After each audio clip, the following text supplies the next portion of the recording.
Hi, my name is Rose, and I'm from Florida. Please like and subscribe. Ever since I can remember, I've always led a pretty normal life, filled with the 3 F's: food, friends, and football. And when I turned 14, I knew I wanted to try out for my high school team. Girls playing football? Ha! Please. I threw the ball at them to show them my skills, but right then, this girl walked in its path. Ow! You missed. You do better as a cheerleader. I ignored them and rushed over to her. I am so sorry. Are you okay? No worries, I'm okay. But you know, I have the combinations for their lockers. Huh? I saw how those jerks were acting, and I was actually coming over to give them a piece of my mind. Yeah, those boys make me so mad. But I say, don't get mad, get ants. April and I filled their helmets and couldn't help but laugh as we watched them squirm and swat while trying to explain to the coach. I'm April, by the way. Nice to meet you. I'm Rose. We've been partners in crime ever since, making prank calls to our classmates, baking cupcakes with gummy worms for the bake sale to annoy the snooty girls, usual high school stuff. But then things took a turn when I hit sophomore year. One day, I was running late for class, but I had to pee. When I came out of the stall, I saw this beautiful dark-haired boy with the most intense green eyes. This is the ladies' room? Excusey, sushi in the bathroom? Then he pointed to the wall, and I realized I was in the wrong place. Oops.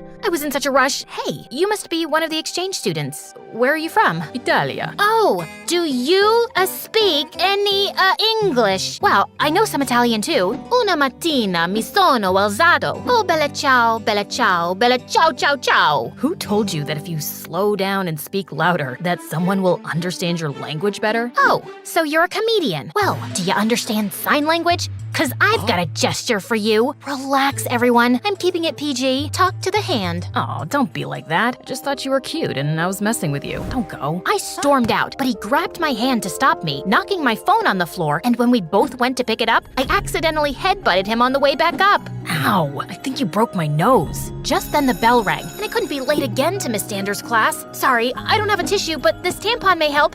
You'll be fine. I made it to class 15 seconds after the bell rang, and I couldn't wait to tell April. But just as I was about to give her the deets, he walked in. Class, I'd like to welcome one of our new exchange students. Holy moly. She asked if anyone would volunteer to take him to the nurse, and April's hand shot up in the air like a rocket, but Miss Stander pointed at me. Since you were late to your seat, perhaps you need a lesson in thinking of others, not just yourself. Come on, holy moly, let's get you all better. As I walked him to the nurse's office, he kept trying to talk to me. I'm Billy, but I knew, like this, I might fall for his charms. So I panicked and pinched his arm to get him to stop talking. Ow. Oh look, here we are. Bye! And after school, all the girls, even April, started gushing about how gorgeous Billy was. I mean, even with his nose all bandaged up, he's so dreamy. The next day, I was having lunch with April when we saw Billy talking up some of the cheer squad. I bet he loves the attention. Ugh, he's such a flirt. Then we heard a familiar voice behind us. Yes, he is. Am I having the side effects of today's lunch food, or is he in 2 places at once? Oh, that's my twin brother. Yo, Blaine. April and I were both shocked. I was glad Billy wasn't a flirt, but then my brain was working overtime on a plan as Blaine walked towards April. Billy for me, Blaine for April.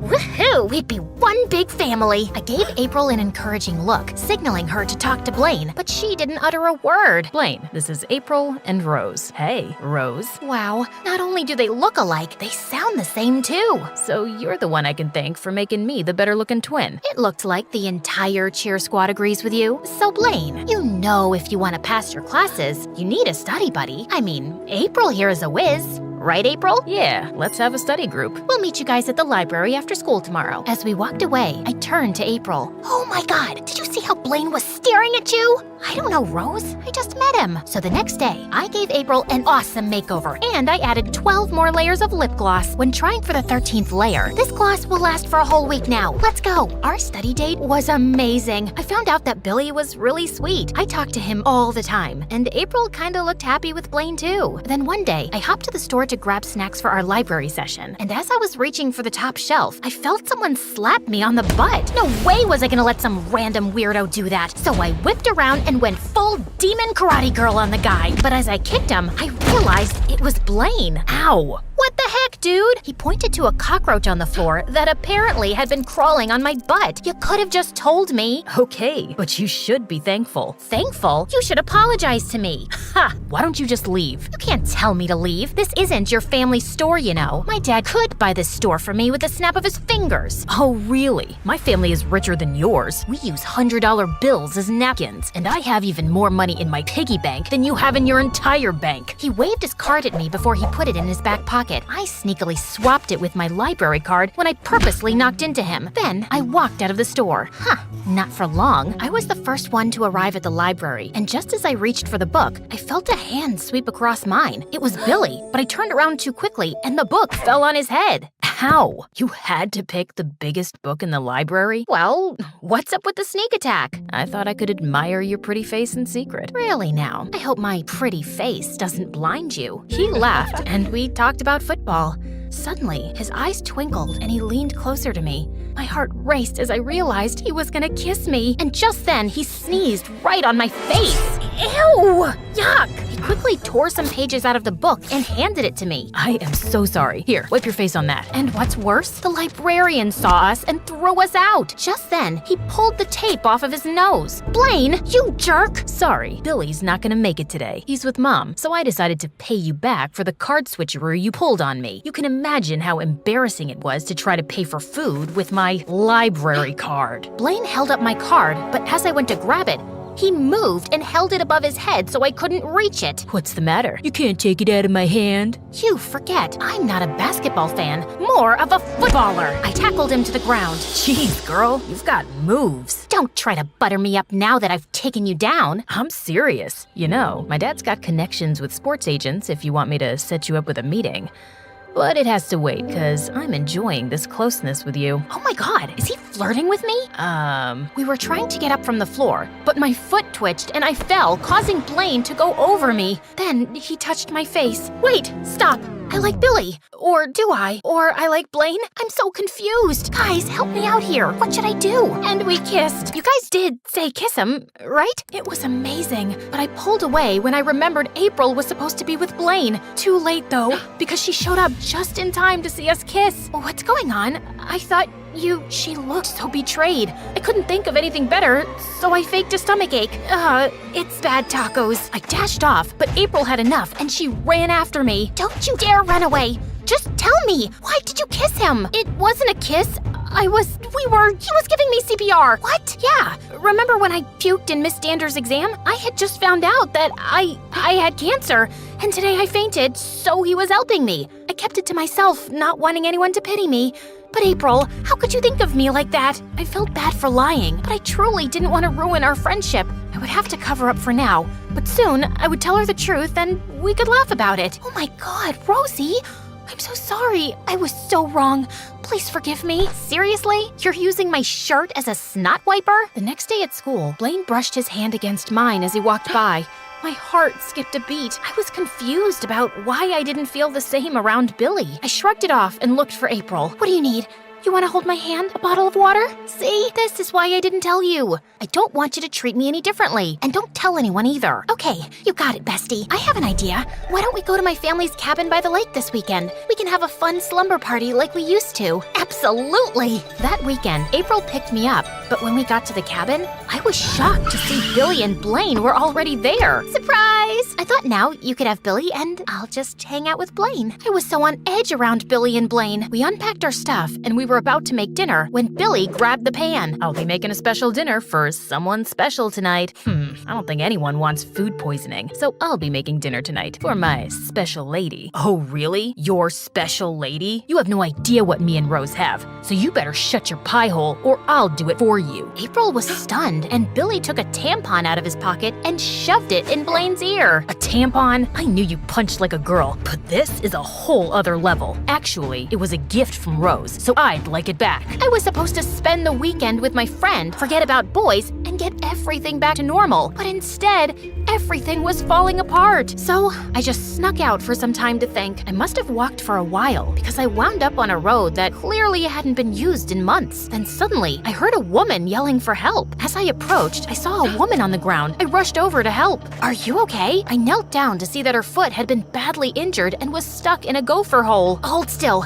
I think I can use a branch to pry you loose." I freed her from the hole and took her to the hospital for treatment, but she needed blood, and luckily, I was a match. When she woke up, she called me over. You are an angel. I would have surely been there for a month if you hadn't saved me. If I had a daughter, she'd be just like you. As she hugged me, I fought back the tears, thinking of how much I missed having my mom around. No matter what you do or how rich you are, there's no replacement for a mother's love. My sons forgot their undies, so I tried Google Maps to reach them, but I got lost. I just called them, and they should be here soon. You know, I am so proud that nothing can come between them, and they are always together and take such good care of me. Just then, April, Billy, and Blaine showed up. Mom! Wait, these are your sons? Blaine rushed for medicines, and Billy came to hug me. I was so worried about you. I'm glad you're okay. But as I hugged him, I realized I was looking over his shoulder with my eyes glued to Blaine. It was then I knew that Blaine was the one, and also that I would have to give him up.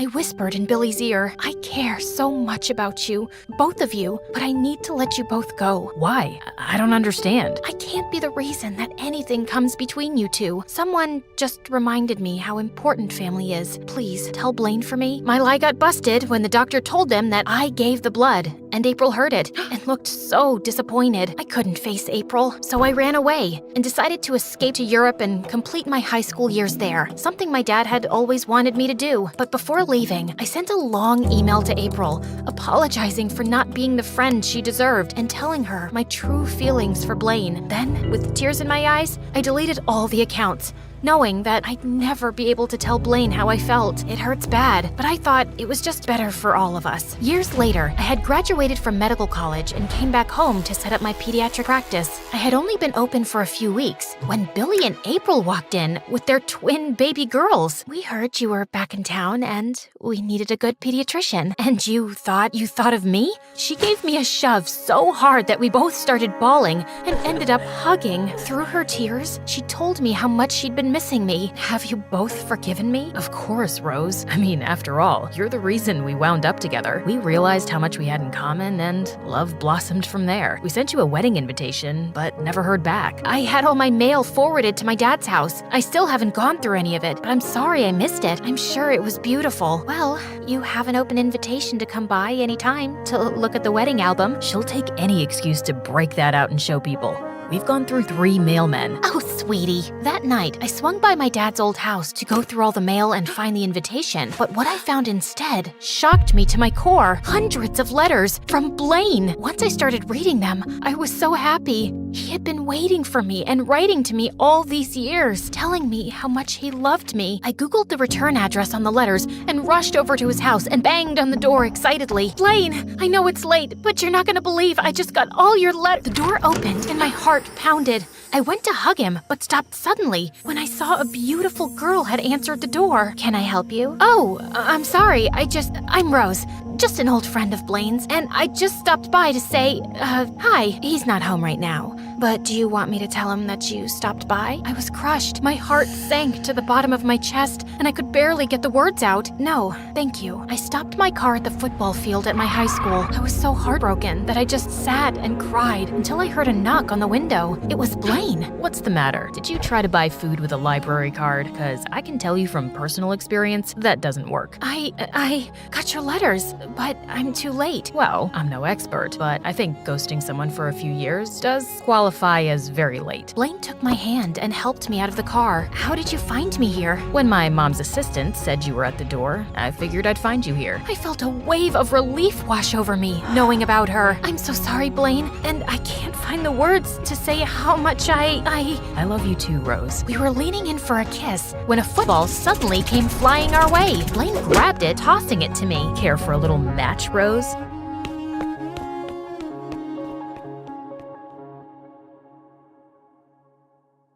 Some superheroes strut around in capes, while others rock pixie boots and a trendy poncho. Because, yes, You are looking at a real superhero. Hi, I'm Annie, and I'm from New Jersey. Don't be fooled by my cute pink locks and dazzling big blue eyes, because as it turns out, I'm also a bit of a crazy, jealous maniac. You know, every superhero has a weakness. Mine was my dad. My dad was the center of my world. Mom left when I was 3, so it was always me and him. We'd hang out all day, and he'd do whatever I wanted. Let's jump on your bed and then go fishing for sharks in the park. I've just made the bed and it's raining outside, but whatever makes you happy, my angel. My dad was the best. He was my superhero. We did everything together and made a big effort to share each other's interests. For example, he learned the names of all the dogs from Paw Patrol. You're such a Sky. In return, I learned to play chess, which was Dad's favorite game. Kapow! That's a chick and a mate. One time, when I had a high fever, I asked him not to leave my side for 1 minute. I promise, Annie, I never will. And I totally believed him. He even made a pulley system to get the Uber food delivery to my bedroom window without leaving my room. But then, the worst thing happened. A couple of days later, instead of making me breakfast, he grabbed his car keys and let a babysitter in. I must go to work today, Angel Annie. Teresa will look after you. No, Daddy, I'll go with you. I'm sorry, sweetie. I have to go alone. It's for the best. Why? Because we need the money to live. Fine, if you want to leave, you'll have to step over me, and everyone knows that's bad luck. And to my surprise, he actually stepped over me to leave. I hated babysitters and caused as many problems as I could to get my dad to come back. He used to be late for work pretty much every day and had to sneak out during lunch and leave early to take care of me. So you can imagine what happened next. I got fired. Yay! Daddy's at home forever! Yeah! I was ecstatic, thinking things would go back to normal when I got the biggest shock of my life, kindergarten.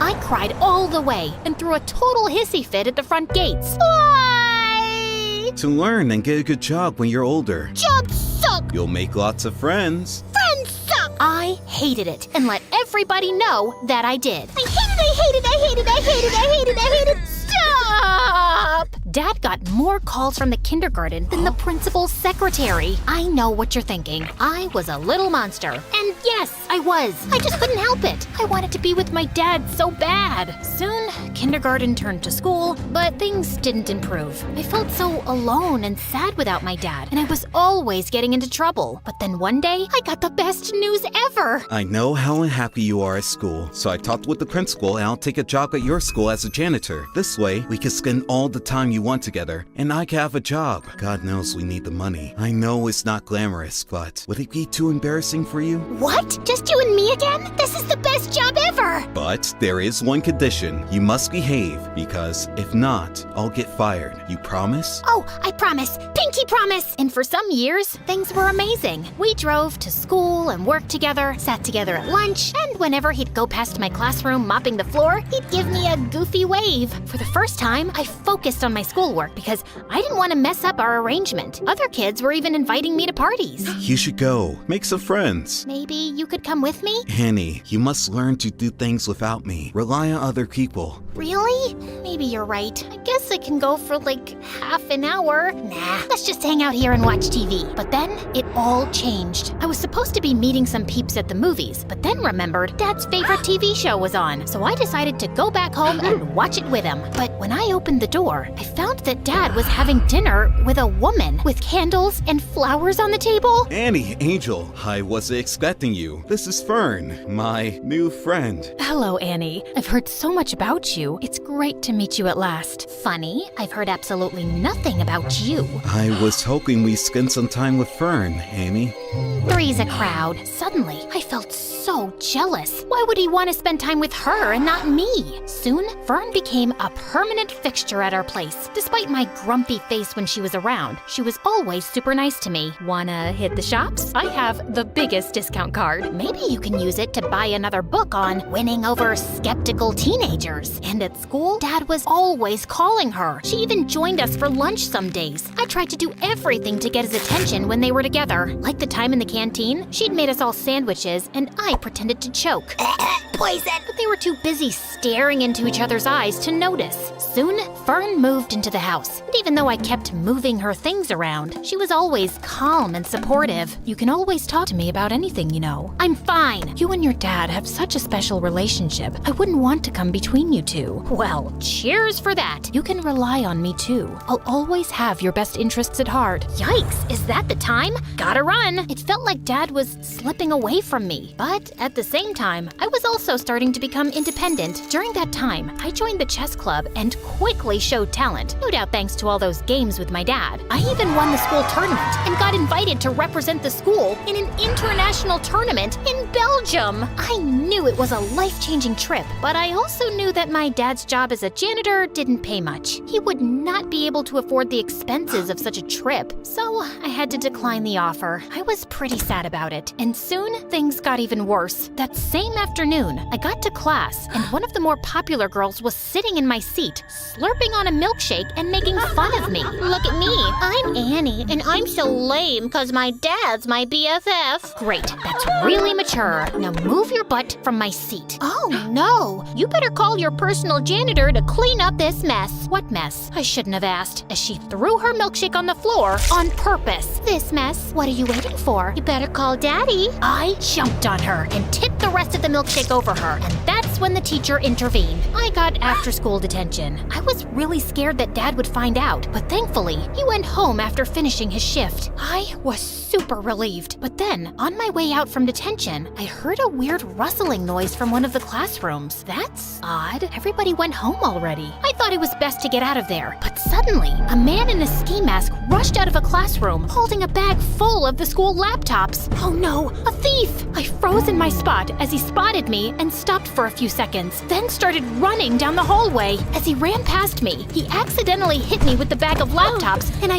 yelled in pain as I stumbled to the floor. Oh my god, are you okay? I looked up in shock as I recognized that voice. Dad? Suddenly, he dropped the bag and ran down the hallway and out of the school. I tried to follow him, but he was too fast. So I sprinted home, and there he was, Dad, completely out of breath and with the ski mask in his hand. The first thing he told me was to keep my voice down so Fern wouldn't hear. Dad, seriously? Stealing from the school? Are you crazy? Annie, you've got it all wrong. Oh, really? Ski mask? Swag bag? Come on! Keep it down, will you? We can't let Fern hear this. Start talking. I did it for you, Annie. Professor Parker told me about the chess tournament and the trip to Belgium. He told me that you turned him down without even telling me. I want the best for you. I don't want you to lose out on something like this because of me. But the moment I saw you, I knew I couldn't go through with it. Now, we can't let the police know. They'll lock me up. If you think about it, no harm was done. Nothing was stolen, so everything's great. Of course, everything wasn't great. While his intentions were sweet, he made a huge mess in school. The principal had reported the attempted robbery to the authorities, and I had to testify in front of the police as the only witness. I couldn't turn in Dad, so I had to lie. I told them that the thief was super short and had green hair. I hoped to keep a low profile about the whole thing, but the next day at school, I was treated like a hero. The girl who saved the school. My hair would have just frizzed out in fear. You're like a real superhero now. Yep, I guess that's me. Want to hang out with us and tell us all about it? And oh, let's snap a selfie. I need to boost my feed with some genuine hero vibes. But the worst thing was, since I caught Dad red-handed, he'd become increasingly clingy and hardly left my side. I guess he was scared I'd confess the truth, but it was really annoying. Like when this really cute boy Warren, who I liked but I didn't think had ever noticed me, talked to me. Hey, Annie. I love to take you out for a burger. Sorry, she's busy. Dad? Come on, hun. It's lunchtime. The first one to our seat wins the pudding. Sorry, Warren. I'll just have to go now. A burger soon, though. Sure. But soon, I started hanging out with Warren and his new friends all the time, while Dad's excuses to drop by became increasingly awkward and downright embarrassing. I came by to check if you've seen my lost, mop. Thought I might have wandered into your classroom. And he'd always pick the worst times to barge in. I think I'm falling for you in a big way. I think we need to clear the air here. Dad! I'd had enough, and on the way home, I thought of ways to let him down gently. But I ended up screaming the truth at him in the driveway. Dad, it's time for a reality check. You can't shadow me forever. How about picking up a hobby that doesn't involve stalking me? You're suffocating me. Then he looked down and rolled his puppy dog eyes. I began to feel very guilty. But then, big news popped up on my phone. A very short man with green hair had been arrested for the school robbery. And it was all because of me. Annie, we must go on the run. No, Dad. You need to confess. Confess to what? And suddenly, we both turned around, and Fern was standing there with the groceries. To not cleaning the bathroom properly. You have never cleaned it properly, Annie. Oh, I think my sock drawer needs some reorganizing. Annie, you can tell me anything. I'll always take your side. You can trust me. I didn't tell Fern. I thought she wouldn't understand. I tried to forget the whole thing, but I felt so guilty. That innocent guy was in jail because of me and my dad, and we needed to set the record straight. But I just couldn't turn my father over to the police. That night,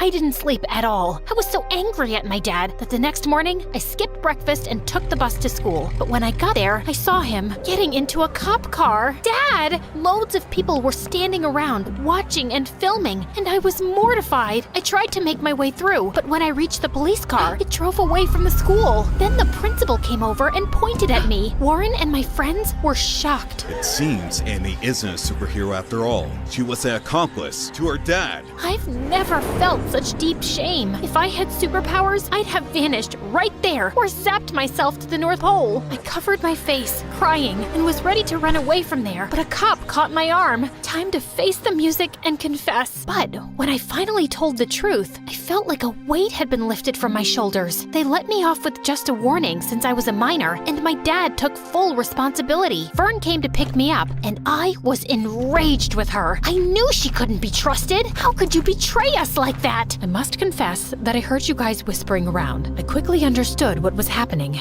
and I knew I had to step in. You didn't deserve to live with that huge secret and with the guilt. I knew it was the right thing to call the police, and I was about to do it, but then I just couldn't. Not to save your dad, but because I know how close you guys are and how devastating it would be for you. I just didn't want to hurt you. I started crying. Thank you, Fern, for everything, and I'm sorry for being a brat with you. Fern hugged me firmly, and I hugged her back. During those hard times, we became really close. She took me home and stood firmly by my side through it all. But if you didn't turn him in, then who did? Some weeks later, they allowed me to visit Dad. I confess everything myself.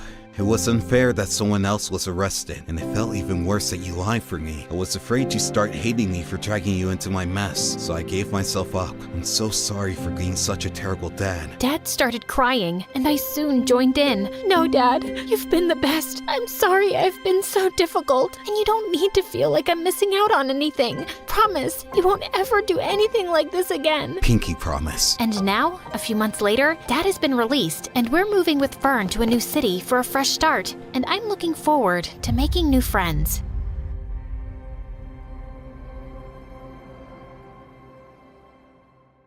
There I was, standing alone on the edge of a cliff, when someone suddenly tackled me to the ground. Aloha, I'm Hannah from Hawaii. Please like and subscribe. I had an amazing life with my two moms. Mom, my birth mother, and Mom, who's from Australia. They managed one of the top hotels on the island, so every day was a vacation. We were always happy, and they gave me so much love and cool stuff. But my life took a wild turn when I turned 15, and some billionaire bought that hotel, firing my moms and all the staff to bring in his own people. My moms had to start working at the small local hotel, cleaning rooms, and money was tight, so they were always freaking out about the bills. Don't waste water. I still have shampoo in my hair. Turn off the lights. Do you think I own the power company? I'm in here. Use candles. One time, the bottom of my sneakers fell off, so they tried to duct tape them together, but no luck. No problem. You can wear mine. But your feet are huge. So put extra socks on. But even with extra socks, I face planted trying to walk in them. Okay, fine. We'll get you new shoes. The next day, my moms presented me with their idea of new shoes, which they got from the hotel's Lost and Found. I was disappointed that they weren't brand new, but they were kinda cute. Later that day at lunchtime, my friends and I were talking about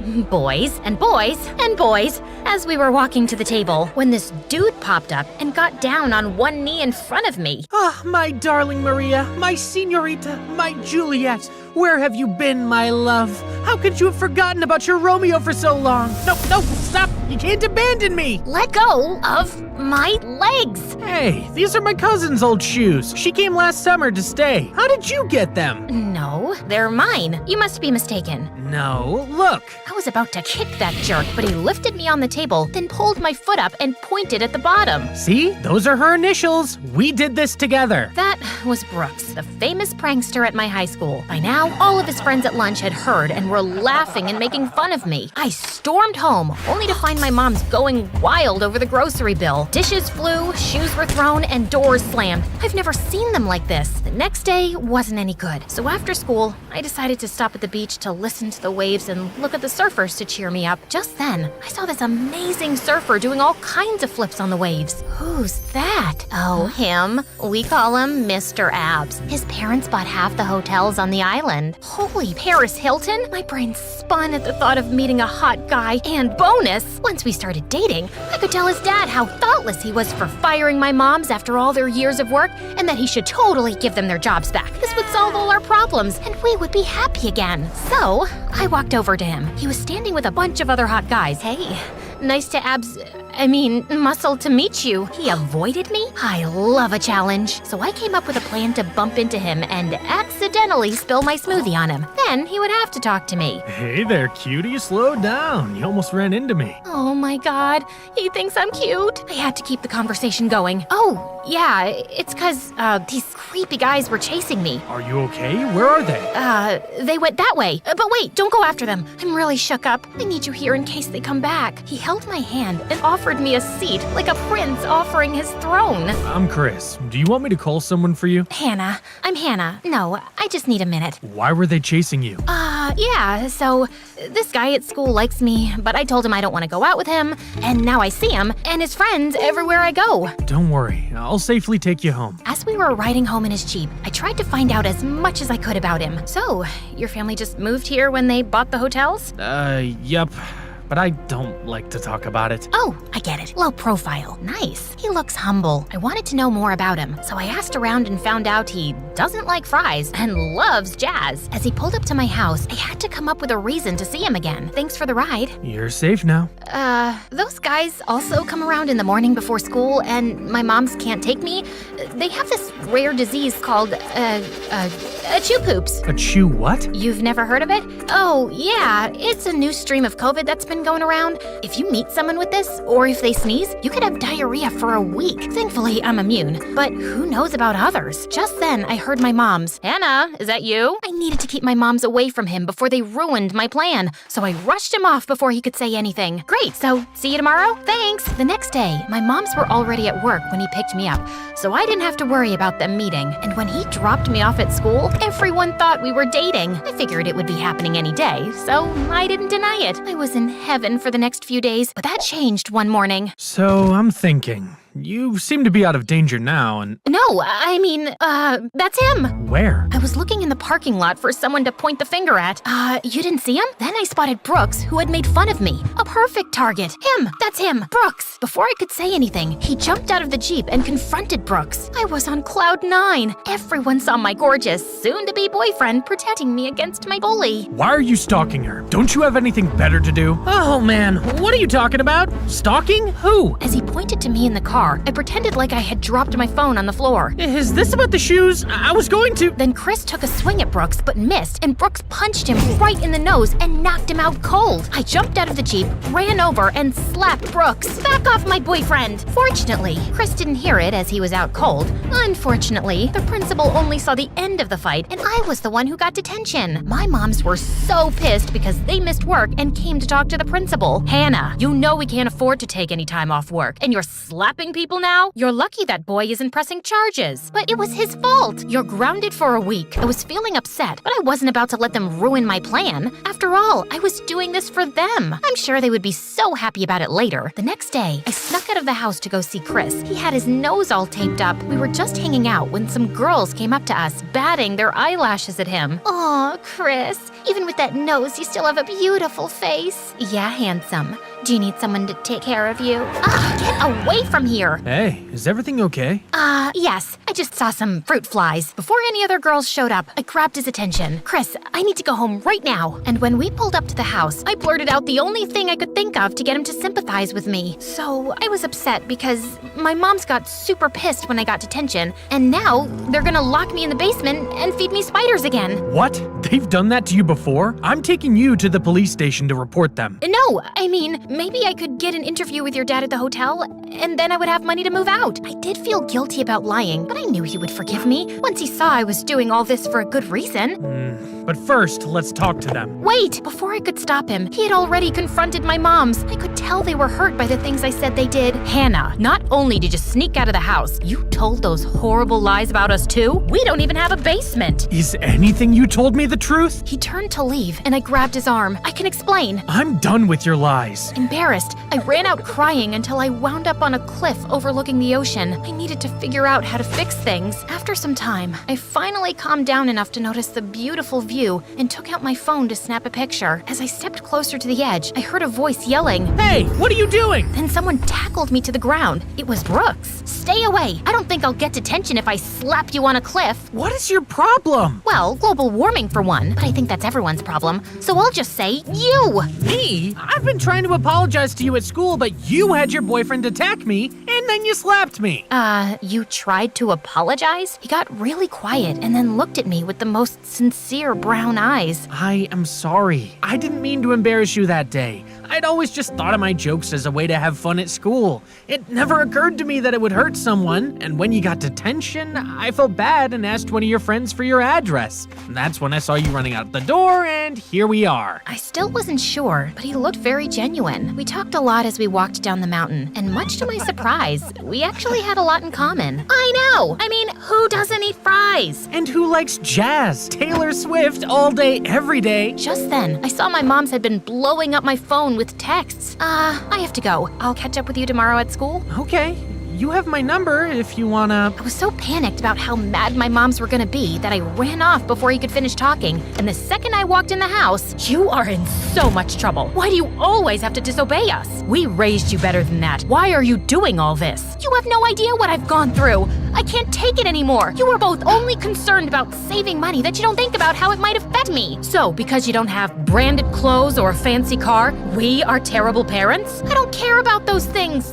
Forget it. I'm grounded, so I'll be in my room. I ran to my room, and even though it all went sideways, I spent the night thinking of any way that I could fix this and still get their jobs back. The next day at school, Brooks saw how upset I was. Didn't go so well at home? That's putting it mildly. You know you can trust me, right? I meant what I said about not wanting to hurt you on purpose. I told him everything. It felt so good to finally be honest. Keeping up with all the lies was exhausting. Why did you lie to him? Shouldn't you be with someone that likes you for who you are? Absolutely. I think I just started and it snowballed, but I have a plan. I just need one more shot with Chris to make him introduce me to his dad. Honestly, I think even though you have good intentions, you're doing bad things to people to get what you want. Trust me, I know a little bit about that. I got so mad that I yelled at him. No way! What you do and what I do are completely different. After school, I went to talk to Chris and begged him to listen. If you would just listen, I could explain everything. I wanted to get to know you because I really did like you. And when you like someone, you tell them so many lies that they don't know who you really are? Well, no, that wasn't the plan.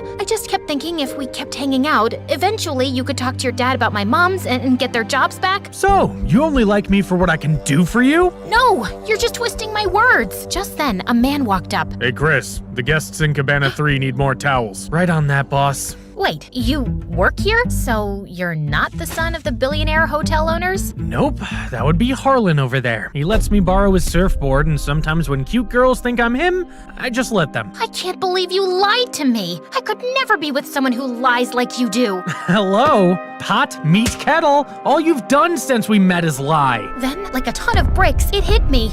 He was right, and I was mortified because I wasn't just like him. I was quite possibly worse. It did make me realize realize I needed to change my life and be better. First thing I needed to do was to come clean to my mom's. That night, when my moms came home, I made dinner for all of us, and I explained everything to them. You should have come and talked to us instead of coming up with some crazy plan. We do worry about money, and life isn't easy. We may fight, but every loving family fights. We're sorry for making you feel like we're not happy. We love each other, and you. That stuff money can't buy. I'm so sorry too. I know I acted terribly. I just wanted you to be happier and not worry about money. We love you, and we forgive you, but you're still grounded. And maybe you could also let me run the water until I've gotten all the shampoo out of my hair? Don't push it. The next day, I started helping around the house. I also started doing odd jobs in the neighborhood to help my moms with the bills. A few weeks later, a woman called asking me to paint her fence. When I got there, she walked me into the house. My son has told me all about you. Your son? I'll leave you two to work it out. I turned around to see Brooks. I'm sorry. It's okay, I think. I should have been more supportive. Actually, I'm glad you did. I needed to hear the hard truth, and I'm just happy that I have a good friend who isn't afraid to tell me that stuff. Not a good friend, a best friend. So, I'm guessing your mom doesn't need the fence painted? Oh no, she does. But it's a job for two. So, just remember, every lie has two lies. The lie we tell others, and the lie we tell ourselves to justify it. Or like we say in Hawaii, it's better to lie down with a lay than lay with a lie.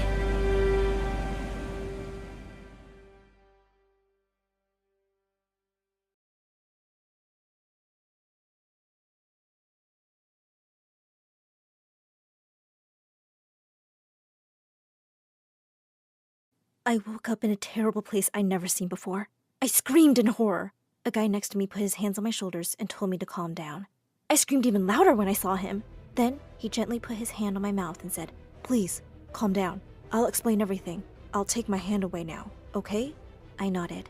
He pulled his hand back and, oh boy! I looked into his eyes. He was so cute. I demanded to know who he was, and he said, "I'm your brother. I just told you half an hour ago." What is he talking about? I don't have any brothers or sisters. Do I look like a crazy person to you, moron? He explained that he'd been looking for me for years. He'd finally found me. He'd waited for me after school and had tried to talk to me and explain everything. But you passed out. I had to get you here. I didn't have a choice. I started screaming again. He pushed me into the corner and stood up. He said, "Sorry, sis. I have to do this. Forgive me." And just like that, he left.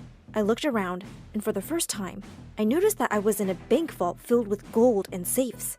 This was crazy. Then I looked back at him, and I could see him clicking a digital locker. The wall opened, and I saw a super fancy apartment behind it. Minutes later, he came back with some fancy-looking food and asked me to eat. I'm not going to eat anything until I know what on earth is going on. Okay, you lose. He started eating, making all these annoying noises. Such a creep. After he was done, he offered me some water, and I agreed to drink. I asked him about this place and why we were here. "Oh, I live here." "Who lives in a bank vault?" "Its owner." This was getting more confusing. I asked him how he could own a bank vault when he only looked about 18. He said he was a self-made billionaire who created mobile games and had a huge company. I asked him why he was keeping me here, and he suddenly looked really mad and got up to leave. "You asked too many questions." I started crying and begging him to come back. "I just want to talk to my parents. Please." He froze. "Don't worry about them." And with that, he left. He came back minutes later with a blanket and a pillow. "Don't bother crying for help because no one can hear you in here." I asked him about my phone. "Oh, I think we forgot it at the restaurant. Here, take this." He threw the latest iPhone he was carrying. I was thrilled. I waited for him to leave and dialed my dad's number. The phone didn't have a SIM card in it, and I couldn't download any message app because there was no signal or internet connection. Of course that would be the case. How dumb of me to think I could use the phone to get out of here. The phone was filled with all of his stupid games, and I played them all night till I fell asleep. After a few hours, I opened my eyes, and his face was very close to mine. He was looking at me creepily. It startled me and I pushed him away. "You do look a lot like her." "Like who?" "Our mom." "Listen, you creep. If you knew my parents, why didn't you just come to our house and introduce yourself like any sane person would, instead of keeping me here like a psycho?" He gave me a cold look and changed the subject. "Here, I got you some food." This time, I was really hungry, and I ate all the food in one go, while he just kept looking at me like a creep. Again. "Can you at least tell me your name, brother?" He looked deep into my eyes. "Justin's mother has 2 children, a girl and a boy. The girl's name is Abby. What's the boy's name?" "My name's Abby." Was he talking about my mother? The child's name would be Justin. "That is correct. But Justin's mother loved Abby more. Justin's mother didn't love Justin, and he walked away.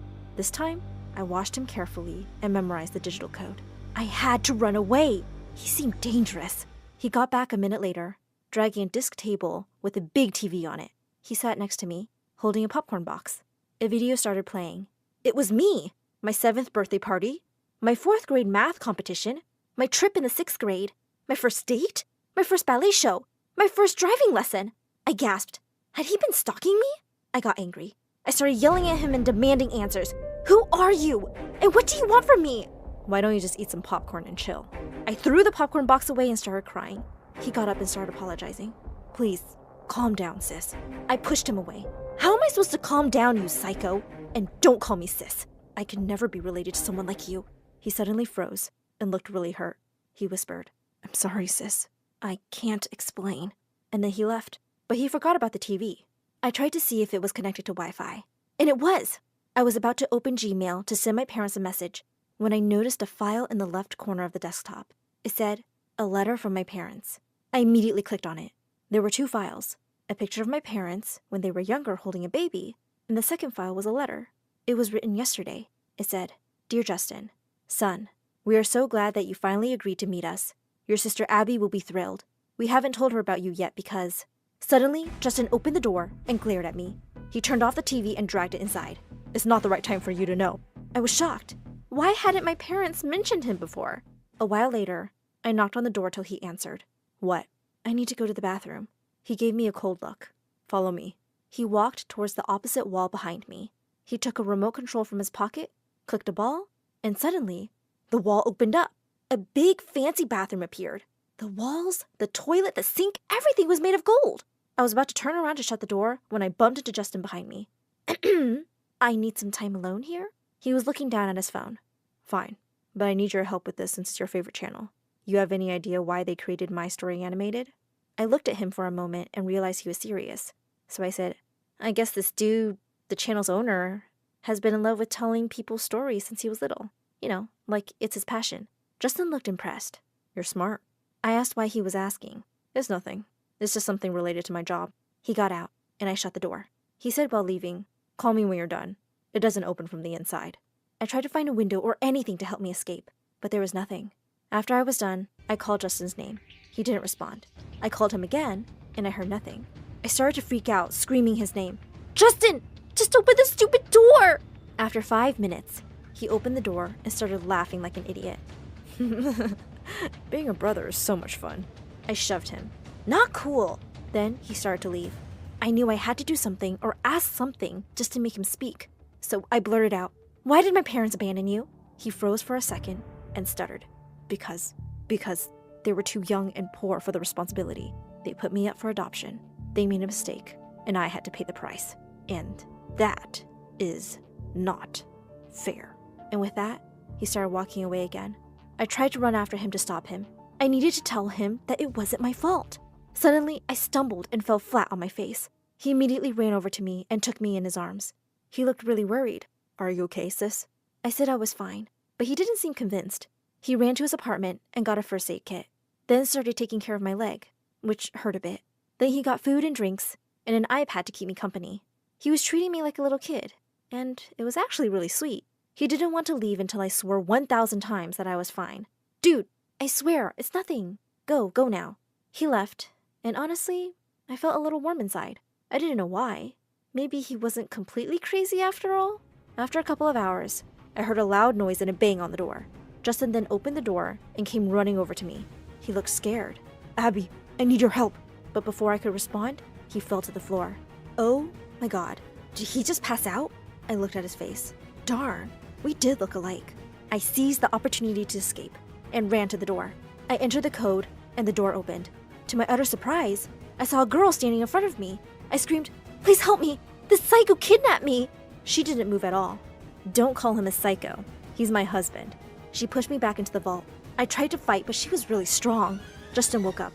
Get away from Abby, now. Are you okay, my love? Did this girl hurt you? No girl messes with my husband. I'm not your husband, Judy. We broke up. You're only my assistant now. Okay, this is getting weirder. Now I have to deal with 2 psychos. Then Judy pushed me back, went straight over to Justin, grabbed his face and kissed him. "You're mine, Justin!"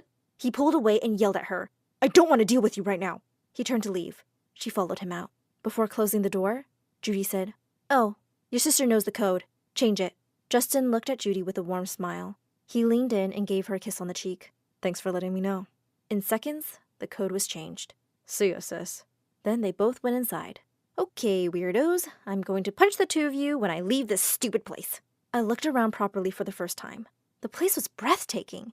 I started to wander around. I picked up one of the gold bars, and it was so heavy that I almost dropped it. I looked at it, and it had my name carved on it. That was strange. I looked at another bar, and it also had my name. And then another, and another. They all had my name on them. I felt so confused and alone. I sat on the ground, and before I knew it, I was fast asleep. After a while, I heard someone whispering my name. It was Justin. I opened my eyes and said out loud, "Hey, why is my name?" But he put his hand on my mouth again. "Be quiet, please. I see you saw all this. Your name is there for a reason. I can't explain. Now please leave this place and go to your corner. Don't stay here. Trust me on this one." Trust him? How could I? Then he held me by the arm. This time, I didn't push him away, and I wasn't sure why. He took me to my corner. "Listen, Abby, about that girl, Judy." Then his phone started ringing. How was that possible? There was no signal. He looked at his phone nervously. His face turned pale, and then he looked at me. "I have to take this right now. We need to leave this place as soon as possible. It isn't safe." And then he left. I heard him talking on the phone. "Yes, she's still here." Minutes later, Judy burst in. She walked over to me and snatched my necklace from around my neck.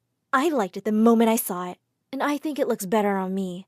"Hey, that's mine! Give it back! Come on! You have an entire bank vault filled with gold, and you want my cheap necklace?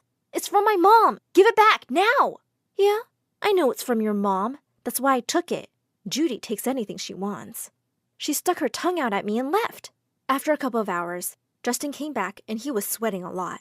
He was wearing a formal suit now. Judy followed him, wearing an ugly wedding dress with my necklace. Her smile was creepy.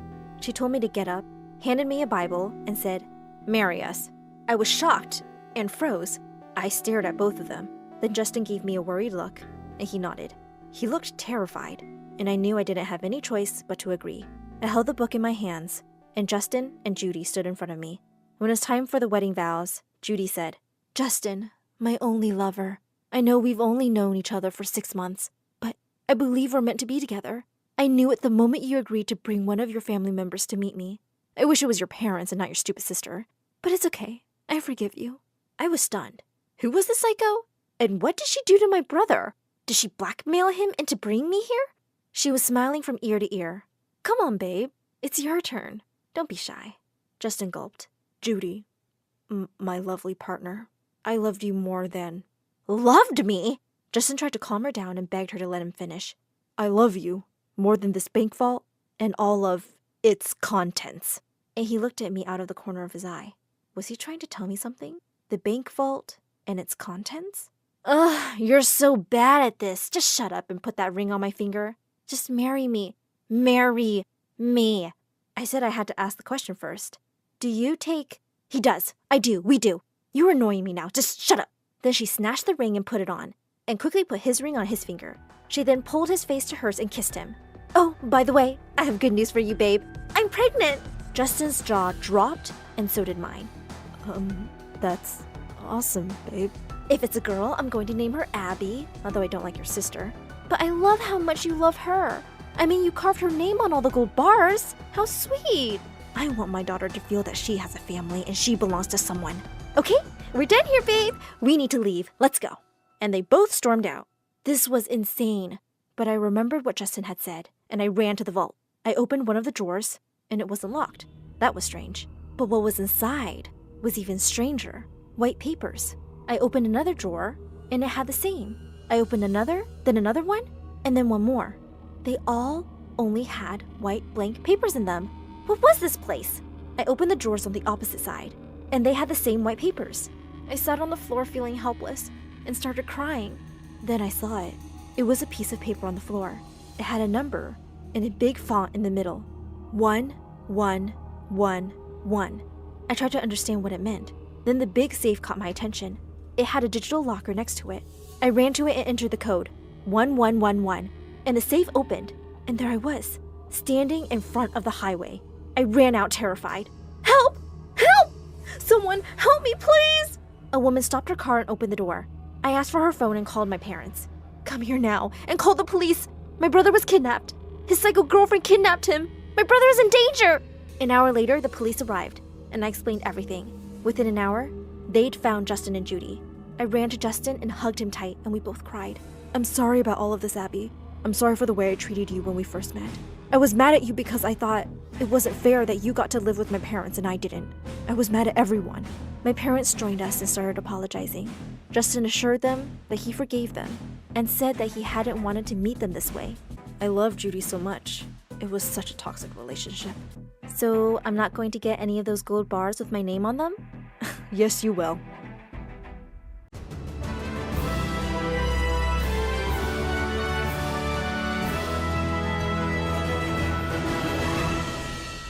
I woke up in the middle of the hallway when suddenly I heard kissing noises from my twin brother Mark's room. I took a peek from the door and had the biggest shock of my life. He wasn't kissing his girlfriend or another girl. He was kissing my boyfriend, for the love of God. I was so shocked I started nosebleeding. I barged into the room screaming, "What did I do wrong? Don't you like my long hair anymore?"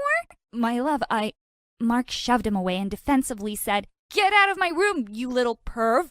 He then ran to the window and started pretending to throw up violently. "Oh, and now you're pregnant? Lagot kai." "Shut up, brat. It's not what you think." My boyfriend immediately jumped out of the window without any explanation and was never seen again, ever. He was a jerk anyway. Mama barged in and asked what happened. "Ma, Mark kissed my boyfriend." Correction, her stupid boyfriend sneaked into my room and kissed me. Gadidi, it's not my fault that both girls and boys are crazy about me. OMG, you're just jealous because I'm better than you at almost everything, even soccer. You wish. I'm the man of the house. I'll do whatever I want whenever I want, and I will make sure to ruin your life. Mama glared at me. Stop annoying my darling boy. Gay or not, at least his room is clean. Look, it's more organized than your entire life, you useless girl. Go clean your room now. My room is always clean. It's just organized in a messy way. And did you ever hear him threatening me, like just now? Mama continued blabbering, which made me sleepy, and I yawned. Moments later, I just dropped on the floor and fell asleep. Again. Oh, hi there. My name is Trixie. I'm from the Philippines, and I have a condition called narcolepsy, where I sleep literally anytime and anywhere. But that didn't stop me from stealing my brother's girlfriend to get revenge on him. Like and subscribe to hear my story. You see, my annoying brother was in the same class as mine, and he made my life crazier with this condition. One day, our history teacher was talking about how our country was made up of 7,640 beautiful islands when Christian, Mark's best friend, suddenly went down on his knees and asked me to marry him. Was this for real? Oh, yes, Christian, I do, I will marry you. Suddenly, our teacher kicked my seat and I was wide awake. Detention for sleeping in class again, Trixie. I looked around and saw that everyone was laughing at me, including Christian himself. My stupid brother teased me. Oh, yes, Christian, I do. I will marry you. So freaking stupid. Oh no, had I seriously said that? I had been secretly crushing on Christian since forever, but I'd never admit it because he was my jerk brother's best friend. While on my way to the detention room, I bumped into Christian of all people. He was grinning from ear to ear as he helped me up. So, I heard from a reliable source that you want to marry me. It was just a dream, like, ew, you're not even my type. My heart instantly raced when he leaned in closer and started playing with my hair. You're really cute, you know. Huh? He pressed my nose and gave a wink before leaving. OMG, my heart! Just then, Mark and his girlfriend Julia, the most beautiful girl in school, walked by me. They just pushed me away and continued walking. I landed on the ground and fell asleep right away, and when I woke up, girls were looking differently at me. Were they drooling? I got even more confused at what they were saying. Oh my God, who is he? He's so cute. Have babies with me, new guy. He can ruin my life and I'll thank him. I passed by a locker which had a mirror attached to it and screamed at the top of my lungs when I realized that someone had cut my hair short. I immediately thought of Mark. It was surely him. I stomped over to Julia. Her eyes grew wide upon seeing me. Did he send you to cut my hair? Huh? What are you talking about and who are you? Duh, I'm Trixie. She looked totally shocked and a bit hooked. Mark was gonna pay for this. This is a joke, right? Julia leaned in closer to inspect my face, and our lips almost touched. You look more handsome than your brother. Mark showed up looking very, very jealous. It gave me an idea for a perfect payback by stealing his girlfriend. Babe, what are you doing? I was just telling your sister how she got uglier in short hair. Come on, babe, stop wasting your time on her. He snatched Julia away, and the girl looked back at me and gave me a weird smile. Later that day, I was looking for her and found her watching the soccer practice along with hundreds of other girls. She was surprised when I sat beside her. I tried talking to her, but she was ignoring me. Why couldn't she be like those other girls who were suddenly going crazy over me? Mark turned in our direction, so I grinned and whispered some nonsense in his girlfriend's ear to make it look like we were flirting. Robot potato. Huh? I so wanted to laugh at Julia's face. The girl looked so confused. I was so loving the look of jealousy on Mark's face. Minutes later, I had fallen asleep in the bleachers, and when I woke up, Christian was kicking the ball and flew it in my direction. Thank God I immediately caught it with one hand. Everyone looked very impressed. I really was good at soccer. Christian ran up to me and said, I'm so sorry about that, dude. Wait, Trixie? Is that you? Why did you cut your beautiful hair? His disappointed face made me want to cry. I missed my long hair so much. Because of that, my hatred for my brother grew even more. Somebody cut it while I was sleeping. I bet it was someone insecure. I made sure that Mark heard it. It will grow back again in a month, don't worry. Anyway, that catch was perfect. You should be our new goalkeeper. The last one is in a coma since he got hit on his head.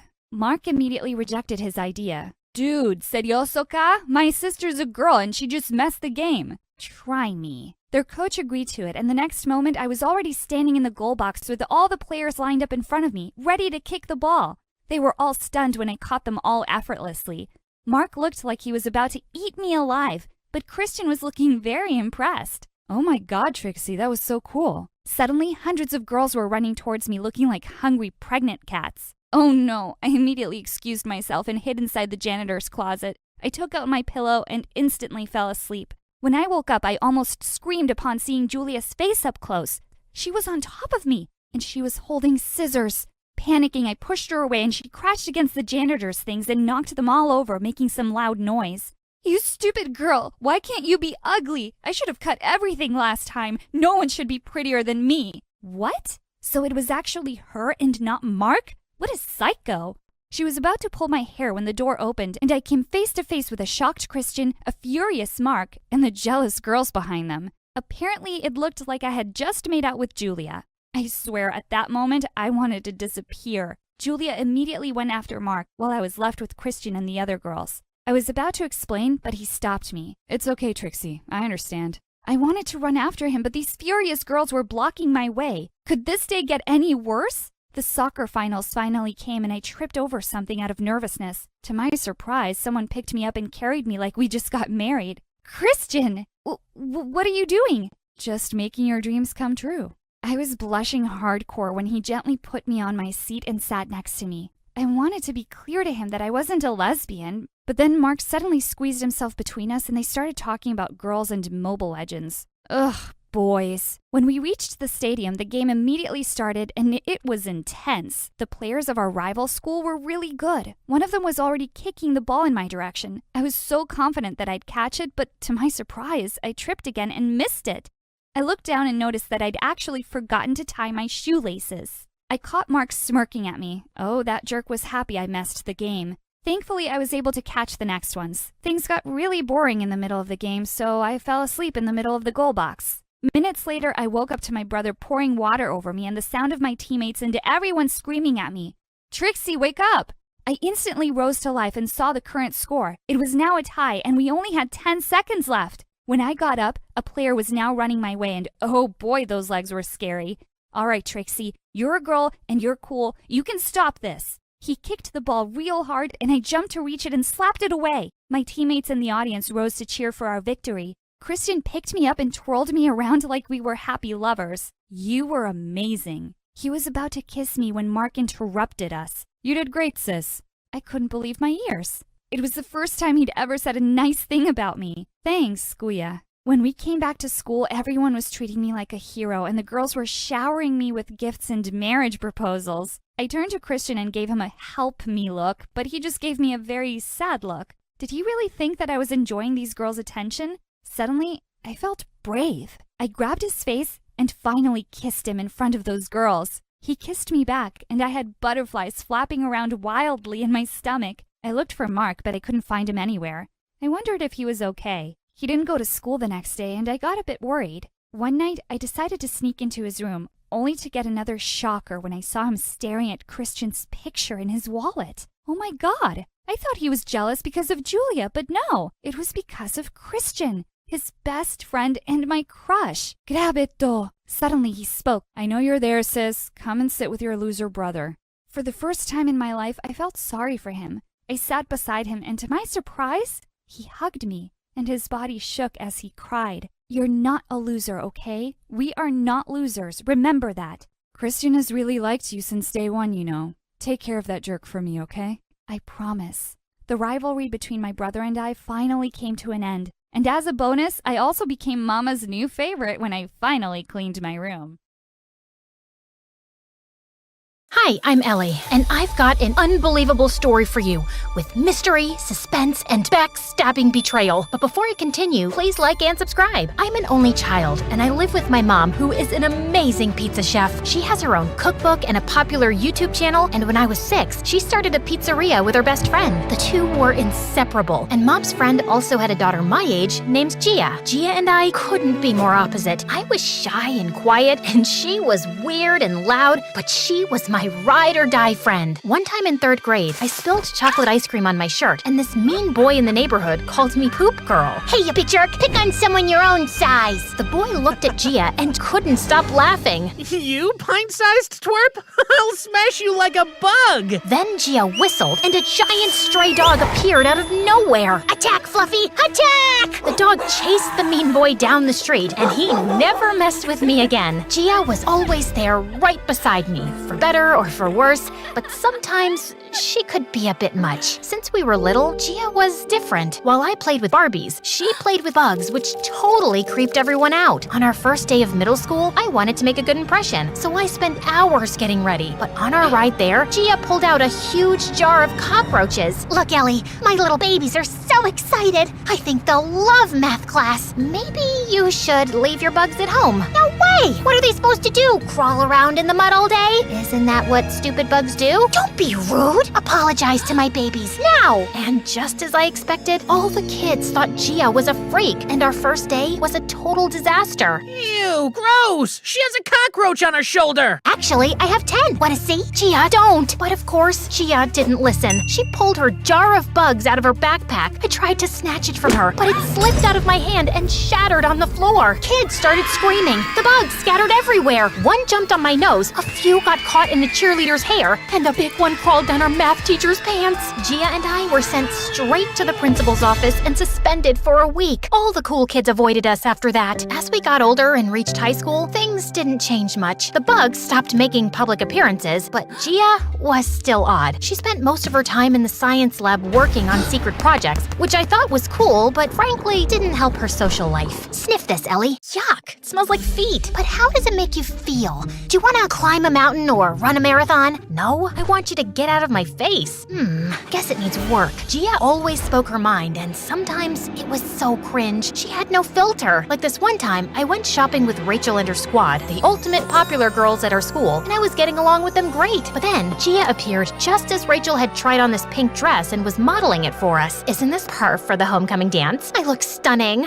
Not to be a buzzkill, but you kinda resemble Peppa Pig. Oink oink. Seriously, Gia? I was just being honest. Is it just me? Or does anyone else suddenly have a taste for bacon? Ellie, we have to go. Your weird friend is freaking us out. Rachel and her friends couldn't leave fast enough. What's wrong with you? Why did you say that? Forget about Rachel. She's lame and her perfume stinks. Come on, let's go down to the pizzeria and say hi to our moms. As much as Gia drove me nuts, I couldn't stay mad at her. She made me laugh, helped me with all my homework, and when our moms were busy working late, Gia always came over to keep me company. She was like an annoying sister. The first day after the shopping disaster, my first period teacher had an announcement. Class, we have a new student. This is Billy Fiss. He just transferred here. Make him feel welcome. He took the empty desk next to mine. Hi, I'm Ellie. If you need to know where your next class is or anything at all, just ask. Thanks, Ellie. I'll be sure to. I did end up showing Billy where his next class was, and we hit it off. After school, we had lunch at Mom's Pizzeria and talked for hours. He was super interested in everything about the school and my life.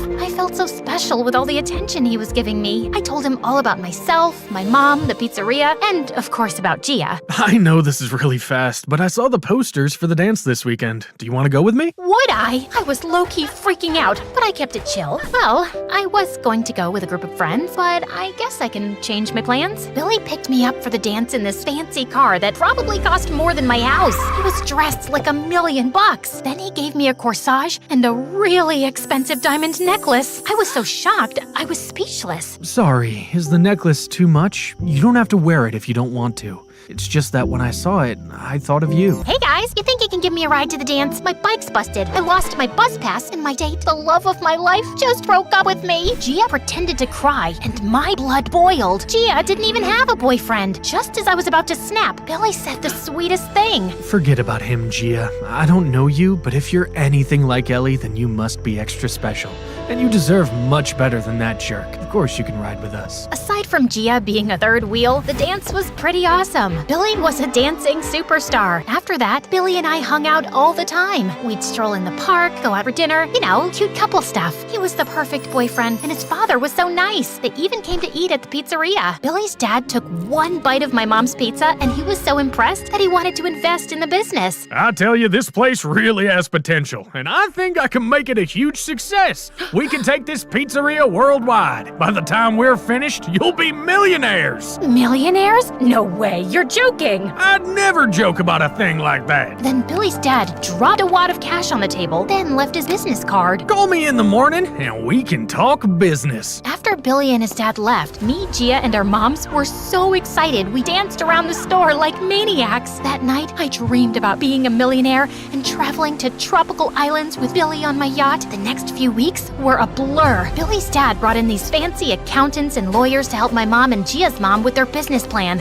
I even started helping out at the pizzeria after school so I could do my part. Gia, on the other hand, was named president of the science club, so she wasn't around much. To be honest, it was nice getting a break from all her silly antics. With working after school and all my homework, I didn't get to see much of Billy either. He sent me sweet texts all the time, but I missed hanging out with him. Then one day, I was passing by the science lab and I heard Billy laughing. I went inside and found him sitting with Gia. They were doing some kind of experiment with this green goo that exploded everywhere. They were laughing uncontrollably and having the greatest time. Hey guys, what's up?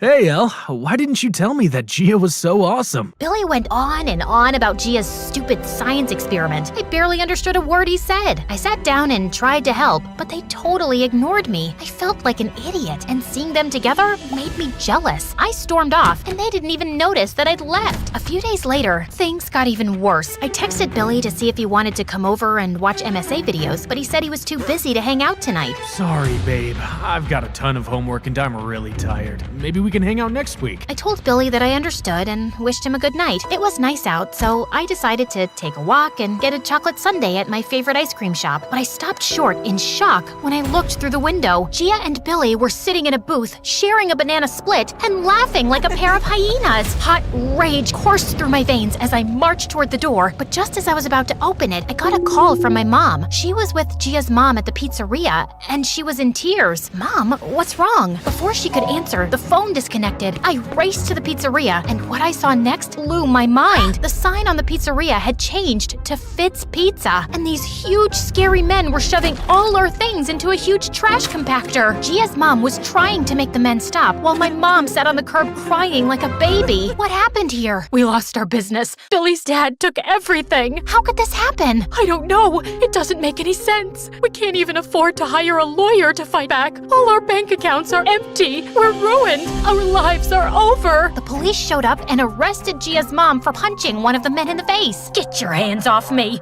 This isn't fair. It's not right. Then Mom fainted. I called an ambulance to take her to the hospital. The doctor said she'd be okay, but they had to keep her a few days for observation. I was devastated. I couldn't believe that Billy's dad was behind this. I called and texted Billy. there had to be some explanation, but Billy didn't answer. I even went to his house, but no one was home. Mom was right. We were ruined. I was so exhausted that I went home to get some sleep. But guess who I found waiting for me on my front porch? That backstabbing witch, Gia. That rage that coursed through my veins before, well, now it was 20 times stronger. I raced toward Gia like an angry bull and tackled her to the ground. You evil witch! I tried to punch Gia, but she grabbed my arms. Ellie, you have to calm down. There's something I need to show you. It's about Billy. I've already seen enough. I knew you were weird, but I never thought you were evil. I saw you with him at the ice cream shop. Oh, that? It was all part of my plan. What plan? To save the pizzeria. Gia led me to her house and into the basement. Take a look. I caught a toad. Billy was tied up to a chair and gagged. He had green slime all over his face, and he smelled like a gym sock. Gia, what the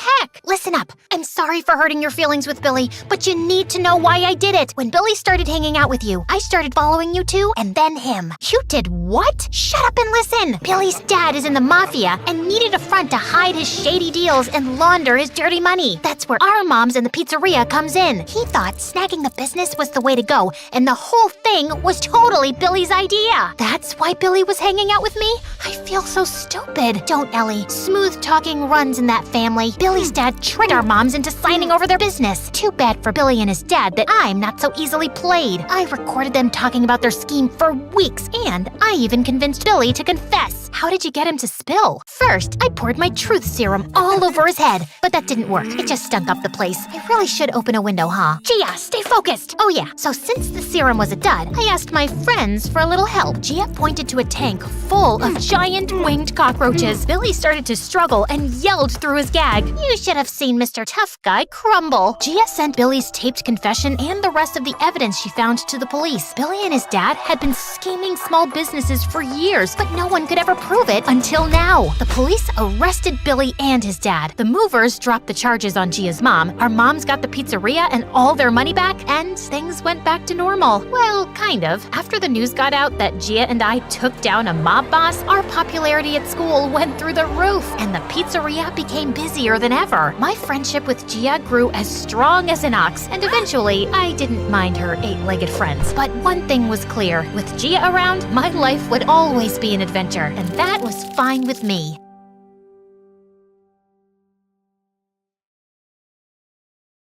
Hi, I'm Sasha from Florida. Please don't forget to like and subscribe. My mom always told me that when I was born, I came like a ray of sunshine in their lives. My parents were struggling financially and were the poorest in their families, but I was a special kid. They could tell from the start that I was super bright, and I could read and count when I was only 3. This made them so proud, especially since my brother Damien, who was 2 years older than me, was just a troublemaker. Once when I was 5, Damien and I were playing baseball in our small yard, and I told him not to throw so far, but he wouldn't listen. Relax, Sasha. Don't be such a nagging baby. But Damien, the neighbors... He threw it again, and this time it broke the neighbor's window, which my parents had to pay for. Damien, you're not getting a Christmas gift this year after that stunt. You're always getting into trouble and costing us money we can't afford. I told him not to throw so high, Mom. Of course you did, baby. I wish your brother was smart like you. Damien looked at me with pure hatred. And ever since then, we fought like cats and dogs, and there was no peace in the house with us around. I kept excelling at school, and with time, my parents' struggles also started getting easier. Dad got a job in the city planning department, and he had a good salary now. The only one getting worse was Damien. He failed 10th grade twice, and now we were in the same class. If you fail another year, you'll have to find a part-time job and pay for your own school fees. I am not spending my hard-earned money on your failures. Sasha, why don't you help Damien with his math? Heck no, I don't want any help from Little Miss Perfect. It's not like I'm dying to teach you, but this is just getting embarrassing, bro. Take my help if you ever want to leave high school. I tried my best to help Damien, but he was such a thick-headed student. How could someone's IQ be this low? One day, while we were sitting at the local ice cream shop going through his homework, this fancy, overdressed girl sitting at a table opposite us started yelling at the waiter for accidentally spilling a milkshake on her. You stupid fool! Look at what you did to my Gucci top! Even though the waiter apologized 10 times, the girl kept being a jerk, and told him she wasn't paying for her food. She started walking out, and just as she was passing by our table, her shoe's heel broke and she tripped. But Damien moved at some lightning speed and caught her just before she fell. It was like watching a Bollywood movie in slow motion. The two were staring deep into each other's eyes till I interrupted. Hey, Superman. These algebra exercises won't solve themselves. Thank you so much. You really are my Superman. You saved my life. I'm Chanel. Watching Dumb and Dumber making gaga eyes at each other was making me nauseous. So I left them and took the bus home. But I was surprised to see Damien and Chanel already there. How did you get here so fast? Chanel drives a Lamborghini. Didn't you see it parked outside? What surprised me even more was that my parents were smiling from ear to ear at her. Her father is actually one of the richest people in town. Yes, and your brother and Chanel are dating now. Isn't that amazing? Dating? They just met.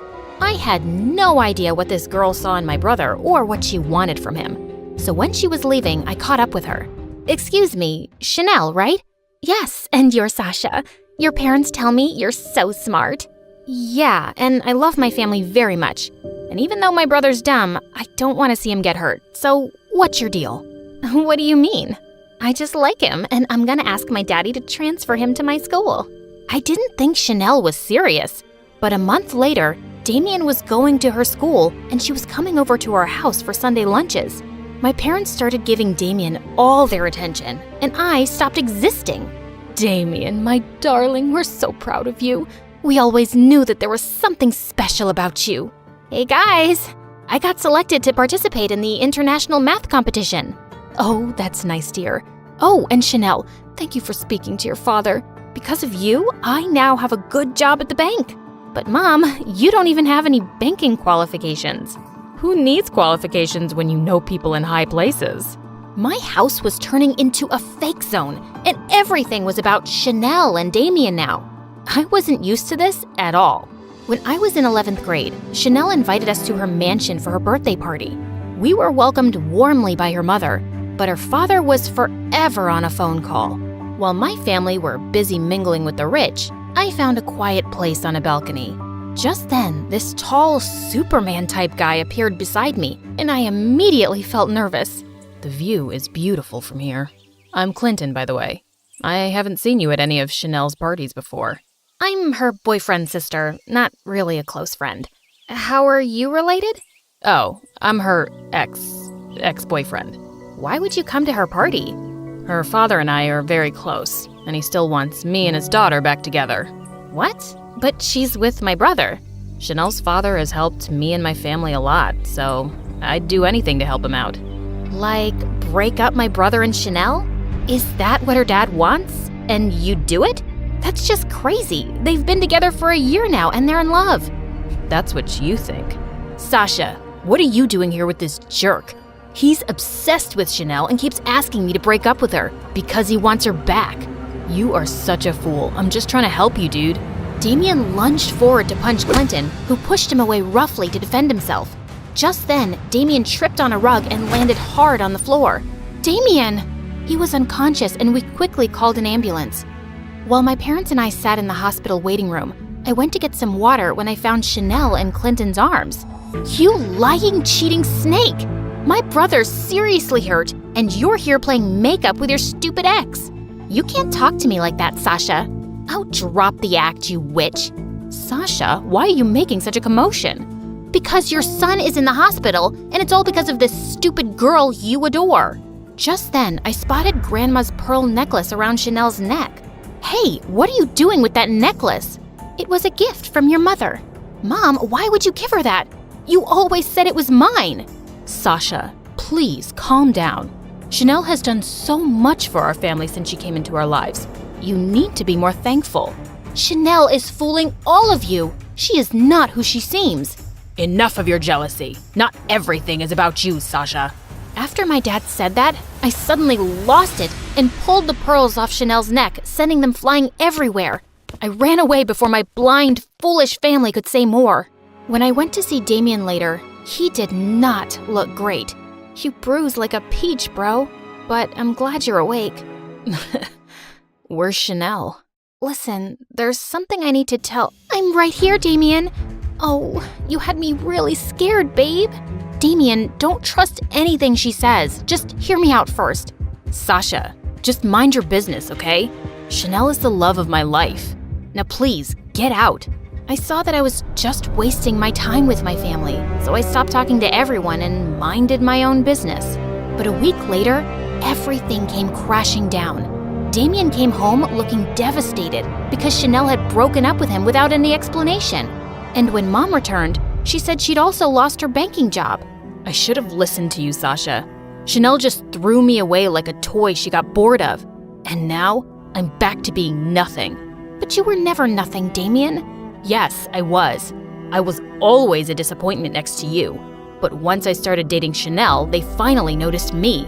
I was worth something. It was true. I'd enjoyed all their attention without ever thinking about how he felt. And for the first time, I hugged him. Just then, Dad appeared, looking frantic. Chanel is a bigger traitor than we could have imagined.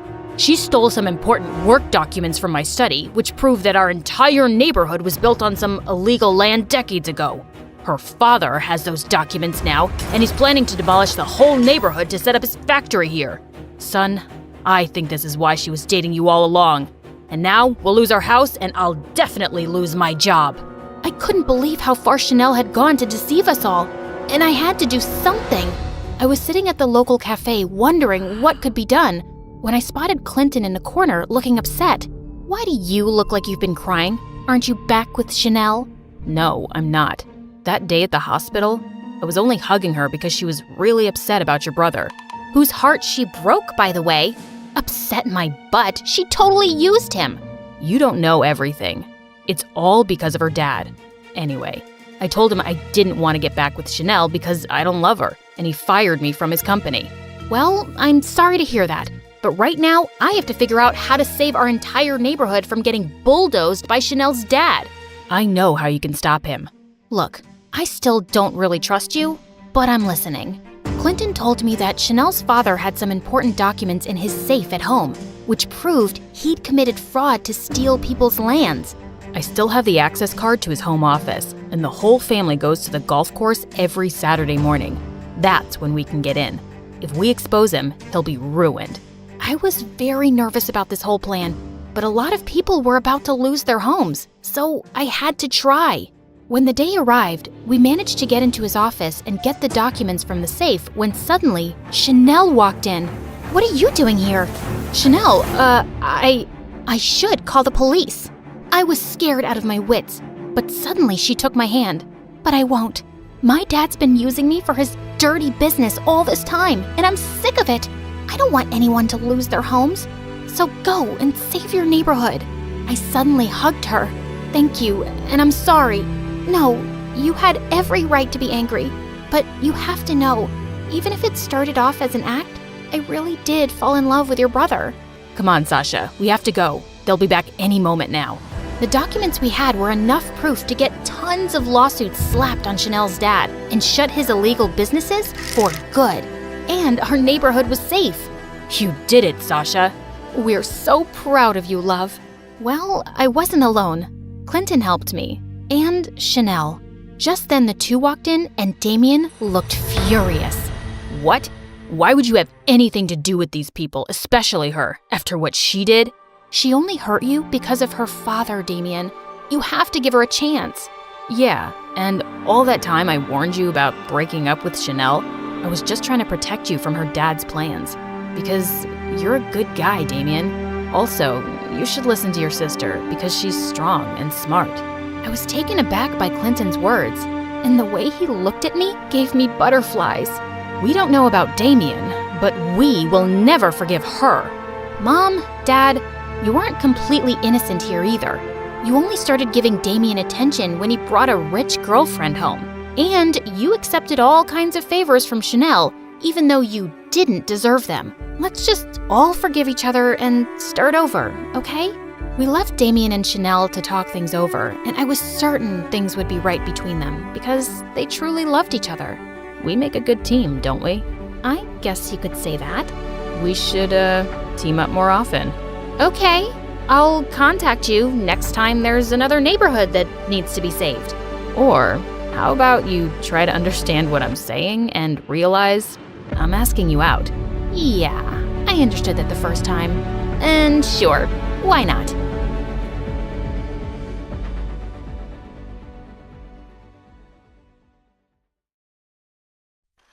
Hi, I'm Milo. Please, like and subscribe, because my story animated will give $1,000 to one lucky person in the coming 7 days. When I was 4 years old, all I wanted was a huge family. Dad, why don't I have a mom?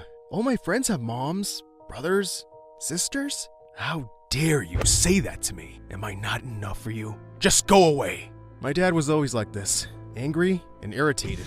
He never got along with anyone. And he got fired from every single job he took. We were so poor that he pushed me to school in a stolen shopping cart. No way we could afford a car. When I was in the 10th grade, Dad came home with a crazy surprise. A baby sister from one of his girlfriends. I was over the moon. He didn't even bother naming her. So I did it. I'll call you Annie. Isn't it a cute name, Dad? He didn't care. He was too worried about how we were gonna have enough money to raise a baby. Since he couldn't hold a job, he had to borrow money from a local billionaire. Only problem? My dad took the money and ran. He just left me and Annie alone. The billionaire was furious when I told him we couldn't pay him back. I gave him thousands of dollars. I'll have to call the police, and you two will be sent to foster homes. No way! They'll separate me from my sister. Please don't call the police. I can pay you back. I can work for you. You're only a stupid boy. What will you do? I'll clean the pool, do the dishes, mow the lawn. You can slowly take your money out of my paychecks. Please, just give me a chance. It actually worked. The billionaire let me work for him in exchange for a small salary and a place to live in his pool house. This pool house was way bigger than any apartment I'd ever lived in, so I was thrilled. I went to school every morning with Annie strapped to my chest and worked at the mansion all evening. Everything was going well until one night, when I was just about to sleep, someone started screaming outside. Papa, I'm scared. Stay here, sweetheart. I've got this. I ran out to see a strange, beautiful girl jumping into the pool. Woohoo! Cannonball! Intruder! Intruder! Someone's breaking in! Wow, you're cute. Wanna jump in? I pulled the pool cover over her head to trap her. Ah! What are you doing? I'm keeping you here while I call the cops. Stop it! I'm Zoe! This is my house! Liar! I've never seen you here. That's because I just moved back in with my dad, you idiot! I lived with my mom before. Now get me out of here before I get you fired! She crawled out of the pool angrily and showed me pictures of her phone with the billionaire. Believe me now, pool boy? My name's Milo. I don't need to know your name if you don't work here anymore. I'm sorry, I just never seen you before. Please don't tell your dad about this. I need this job. I'll do anything. She got so close that I thought she was gonna kiss me, but she said, Anything? Sure. What do you want? Apparently a lot. Zoe was wild. She partied a lot and stayed out late every day. I had to help her sneak back in each time. One time, she had a huge fight with her dad and ran away to spend the night with her mom. I had to lie in her bed and pretend to be her. So embarrassing. I did all of it for my sister, but as she got older, her needs started changing. Baba, when can I go to school like you? I want to play with the other kids. That made my heart sink. I didn't have enough money to pay for school, but I wanted to give my sister the whole world. I decided to ask the billionaire for a loan, and he said he'd think about it. But little did I know that Zoe was gonna wreck everything. It was a night like any other. She was sneaking back into the mansion at 3 a.m., and I was pushing her through the window when suddenly she fell right on top of their super expensive television. The screen shattered to pieces. Thankfully, Zoe wasn't hurt, but her dad was really mad. Who did this? Who? Milo was cleaning and he slipped. I could barely protest before the billionaire lost it. You? Do you have any idea how much this costs? There's no way I'm giving you a loan now. What? Wait, what loan? Please, sir. That money is for my sister. She can't go to school without it. No way. Figure it out yourself. I was so mad. I just stormed out of there and locked myself in the pool house. Minutes later, there was a knock on the door. It was Zoe. What are you doing here? Won't you be satisfied till you ruined my whole life? I didn't know about your sister or all these problems. Why should I tell you? You're just some rich girl who decided to make my life miserable. Please, just Leave me alone. I slammed the door shut and stormed back in. If she wanted to have me fired, so be it. I avoided her completely. I just went to school and did my work like I used to. I applied for a few extra jobs to do over the weekend. I had to send Annie to school, somehow. It all changed when Zoe showed up at the pool house one night. Please, don't shut the door. I'm sorry I acted like such a jerk. I brought you something. She handed me a whole stack of money. It's my pocket money. Dad tries to buy my love with cash. That should be enough for your sister's school. I was numb with shock. I can't keep this. You better, pool boy. I saved up all month for you. No, take it back. You can't make me. She just turned and ran. Use the money. Thank me later. This girl was crazy. With her help, I was able to afford a decent preschool for Annie. I didn't have to get a second job, so I had free time to study. I even tried out for the school swim team, and I was so shocked to see I was the fastest kid there. I got in right away. Things at home were the easiest they've ever been. Zoe didn't ask me to help her when she was sneaking in anymore. She even babysat Annie while I was busy. One time, I came home to see Annie and Zoe wearing matching dresses. Zoe had shopped for her. I don't get it. Why are you being so nice to us? I'm making up for being a jerk. You don't need to spend so much money. You're already forgiven. Hey, I like Annie. She's super cute and funny. I'm not just doing it for you. Still, I have to give you something in return. Okay then, go out on a date with me. What? You're sweet, caring, and kind of adorable. I like you. What do you think of me? I was shocked. How could an heiress want to date someone like me? Before I could say a word, I heard a shout behind us. What did you just say, Zoe? It was her dad.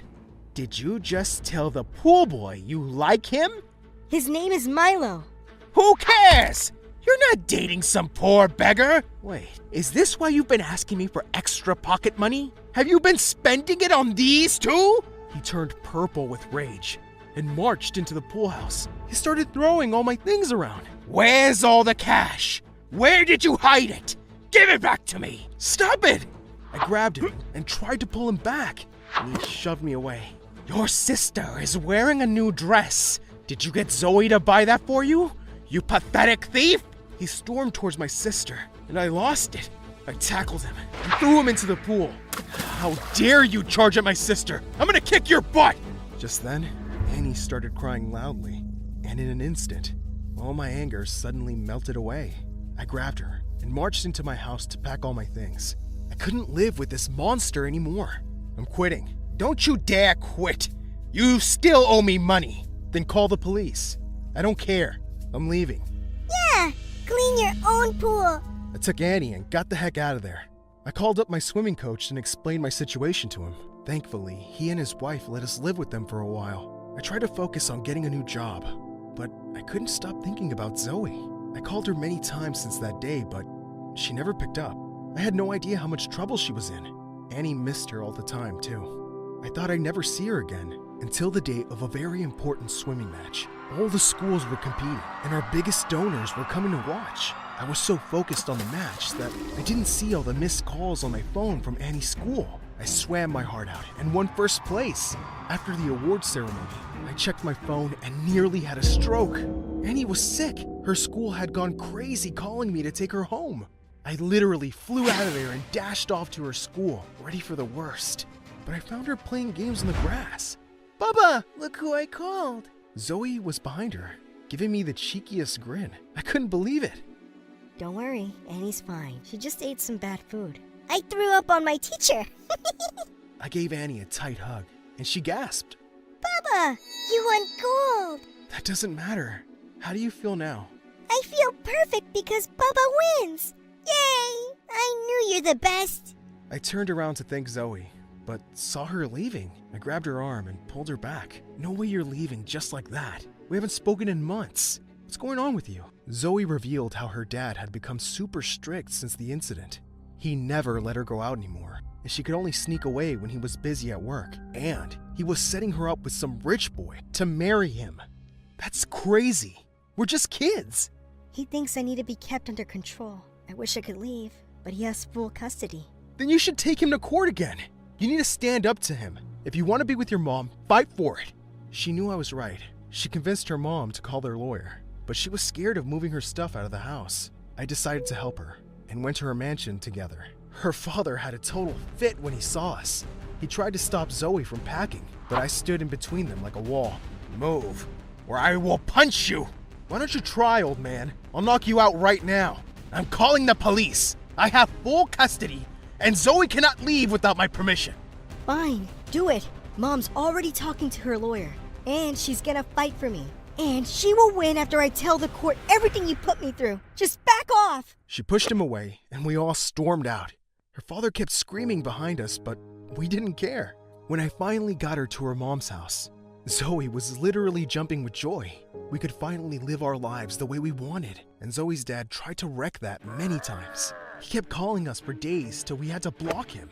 Then, he filed a police complaint against me, saying I robbed him and kidnapped Zoe. I was in jail for 2 whole days while the police investigated the matter. This was so crazy. They just believed his lies. Until Zoe showed up, she told the cops the whole truth. She wasn't kidnapped, I didn't steal, and her father was a lying jerk. They had no choice but to let me go. I wanted to make a graceful exit, but Annie turned to the billionaire and said, Ha! Chew on that! I was screaming from happiness outside. Thank you so much. You saved my butt. She was so cool, wasn't she, Bubba? Coolest. Suddenly, Zoe threw her arms around me, and to my shock, she kissed me right on the lips. I was so shocked. Aw, that was so cute! Kiss again! Shut up, Annie. Kiss, kiss, kiss! Sorry, I couldn't help it. I was so worried about you. And I'm sorry about this whole mess, and I leaned in and kissed her. It was a quick peck on the lips, but she turned red. You kissed me! I'll do it again. I pulled her to me and gave her another kiss. It was perfect.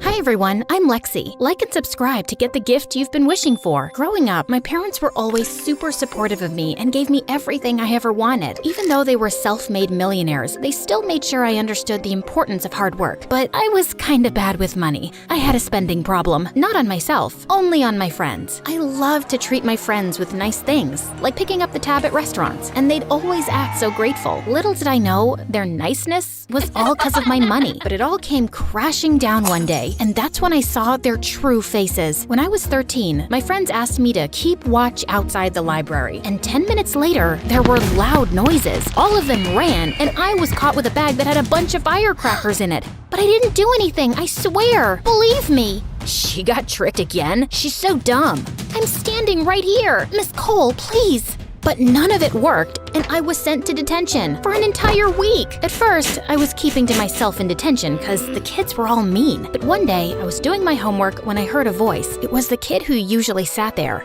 You have to do it this way. Here. Oh, thank you. You look familiar. Do we know each other? Wow, we're in all the same classes. I'm Zach.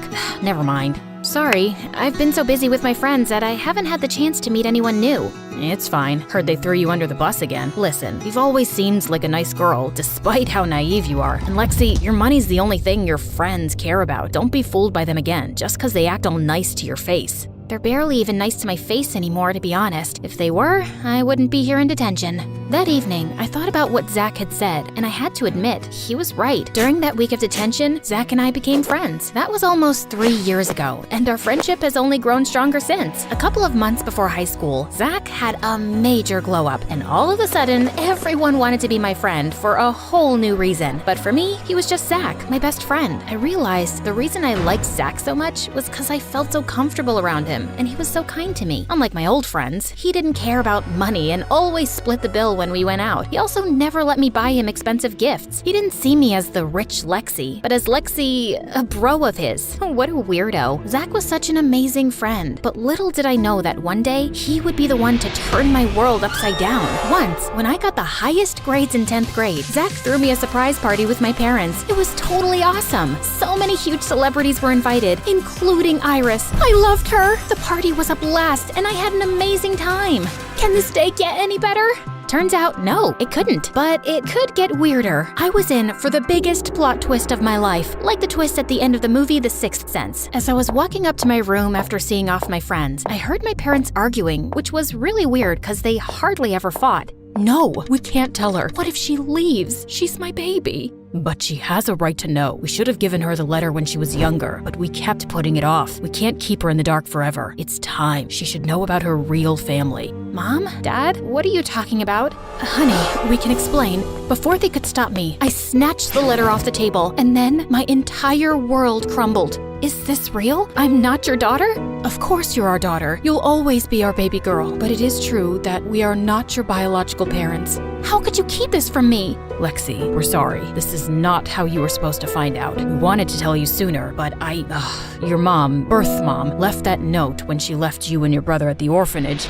Brother? I have a freaking brother? What else haven't you told me? Sweetie, please, calm down. You look pale. I think I need to lie down. That was a lot of information for me to take in. 16 years of me living here, and I find out now that I was adopted and have a twin brother who was adopted by another family? I was furious at my parents and refused to talk to them for weeks. When Zach tried to force me to talk to them, I told him everything. How could they do this? You're angry right now, but you have to remember, your parents never let you feel like you weren't their own. The love they have for you, it's real, no matter what it says on a piece of paper. When you calm down, you'll realize how lucky you are. Not everyone is this lucky, Lexi. I know I would give anything to have a family like yours. That made me feel sad for Zach. His parents had split when he was 10, and it had been just his mom and him ever since. And I realized Zach was right. I forgot how much my parents actually loved and cared for me. I rushed to them and apologized. I was determined to find my brother. From the letter, I knew his first name was Mark. I just needed a last name. So I called the orphanage every day to ask for my brother's last name, but they didn't budge. I even asked my dad to make a big donation. Might as well use all this money for some good, but it didn't work. Looks like money can't buy everything, huh? Zach then had the most brilliant idea. He suggested we both volunteer at the orphanage and snoop around for the details.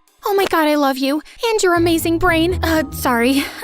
Volunteering gave me a new perspective. All these little kids without parents, I was just like them when I was their age. I hoped they'd be lucky enough to find great parents like I did. Of course, I didn't let that distract me from my mission. After a couple of days, I found my way to the file cabinet and searched, jotting down all the last names of every Mark that had ever stayed there. But trying to contact each of these Marks was more tiring than I thought it would be. Most of them thought I was trying to scam them. It wasn't until Zach pointed out that I realized I could just look for the date of birth for each of these guys, cause duh, we were twins. I know, you don't have to say it. Zach, oh my god, there's 2 of them. Oh, thank you. I'm gonna contact the families right now. Lexi, wait, take a deep breath. You don't want to just call them and drop the news. Hey, I might be your twin. How about you let me do it? I'll look into it, and before you know it, Mark will show up. I agreed with him, but I couldn't help feeling anxious for days. What if Mark is in another part of the world? What if he has no idea I even exist? Or worse, what if he hates me? I couldn't eat or sleep properly because the entire thing stressed me out. My parents were sweethearts, though. They tried to calm me down and distract me when we suddenly heard the doorbell. I rushed to open it, only to find Zach standing there with a confused look.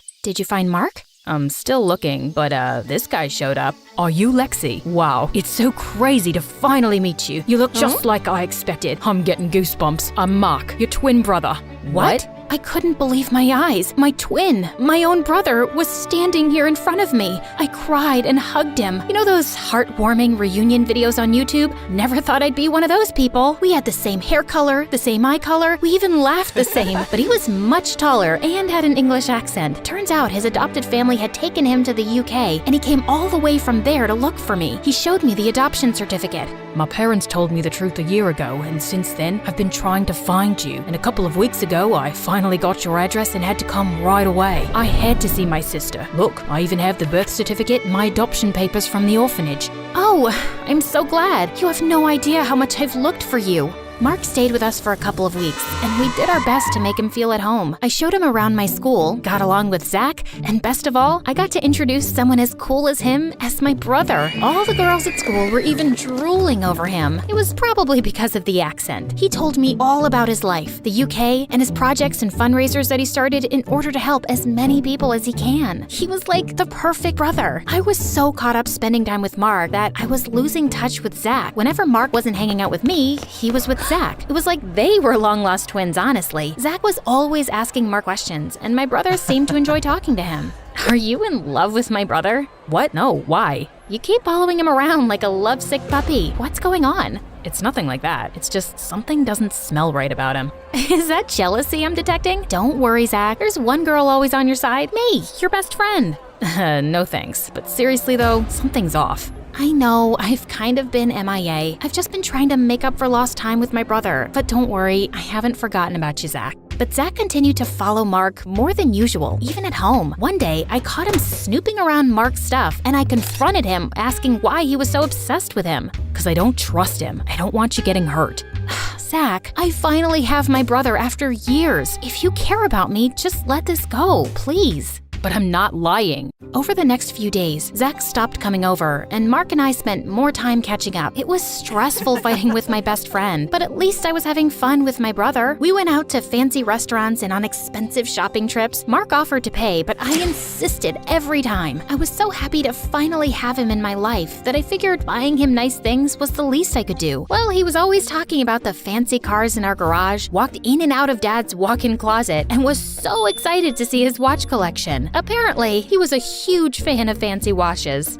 And weirdly, he knew the price of everything. Like once he saw a painting by a famous artist at home and told me he could guess the exact price. And he did. I did find it a little weird, but I was just focusing on the part that I had my brother back. A couple of days later, as I was relaxing and enjoying my weekend, Zach stormed into the house. Before anyone could process what was happening, Zach punched Mark and the two boys were in a full-blown fight. It took all of Dad's strength to pull Zach off of Mark.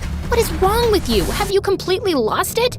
Lexi, you're not Lexi's brother, Mark. You're a con artist, and I have proof. Look, he's been doing this to a bunch of rich families. He finds families that have a missing son or brother and pretends to be them, just to scam them and use all their money. Someone from the orphanage tipped him off about you, and he jumped on the chance to scam you. That is nonsense. I am your real brother, Lexi. Believe me, he's just trying to get your money. Oh, that's rich coming from you.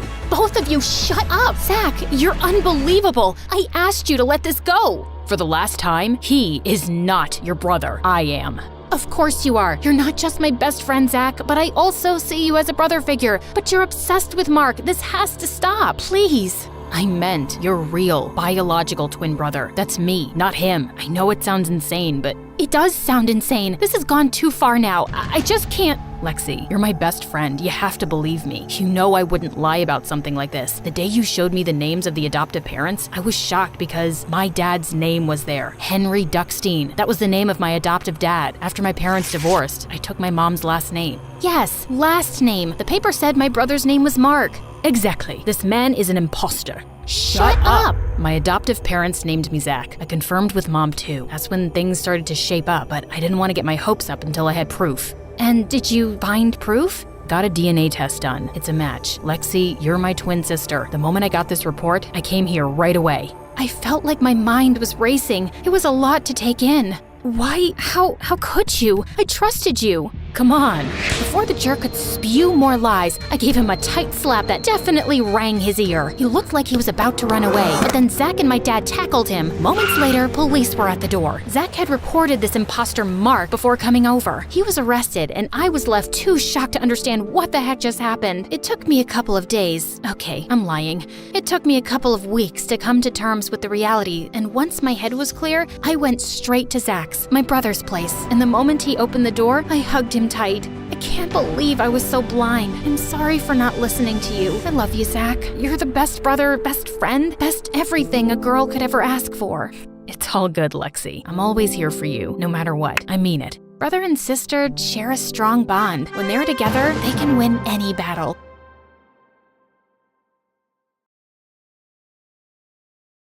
Hey guys, I'm Amelia from Denver, and this is my crazy story. Please like and subscribe first.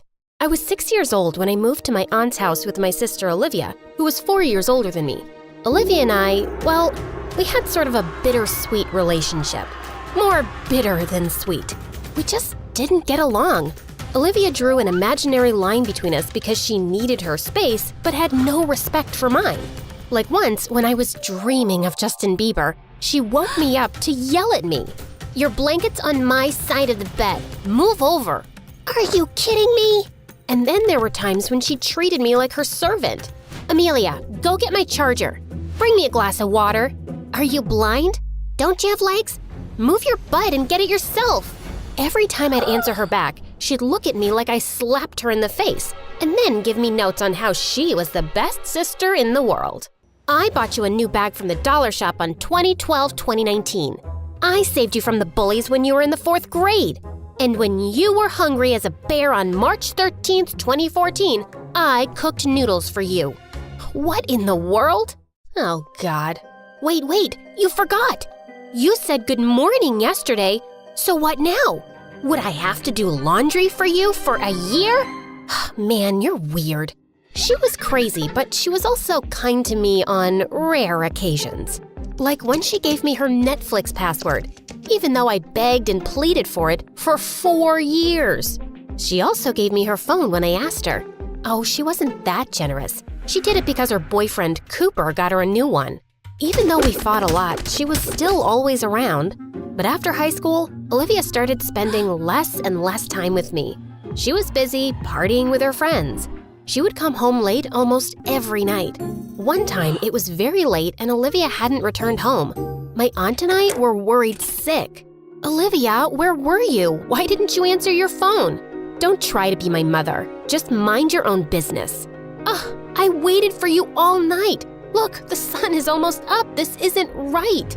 So, I should stop living my life just because you think partying all night isn't right? Gosh, you suffocate me. I am leaving. She then began packing her stuff. She said she was going to stay with Cooper and that she needed to live her life the way she wanted to. Well, fine. If that's what she wanted to do with her life, so be it. Once Olivia was gone, I did miss her, but I channeled all my energy into studying. It paid off because I graduated from high school with awesome grades. Now, I needed a job to pay for my college fees. I found a job in sales, and after months, I was finally able to move out of my aunt's place. One day, when I returned home from work, I found a basket at my door with a baby. And right then, my phone rang. Oh, you got it, Mandy. Thank God. Olivia, where are you? Wait, is this your baby? Ah, yeah. Amelia, look. I have to go to Europe with my new boyfriend. I'm so sorry, but you're gonna have to babysit her for just like 1 week. All the stuff you need is in the baby bag, and there's a diary too. Wait, are you crazy? You haven't shown up in 2 years. How do you think I'm gonna… She hung up before I could finish. I reached into the bag, and just as I found the baby's dad's number, Mandy puked all over the diary. No. I thought of taking her to my aunt, but then I remembered she was away visiting her friends. Oh God, I can't do this. I was having a full-blown panic attack, and that's when I decided to go to the cops. My friend's sister left her baby at my friend's place and then ran away. What should my friend do with the baby? It's not legal to keep a baby like this. She'll have to be sent to social services and they'll decide. Social services? No. I couldn't send my niece there. And then I banged my head hard on the wall. As I stared at Mandy in horror, she began to cry and just got louder each second. Nothing was working. This was frustrating. My patience was running out. After multiple failed attempts, I finally found a solution. I did a silly dance for her that caught her attention. Finally, silence. But what happened next made me explode. Now, who's gonna clean this up? Of course, me. I cried really loudly and cursed Olivia for doing this to me. Your mother is I don't know why I'm being punished. Well, the next thing that made me worried was work. I had no other option but to take her along with me. I made a stop at the grocery store near my work to buy baby food. As I reached the cashier, I struggled to juggle the bag and baby in my hands. Please, do you mind holding her for a while? Me? Okay. To make matters worse, I had to cut half of my purchases due to my credit limit. But as if luck was on my side. Congratulations, ma'am, it's your lucky day. You're our 1,000th customer, and you get a voucher worth $2,000. What? What did you just say? Yes! Finally, something good happened to me. I took the bags and ran out of the shop, but then the stranger stopped me. Hey, excuse me. Stop, please. Your baby? Oh my God, I am so sorry. I forgot about her. I'm a bad aunt, ain't I? Ooh, thank God you said aunt. I was wondering if I can… Before he could finish, Mandy started crying and I had to rush. Bummer. When I reached the office, I was surprised to see the stranger from the store there. It turned out he was our boss's son. You work here? Oh, wow. I'm surprised that we have such pretty employees. And the youngest ones. I'm sorry to have brought her here, but I'm still looking for some place to drop her off. Adrian was amazing. The guy was always nice to me, and as we started working together, he always praised my work in front of everyone, which made me feel over the moon. I was falling hard for him, but I kept my feelings about him under wraps. He, on the other hand, was pretty clear about how he felt for me. I must say, you look lovely today. Amelia, you are loaded with work. Let's take a coffee break. Amelia. One day, we were preparing for a meeting when Adrian took my hand and told me how much he liked me. I can't say no to my boss. I like you too. Everything was turning out great for me. Olivia had told me she'd be back in a week, but it had been more than 3 weeks and she was still a no-show. But luckily, Mandy and I were getting along just fine. It wasn't like she stopped spitting her food in my face, didn't cry, or stopped rolling on the floor. I just learned how to handle her better now. I even got her into a daycare when I was at work. Like all good things that don't last forever, this happy period of my life was also temporary. Mandy got sick and I didn't know what to do. I called Adrian and asked if he could drop us off at the clinic. He drove up in his Mercedes-Benz and took us there. Thank God it wasn't anything serious. On our way back, I invited Adrian over for coffee at my place. But what he said next surprised me. You live here? It's so tiny. And untidy, too. As he walked around, he stepped on a toy and screamed. Ouch. Oh. He looked pissed and threw the toy against the wall. I was shocked at how he acted. I'm sorry the house is messy. It's not your fault. I was thinking you could always give her up for adoption. She was your sister's mistake, not yours. Or have her come back and take care of her own kid. He wasn't wrong, but I wasn't sure about his idea. Mandy was my niece after all, and I loved her. The next few days, Adrian kept bringing up the idea of sending Mandy to social services. Even though I tried to contact Olivia many times, her number was off. Just a week later, I was having an amazing sleep when someone jolted me awake. It was Adrian. What happened? Is Mandy all right? Yeah, she must be. But Amelia, you fell asleep during our presentation. What is going on with you? You need to pull yourself together and give the baby to someone. Her dad? He was right. When my aunt came back from the trip, I went to her house and asked her if she knew about Cooper. She gave me his number, and when I contacted him, he was shocked to learn that he even had a baby. Oh my God, she looks just like me. My carbon copy. I can't believe Olivia hid this from me.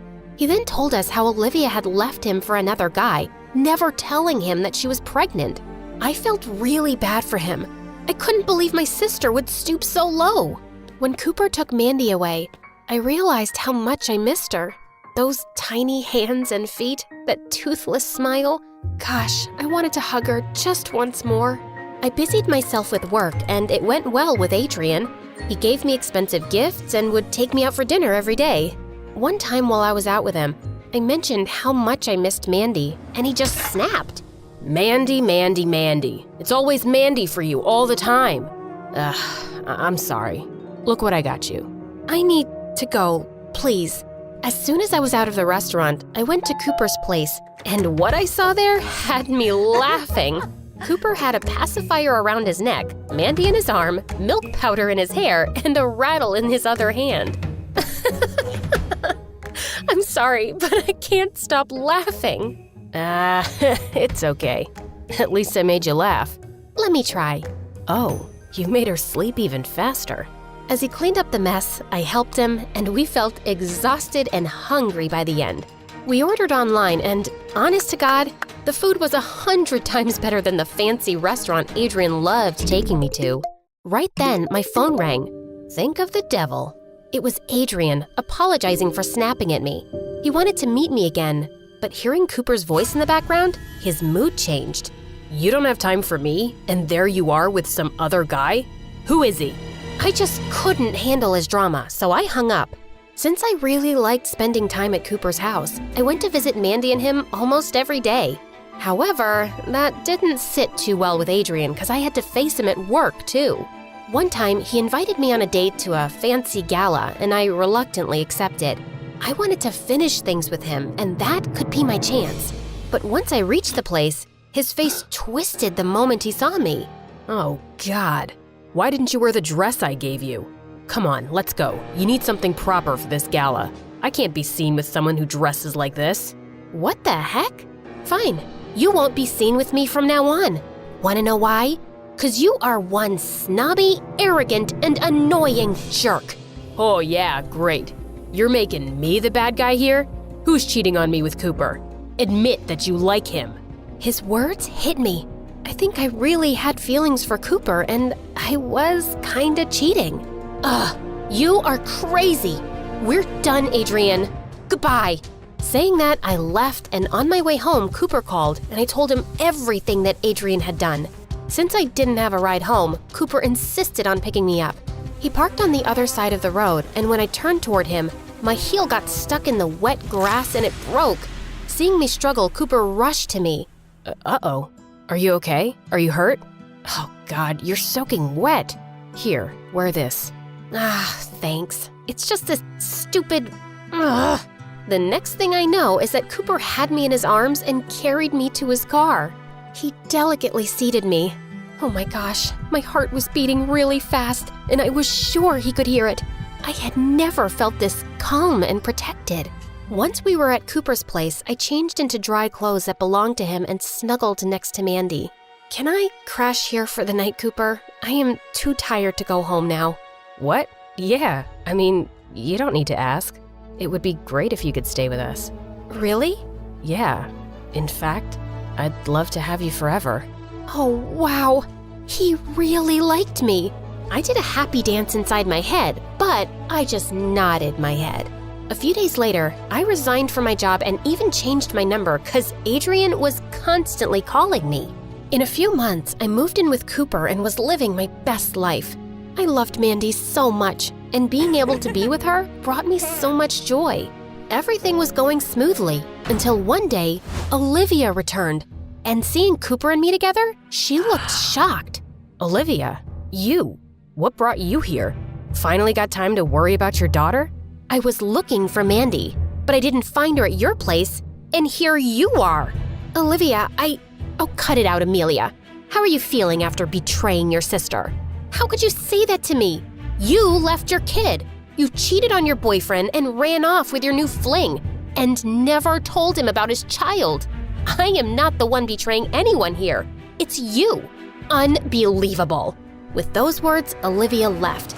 And even though I wanted to say so much more to her, Cooper stopped me, saying it wasn't worth arguing with her. Time passed and I didn't hear from Olivia again. Soon, Cooper and I got married and we were living the perfect life. But deep down, I missed my sister. On Mandy's 5th birthday, I was at the store getting her a gift when I spotted an LOL doll. When I almost had it, someone else picked it up too. Hey, I needed that. Oh, Amelia, it's you. Oh my God, it's been years. How are you? And is this for for Mandy? Yeah, she loves it. Olivia then handed me the toy and then Mandy called me from behind. Mama? Oh my God, she's grown up really fast. Can I hug her? Of course, you don't need to ask. You are her mother after all. Olivia then hugged Mandy and kissed her with all her strength. Mama, is this Mommy? Yes, honey, she is. Oh God, she knows me? Of course, I have always shown her your pictures. Thank you. Thank you so much, Amelia. You're the best sister in the whole world. The end.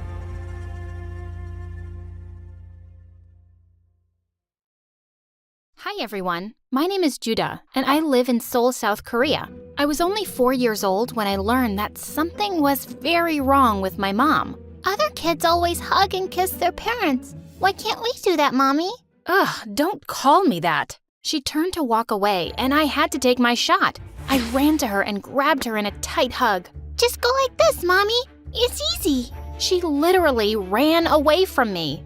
Don't touch me. I'm wearing Chanel. She didn't really want anything to do with me. She used maids, butlers, and money to keep me away from her my whole life. At first, I thought something was wrong with me, but my cousin Hari totally disagreed. Judah, you're my best friend in the whole world because you are perfect. Your mom is just a witch. I was so jealous. Hari's parents were amazing. Even though they were really poor and lived all the way in America, they tried to visit every other year. They video called me all the time, and I loved them. One day, Hari called me with some amazing news. My dad's company just blew up overnight. We're finally gonna be rich. That's amazing. What's more amazing is that I can afford tickets to see you. Ask that witch if I can stay over. I went out to talk to Mom, but she was sitting there with some strange men. Judah, here you are. Come meet the boy I want you to date. You what? He owns diamond mines. Diamonds! You can date him now and get married after college. No way! Have you gone insane? Don't you dare insult me in front of everyone. Don't you dare try to ruin my life. Hari is right. You're a witch. Her guests laughed and she turned red. You ungrateful little... Go to your room. I did go to my room. I also called up Hari and made my first and best evil plan. I can't take it anymore.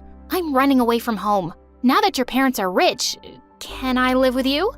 If they say no, I'll hide you in my room. Get over here. Thankfully, Aunt and Uncle loved the idea and welcomed me there with open arms. They didn't even tell my mom, and I could escape without any drama. I finally got away from my crazy mother. And the best part? I was gonna live with my best friend. Hari and I literally jumped and screamed the entire first night. On my second night, reality hit me. I was in a new country. I didn't know the language, and I was gonna start at a new school. Yikes! What if everyone hates me? What if they think I look weird? They won't. I'll translate everything for you. And I'll do your hair and makeup. She did my makeup for practice, and it made me want to cry. She literally painted my face and used tape to pull my skin back. She even put tape on my eyes so I had a crease. See? All we need to do is dye your hair blonde, like me, and you'll fit right in. I stopped her. I had gotten away from Mom to be myself and love myself. I was gonna be fine in my own skin. Turns out, I was more than fine. I walked into school for my first day, and a boy stopped me in my tracks. Whoa, I've never seen any girl like you. You're beautiful. He thinks you're pretty. Oh my God. Then the boy got down on one knee and asked me out on a date. He's asking you out, but you just got here. You don't need to pick the first guy in line. We ran away before we screamed with excitement. I'd never been asked out like that before. The first day was already fun, but only because Hari was by my side. Without her, everything was suddenly impossible. I didn't understand a word anyone was saying. One boy was trying to warn me about a spider on my shirt, and I didn't get it until it crawled on my face. Ugh! I didn't even know how to ask the teacher if I could go to the bathroom. I just walked out of class silently and she started yelling at me. I was almost in tears before someone told her I couldn't understand her. One day, Hari was auditioning for the cheerleading squad, so I went with her for support. We were dancing together for practice when suddenly the cheer squad walked up to us. Wow, you're an amazing dancer. Who are you? Hari introduced me and the girl asked me to join the cheer squad. But what about the auditions? No need for those. We like Judah. Tell her to join us. Obviously, I turned them down right away. I wasn't gonna snatch Hari's place. She pretended it didn't bother her, but I know that it did. At home, Aunt and Uncle were trying way too hard to be nice to me. They asked me endless questions and they kept buying me over-the-top gifts. Uncle even bought me a car. You gave Judah a car before me? We can get you a car too, sweetie. You should have thought of me first. Hari stormed away and locked herself in her room. I had to slip like 50 apology notes under her door to get her to come out. They just feel bad for me because of my terrible mom. Come on, don't be upset. She came around and I thought things would get better until one day when Derek, the cutest guy in school, walked up to us at lunch. Oh my God, I have such a huge crush on Derek. Have you told him that? I dropped major hints the last time we were in class. Maybe he's finally gonna ask me out. We squealed in delight till he came within earshot. Then Derek walked right past Hadi and stood in front of me. Wow, you're really cute. I've never seen you here before. Are you new? I had no idea what he said, but Hadi turned white as a ghost. Derek started saying more things I couldn't understand, and then he just patted my head and left. What was that? He asked me out on a date. You? But I feel like he was talking to me. He was just being shy. He said he wants to take me out to dinner. Oh, wow, that's amazing. I jumped, but Hadi didn't join me. In fact, she started acting so weird. She refused to sit with me at lunch anymore, and she started walking home from school alone. When she went out for a date with Derek, she told some random girl at school all about it instead of me. I barged into their conversation and pulled her away. What's wrong with you? Why are you ignoring me? Why can't we have our separate lives? Hadi, you're my best friend. I want to be with you. So I can keep being your translator all the time? I love you. But Judah, I need some space from you right now. Just be on your own. Fine. I don't need you either. Just watch me. I joined online classes for English and started taking a book of translations with me everywhere. I was gonna learn this language and yell at Hadi in English for being such a jerk. I got better fast. English wasn't as hard as it looked. I could even hold decent conversations on my own, and I made a few friends. We were in the cafeteria one day when Derek walked up to me. He had flowers in his hands, and his friend from the band was playing the flute. What? Judah, I know you didn't want to go out with me then, but I can't stop thinking about you. Will you give me a chance? What are you talking about? You wanted to go out with me? I asked you out that day, remember? Hadi said you didn't want to go, so she came on our date instead. She what? I stared at Hadi with my jaw loose. She was already in tears. Okay, fine. Derek asked you out, not me. Happy? I was jealous, so I lied and I went to see him. Are you serious? You're such a freak. What's wrong with you? Hey, don't talk to her like that. We missed our date because of this pathetic loser. Jeez, how desperate can you get? I just lost it. I flew forward and punched Derek right in the face. It was a total blur, and suddenly, I was at the principal's office. Derek had an ice pack on his bleeding nose, and my aunt and uncle were getting screamed at. I got suspended from school for a whole week. Hadi and I had the biggest fight ever at home. I would never date someone you had a crush on. How could you be so mean to me over some stupid boy? It's not about the boy. Ever since you came here, you've just taken over. My friends, the cheer squad, the guy I like. You're getting everything. Even my own parents like you better than me. Hadi, don't say that. You're sisters. We're cousins. I'm your daughter, but all you want to do is talk to Judah and buy her crazy presents when I never got treated that way. We're just trying to make up for past mistakes. What mistakes? That was when my aunt told us her final secret. Hadi and I were non-identical twins. They were my parents. I sat there in shock while my aunt explained how poor they were when we were born and how they had to give me away to her rich sister. Why did you keep Hadi? Why not me? You were having a lot of medical issues as a baby. We couldn't manage the bills. I thought my sister would take better care of you. I see. I thought I had one mother who didn't want me. Turns out I had 3 parents, and none of them wanted me. Judah, it's not like that. I got up and ran to my room. I started packing my things through a haze of tears. Judah, no, please don't leave. I'm so sorry. You abandoned me with a monster. You waited 17 years to tell me the truth. Don't pretend you care. I stormed out and didn't look back once. I was done trusting my family. My heart was broken. I sold the car Uncle gave me and used the money to rent an apartment. I got a job and focused on my studies. I turned my heart to stone. So when Hadi tried to apologize to me 100 times, she always failed. I did miss her a lot, especially during the special moments of my life. When I got into the college of my choice, when I got my first job, on the day of my wedding, I almost called her twice. Hadi had become a huge influencer with millions of followers. She was only a DM away, but I felt too guilty for not making up earlier. My husband and I went hiking in a national park for our honeymoon, when suddenly a crazy storm hit us and I got separated from the hiking group. I shouted till I lost my voice, but no one heard me. I walked and walked until I realized I was just moving in circles. I'm not giving up. You can't have me, Forrest. I was lost in that jungle for 3 days and 3 nights. I hid in caves when it rained, and I only survived because of the water and food in my backpack. On the 3rd night, I was about to go to sleep when I suddenly heard people shouting my name. Thank God!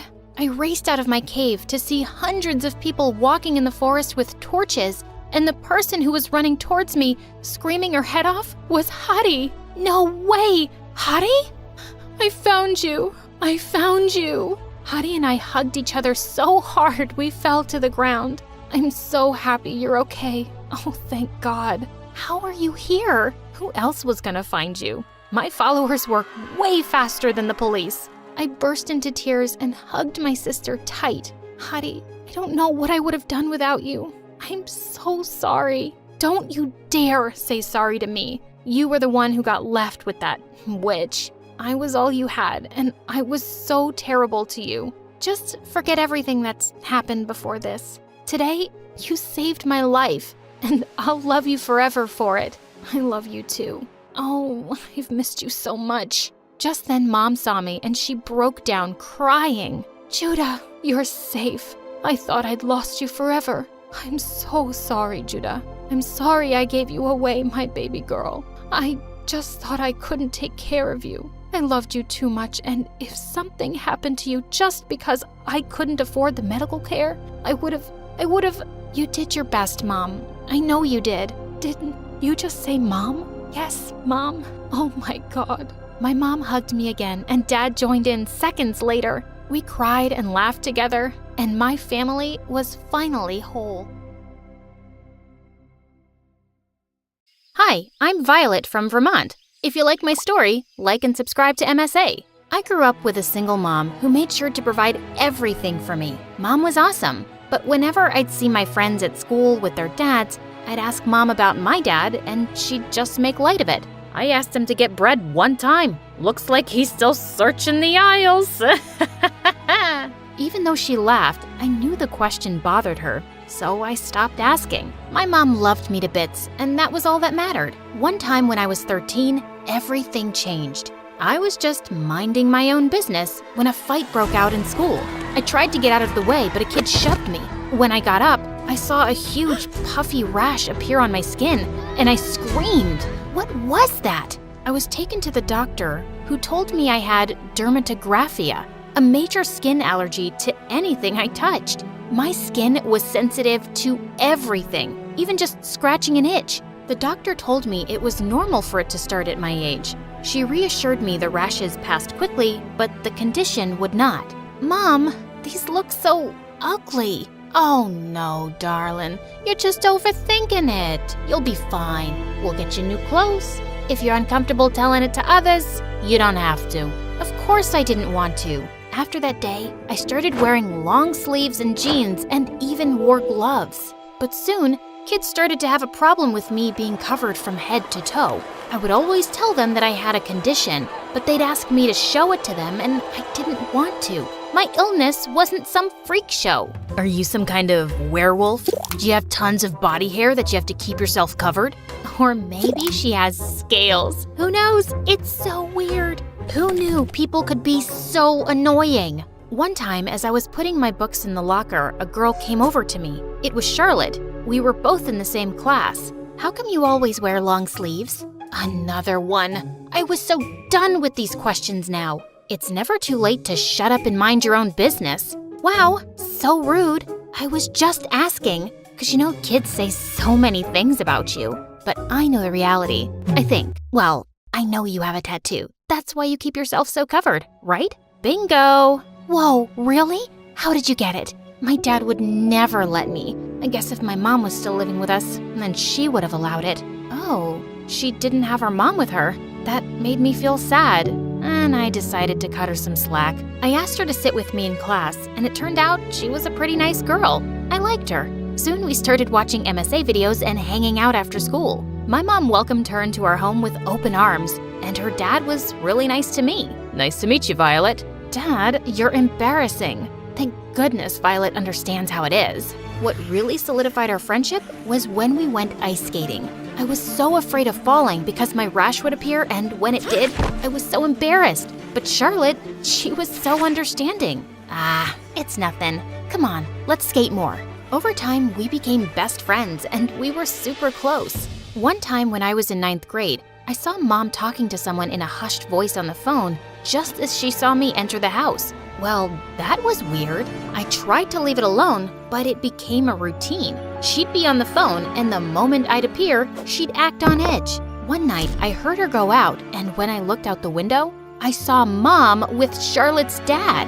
What the heck? I even told Charlotte about it, but she wasn't too concerned about it. But I was, 'cause it started to happen almost every other night. When I confronted Mom, she straight out lied. No, honey, I just went out to get some milk. Nothing else.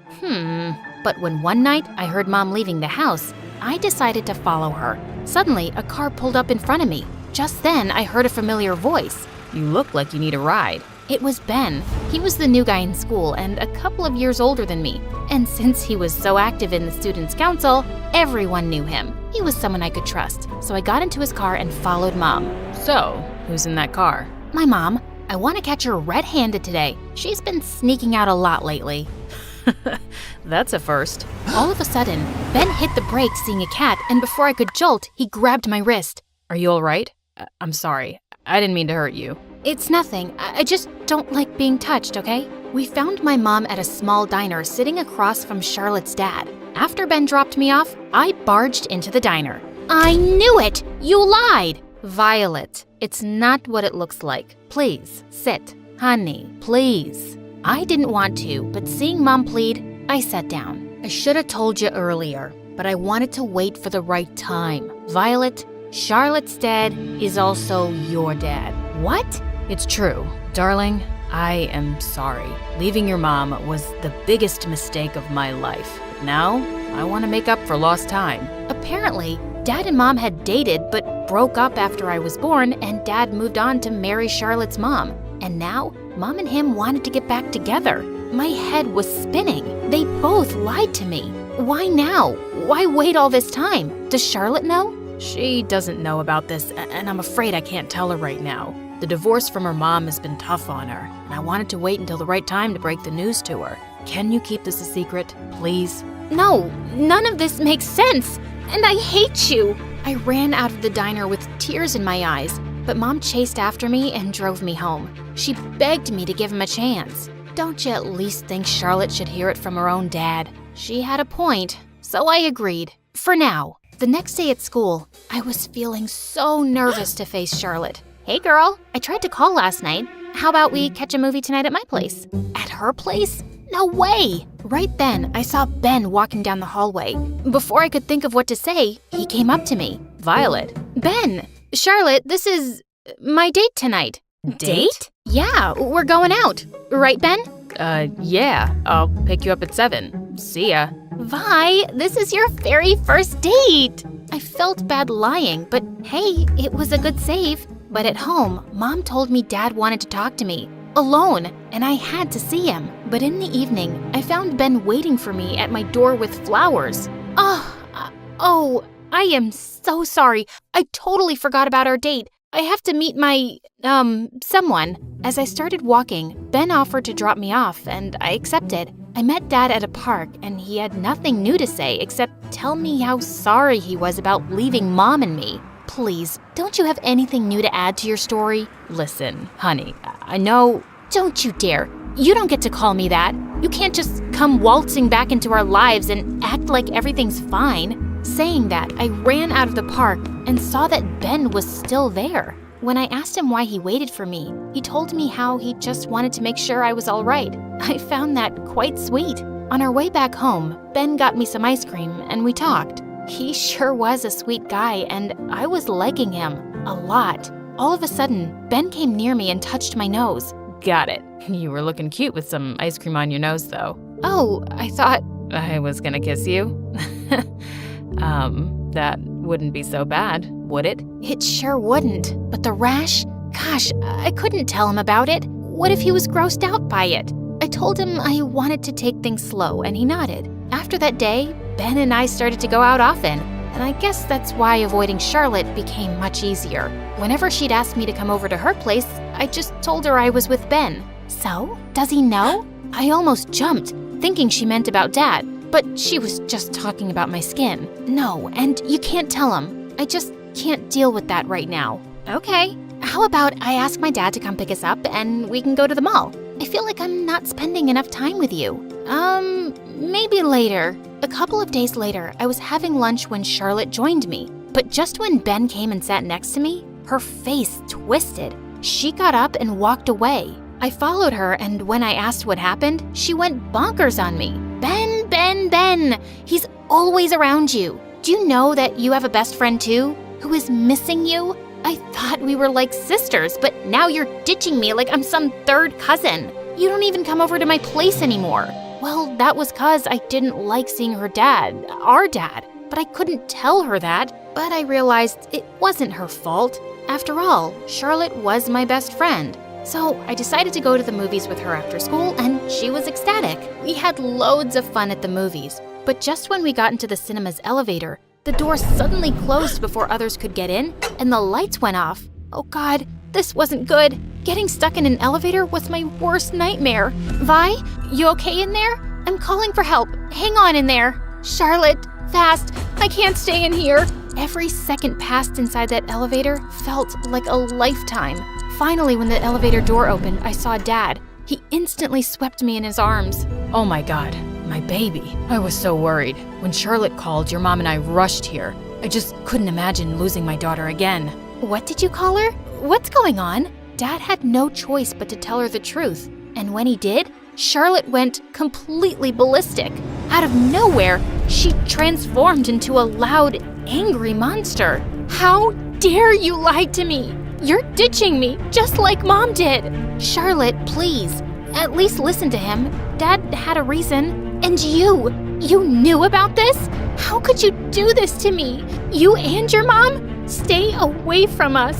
Saying that, Charlotte ran off and her father followed her. I was so shocked, I didn't know what to do. I was sure that Charlotte would understand eventually. After all, she loved me and always considered me a sister. I was really expecting Charlotte to apologize at school, but she just stared at me. The last thing I want to do is see your face, you liar. Charlotte, you always wanted us to be sisters, right? Can't this be a good thing? I don't anymore. Why did you have to lie to me? Right then, I saw Ben walking towards us, and seeing him, I saw a vicious look on Charlotte's face. Maybe it's because you're a natural-born liar. You lied to me. You even lied to Ben. Did you tell him your secret? What is she talking about, Violet? Charlotte, stop right now. Oh no, I'll tell you, Ben. Better yet, I'll show you. Suddenly, she pinched me hard on my arm. By the time she was gone, a huge allergy spot had appeared where she pinched me.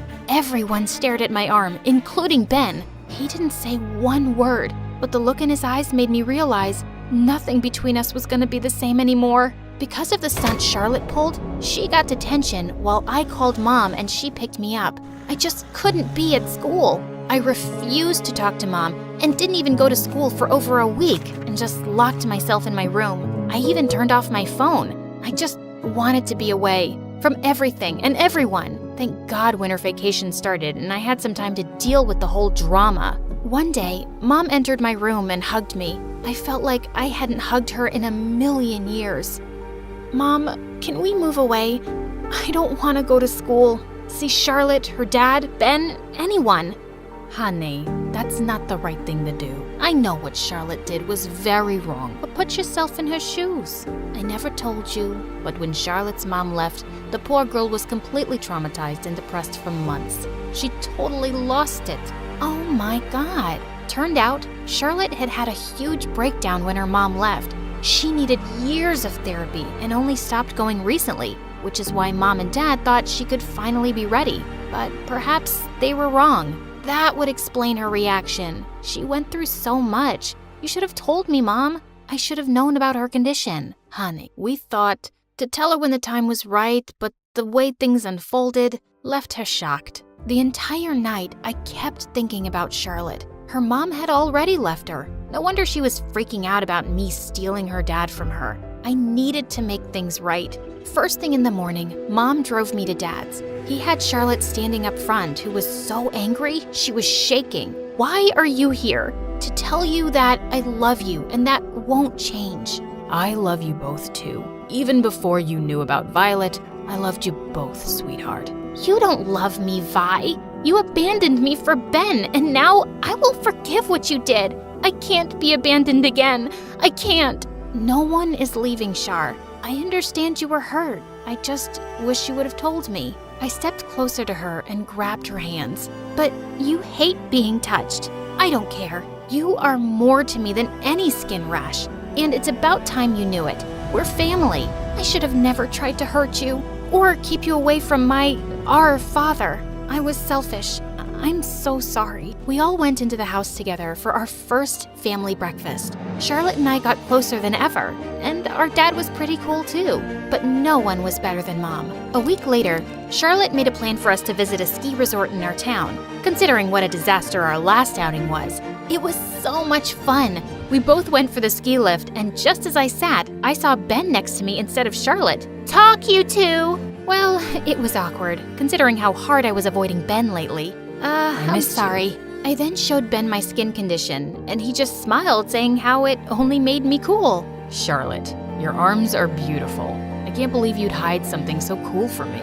You know, I think so too. May I? Ben drew "I love you, Violet" with his finger, and it appeared quickly in big, puffy letters, but it was the most beautiful thing I had ever seen. He kissed me on my lips, and I didn't have an allergic reaction. After that, I learned to listen, trust, and be proud of who I was.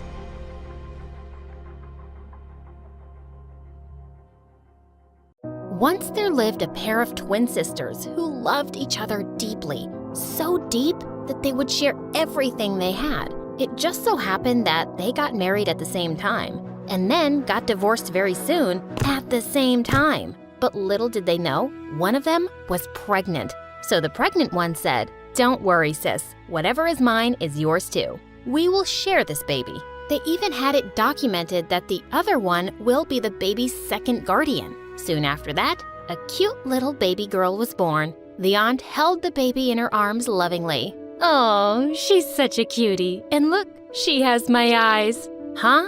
You must be kidding. Give her to me. Let me hug her first. And oh, look at her. Isn't she a little tiny version of me?" Well, that baby was me. And ever since then, I've been living the craziest life with two crazy moms who were head over heels in love with me. I'm Belinda. Please like and subscribe. My mom and Aunt Celine had once been the closest pals, but no one would ever believe that now, because the only thing they always did was fight over me.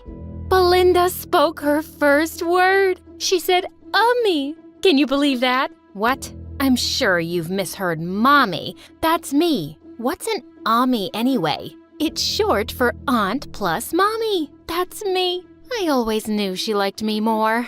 But Mom wasn't taking it. She started pulling me from Aunt's hands, but she wasn't letting me go either. The struggle went on until I fell on the bed and screamed. On my 5th birthday, we all went to Disneyland, and it was so much fun. My aunt went to the restaurant to order lunch. While we were waiting, I suddenly spotted Mickey Mouse, and he seemed to be waving right at me. I immediately ran through the crowd to see him. He hugged me, and we even danced, and when I turned back to go to Mom, I couldn't see her anywhere. Oh my God, was I lost? I ran around crying, but thankfully some staff took me to the announcement area, and my mom and aunt came rushing there in seconds. Oh my God, honey, I'm so sorry. I didn't notice you had gone. You didn't notice your own daughter? How amazing you are. I shouldn't have left her alone with you in the first place. She lifted me up in her arms and took me to the restaurant, and I forgot all my tears when I saw food in front of me. But later that night,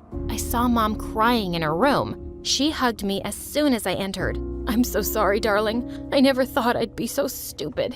Your aunt was right to be angry. I almost lost you." Mommy, it's okay. I'm just fine, and I love you. But after that incident, the tension between Mom and Aunt just kept growing. When it was my time for school, though, both came together for the first time and chose a fancy private school. On my first day, Mom woke me up extra early and spent 2 hours doing my hair. When I went to the dining hall, all ready, Aunt Celine gasped. "What on earth have you done to her hair?" "Gosh, let me fix it." She then untied my hair and put some colorful clips in it, which looked pretty cool. Aunt Celine, this is so nice. Can you do my hair every day? Of course, honey. Why am I even here? Why am I even here then?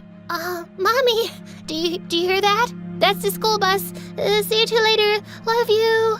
Love you too, my dear. I think she said that to me.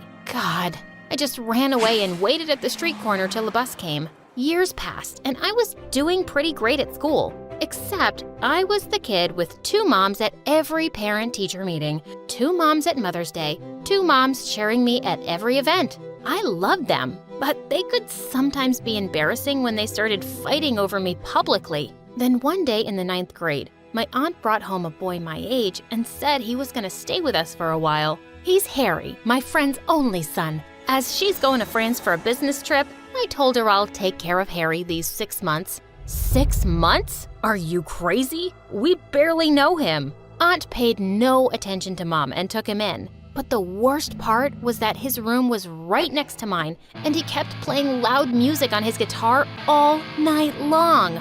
I could barely focus on anything.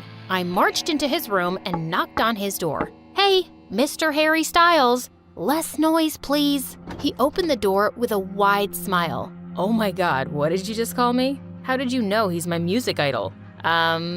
Okay, whatever. Just keep it down. I'm trying to prepare for the National Poetry Competition. You write poems? Let's hear one. Maybe I can write music for it. Oh my God, we could start our own band. Who was this dummy and why was he here? I just walked away and he went right back to playing as loudly as ever. A few days later, it was my 15th birthday, and like every year, it was a war between my moms to decide everything for the party. But in the end, they threw a great one with all my friends from school, and Harry even played some songs, and he was actually pretty good. After he finished playing, I went over to him. "Okay, I have to admit, I really like your songs." "Whoa, that's a biggie coming from you. Thanks, Mrs. Shakespeare." I laughed and he pulled me onto the dance floor.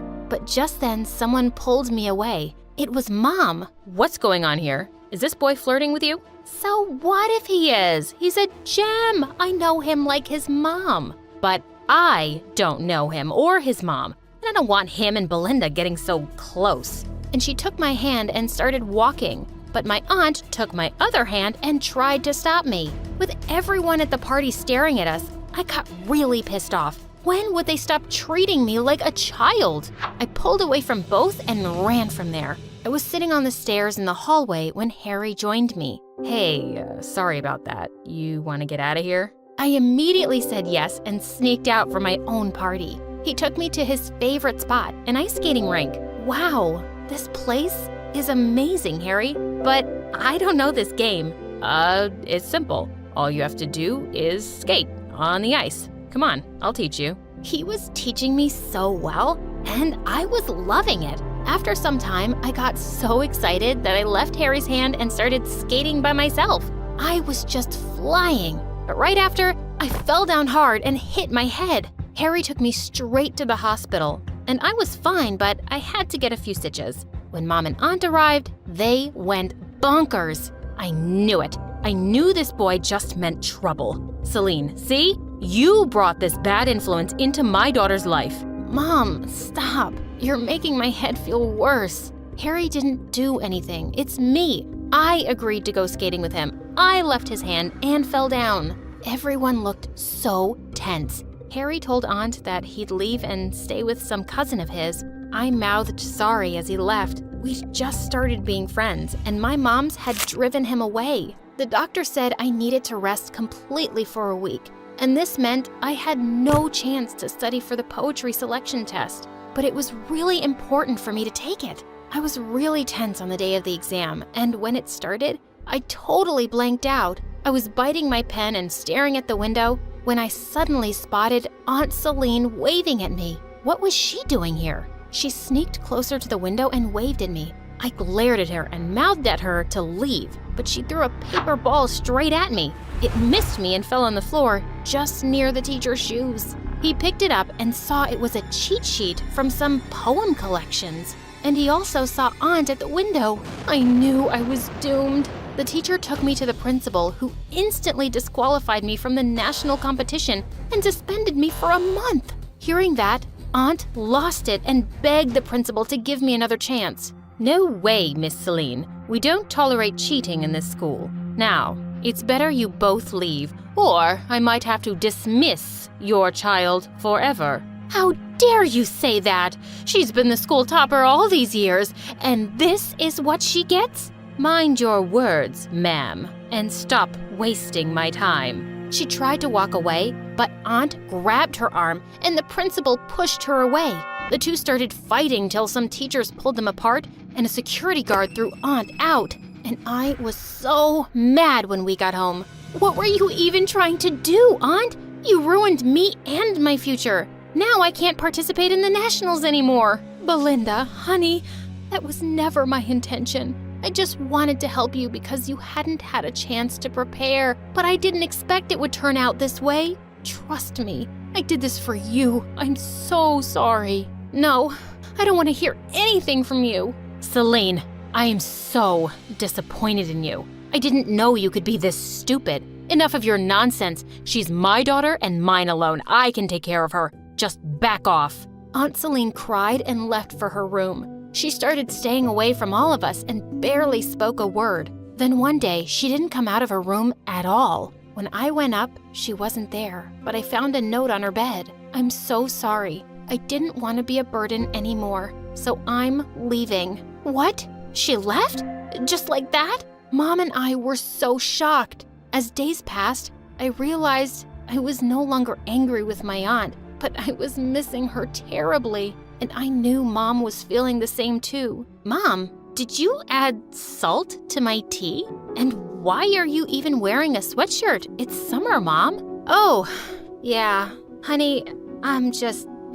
sorry, my dear. I don't know why, but I'm just not myself these days. I know why, Mom. You're missing Aunt too. What if she just forgets me, Mom? Maybe she'll just have a kid of her own and never think of me. No, honey, that's medically impossible for her. You know, that's why I promised her that you're her kid too, but we just got so crazy. Oh no, Aunt can't have children? Now I was feeling worse for my aunt. I just had to get her back. I tried contacting her several times through emails and phone calls, but she just never replied. Then one day, I got some good news from my school. My teacher had spoken to the principal, and she was ready to give me a second chance in the national poetry competition. I wrote an emotional poem about Mom's love, and even better, I was selected to read it out loud for the final round of the competition. I could take my mom, but I so wanted my aunt to be there too. I sent her the invitation by email and reserved her a seat in the front row, hoping she'd show up. I also texted Harry to come. On the big day, I was so nervous, and Mom was there with me backstage, cheering me on. But she isn't there yet, right? Tell me, Mom, is Aunt Celine here? No, honey, but listen, I'll record the whole thing for her, okay? And she'll be so proud of you, so give it your best. As I walked onto the stage, I looked up nervously at the crowd, and my eyes fell on Harry and Aunt Celine. I was so happy. They gave me a thumbs up, and I started off confidently. But as I was reading, I got an emotional look at my mom and aunt sitting together. For me, from the day you're born, you have a friend in your mother, to laugh and cry on her shoulder and share secrets with one another. Someone with the biggest heart. She'd walk through fire for you. I can't believe I'm so lucky that I got not one mom, but two. As soon as I finished, I ran down to Mom and Aunt and hugged them. Aunt Celine, you're not just my aunt, you're my mom. I'm promising you, I am and always will be your daughter. I missed you so much. Please, please come back. She cried and hugged me. You know how much I missed you both. Bells, I'm glad you understood. I did everything out of love. And don't be mad. If I come back, I'll still do anything for you. We laughed and Mom apologized to Aunt and Harry too. Just then the winner was announced. Honey, you heard that? That's you, Belinda. You won the nationals. Wow, that's great. But you know, I think I've already won. I have the greatest moms in the world. I'm the luckiest. Hey guys, I'm Kinsey from North Carolina, and I have a condition called OCD. That means I worry nonstop about all kinds of things. Like, I have to wipe my desk chair 8 times before I can sit on it. I also count my socks 6 times each night to make sure I have enough pairs for the next day. Before I continue, please like and subscribe. Living with my condition was tough and a bit lonely. I was an only child in a super rich family, but our servants were my only friends because everyone at school thought I was a freak. One time, I was sitting in class next to a girl who kept staring at me. What are you doing with your colored pencils? Duh, I'm organizing them so they all face the same way. You've organized them like 50 times. What are you, a robot? Everyone started laughing, except this one boy named Blake. After class, he gave me some chocolates to cheer me up. Don't let those mean kids make you feel bad. You're pretty, you're funny, and you're the best speller in our whole class. He was a sweetheart. After that day, Blake and I became really close. And as time passed, I really started falling for him. But anytime I decided to tell him how I felt, I chickened out. But one day in 10th grade, there was an announcement for the school dance, and my heart raced. I wasn't letting this chance go. Today, I'd ask him out. At lunchtime, I caught Blake sitting alone, but my heart dropped when a gorgeous girl walked over to Blake and put her arms around him. No! Hey, dude, what's going on? Is this your cousin or something? Nope, this is my new girlfriend who just asked me to the dance. Isn't that awesome? Wow, so awesome. Sorry, I gotta go. The air is making my eyes water. Allergies. I couldn't believe I'd missed my chance. And now Blake has a stupid girlfriend. I was watching MSA videos that night when I came across a story about a girl who got married 9 times just to get revenge on her sister. That's when I got an idea. The only way to get over Blake was to date as many guys as possible. So I texted every boy I knew. It was a gorgeous goddess with extra clean hair. Surely at least one boy would want me. But I woke up to see my phone had blown up with messages from 16 guys. And when I walked into school, a swarm of boys circled me with flower bouquets and even a life-size teddy bear. That's when Blake came up to see me. These guys are going crazy. Did that dude just throw rose petals at you? Oh, that one's been wanting to go to the dance with me. Yep, while you were with your girlfriend, I decided to get myself 16 dates. You can't go on 16 dates. That's crazy. Oh, yes, I can. You just watch. I walked away like a queen and couldn't help notice Blake looked kind of upset. Well, I was glad. He had chosen someone else, and that was his loss. I set up my dates in a row that whole week. One at a bowling alley, one at an escape room, and one at a skating rink. But I realized I didn't like a single guy I went out with. One night, I was stuck at a restaurant with the most annoying guy on earth. What's your favorite flavor, bubblegum? Do you like surfing? Why are you wearing rubber gloves while you eat? I hate bubblegum and swimming in the ocean. And again, I have OCD and don't like touching silverware at public restaurants. Just then, our waiter came by and he looked around my age. Excuse me, miss. You have an emergency call. I jumped up right away and the waiter led me to a counter. Did anyone die? Is my mom sick or worse? They canceled MSA, my favorite channel. Oh, I just made up the emergency call. You just seemed miserable on that date, and I wanted to save you. Oh my God, you're amazing. Thank you.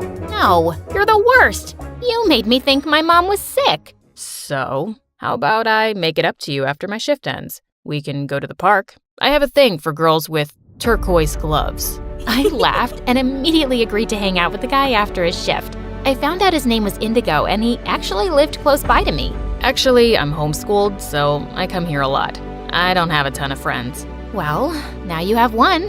From that day on, Indigo and I started hanging out a lot. I had made a commitment to go on every one of my dates. My mission wasn't complete, so every time I'd go on a bad date at his restaurant, Indigo would come up with some excuse to rescue me, and we had the best time laughing over it. Then one day, Blake and I decided to catch up over coffee. How come you and Indigo hang out so much? I thought you were busy dating 16 guys. Now I'm down to 9 guys. I still haven't found anyone yet, but whatever. Indigo's my friend, and I really like him. Oh, so you like him. Didn't you say he doesn't have any friends? That doesn't seem a little off to you or anything. There isn't anything off about him. Why can't you just be happy that I made a new friend? He's the only person besides you who doesn't think I'm a weirdo. I am happy for you. Why wouldn't I be happy? I just don't want you getting hurt since you obviously like him. God, what a drama queen. But the more I hung out with Indigo, I wondered if Blake was onto something. Indigo was lovely, but he also never invited me to his house or told me much about himself. One night, Indigo and I were sitting by the lake, and I decided to ask him about it. I don't tell people about my life. It's too complicated. Well, I don't like hanging out with people who keep secrets. Fine, I'll hang out by myself then. At that second, Indigo ran into the lake and went underwater with his clothes on. What are you doing? The lake is polluted. You don't know what's inside it. Ugh, I'm going home. Just put your feet in. It feels nice. And remember, you can always take 100 showers after. Do you trust me, Kinsey? I was about to tell Indigo no freaking way, but then I noticed his warm brown eyes and that he was holding his arms out to me. I held his hands tight as I dipped my feet into the water. Oh my God, I'm doing it! I'm amazing! Indigo, this is a really big deal for me. Well, I'm honored to be by your side during such a big moment in your life. Indigo smiled at me, and suddenly, I pulled him close and kissed him. I felt my heart race like never before. I fell asleep thinking about Indigo that night. I could still feel his lips. But the next day, I heard a knock on my window, and it was Blake. Blake, what are you doing here? Kinsey, I'm in love with you. I've been in love with you for years, but I never had the guts to tell you. That's why I got a girlfriend, but I ended things between us. You're the only one I want to be with. I couldn't speak. My head was spinning. I'd wanted to hear those words for so long. So, do you love me back? Can you squeeze in a 10th guy to date? Before I could reply, there was another knock at my window, and it was Indigo. Well, I understand everything now. Indigo is the guy you love. I came over because I never heard back from you after we kissed. Is it because you're in love with him? Oh God, oh God. I sat on my bed and both boys sat on either side of me. Okay, it's true. I like both of you, but I don't know who I like more, and I don't want to hurt anyone. Fine then. There's only one way to settle this. You cancel the rest of your 9 dates and date both of us for a few weeks, and then decide who you want to be with. Indigo agreed, and suddenly, the two of them were arguing about where they'd take me and what gifts they'd buy.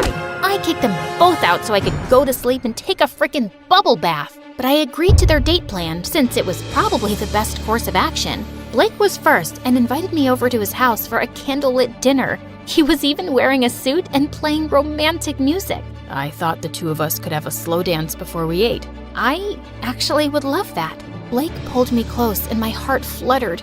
Even with everything that had happened, I did still love him. But then suddenly, Blake pulled away. What happened to your hands, Kinsey? They're not peeling or red anymore. They look normal. I've been washing my hands a little less. Still a lot, but not 30 times a day. Oh, you wouldn't believe what Indigo made me do the other day.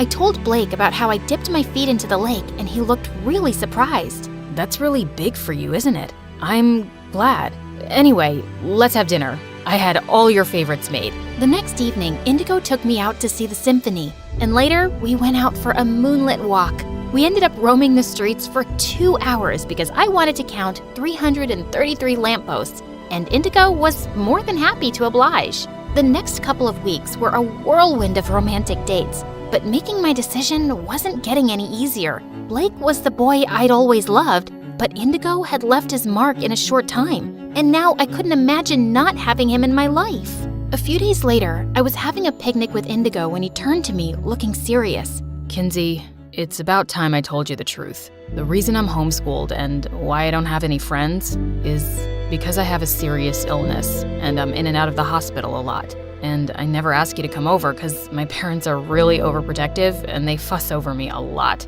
I didn't want to freak you out with all that. Wow, Indigo, that sounds tough. It's not been too bad, just something I have to live with. But things will change once you get the surgery in 2 days. Indigo turned to me in shock as I clapped my hands over my mouth. Oh God, how did I let this slip? I was about to tell you about my surgery. How do you already know? Wait a second. Did you pay for it? because my mom told me that just this morning that some anonymous donor had decided to fund my surgery. Kinsey, is that you? Okay, please don't be mad. I once saw you taking your meds secretly, and I just wanted to know what was going on with you. So I went to your house and met your mom. She told me everything. I'm sorry, I wasn't trying to be nosy. It's just because I care. I can't accept such a big favor from you. It's not a favor, and you don't have a choice. I know your illness is more serious than you're letting on. You have to do this. You're running out of time. Okay, you're right. I can't thank you enough, Kinsey. Save your speeches for later. You just focus on the surgery now and getting well really soon. The day of the surgery, I reached the hospital an hour before, and I was going to Indigo's room when Blake appeared. I'm so glad you're here, Blake. God, I'm so dumb. I nearly told Indigo everything the other day. But he doesn't know that I paid for half of the surgery, right? You did what? Blake and I turned around to see Indigo in a wheelchair, ready to be taken to the operating room. Listen, Indigo. Are you kidding me? Your lover BFF took pity on me and chipped in too? What am I, some charity project that he used to win you over? No, dude, it's not like that. Save it, Blake. Lucky for you that you're rich enough to pull off such grand gestures. You helped save my life and come off as the hero, so of course she'll choose you. And I'll just end up feeling like a total loser. I'm calling it off. I'm not getting the surgery.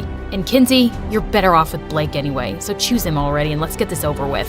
With that, Indigo stormed off. I have to go and convince him. He needs this. Let me try once, okay? Indigo, don't be stupid and come back inside. Please, just leave me alone. No, I won't. And that's because I really care about Kinsey and you're the right guy for her.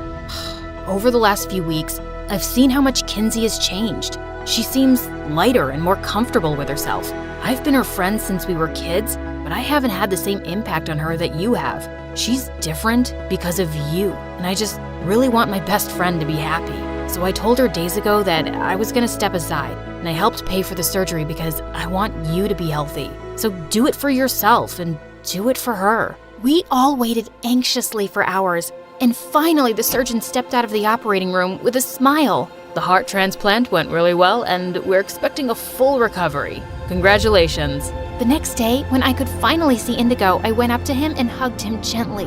I'm so glad you're doing well, Indigo. And it's all because of you. I have a new heart now to love you even more with. I love you, Kinsey. I love you too.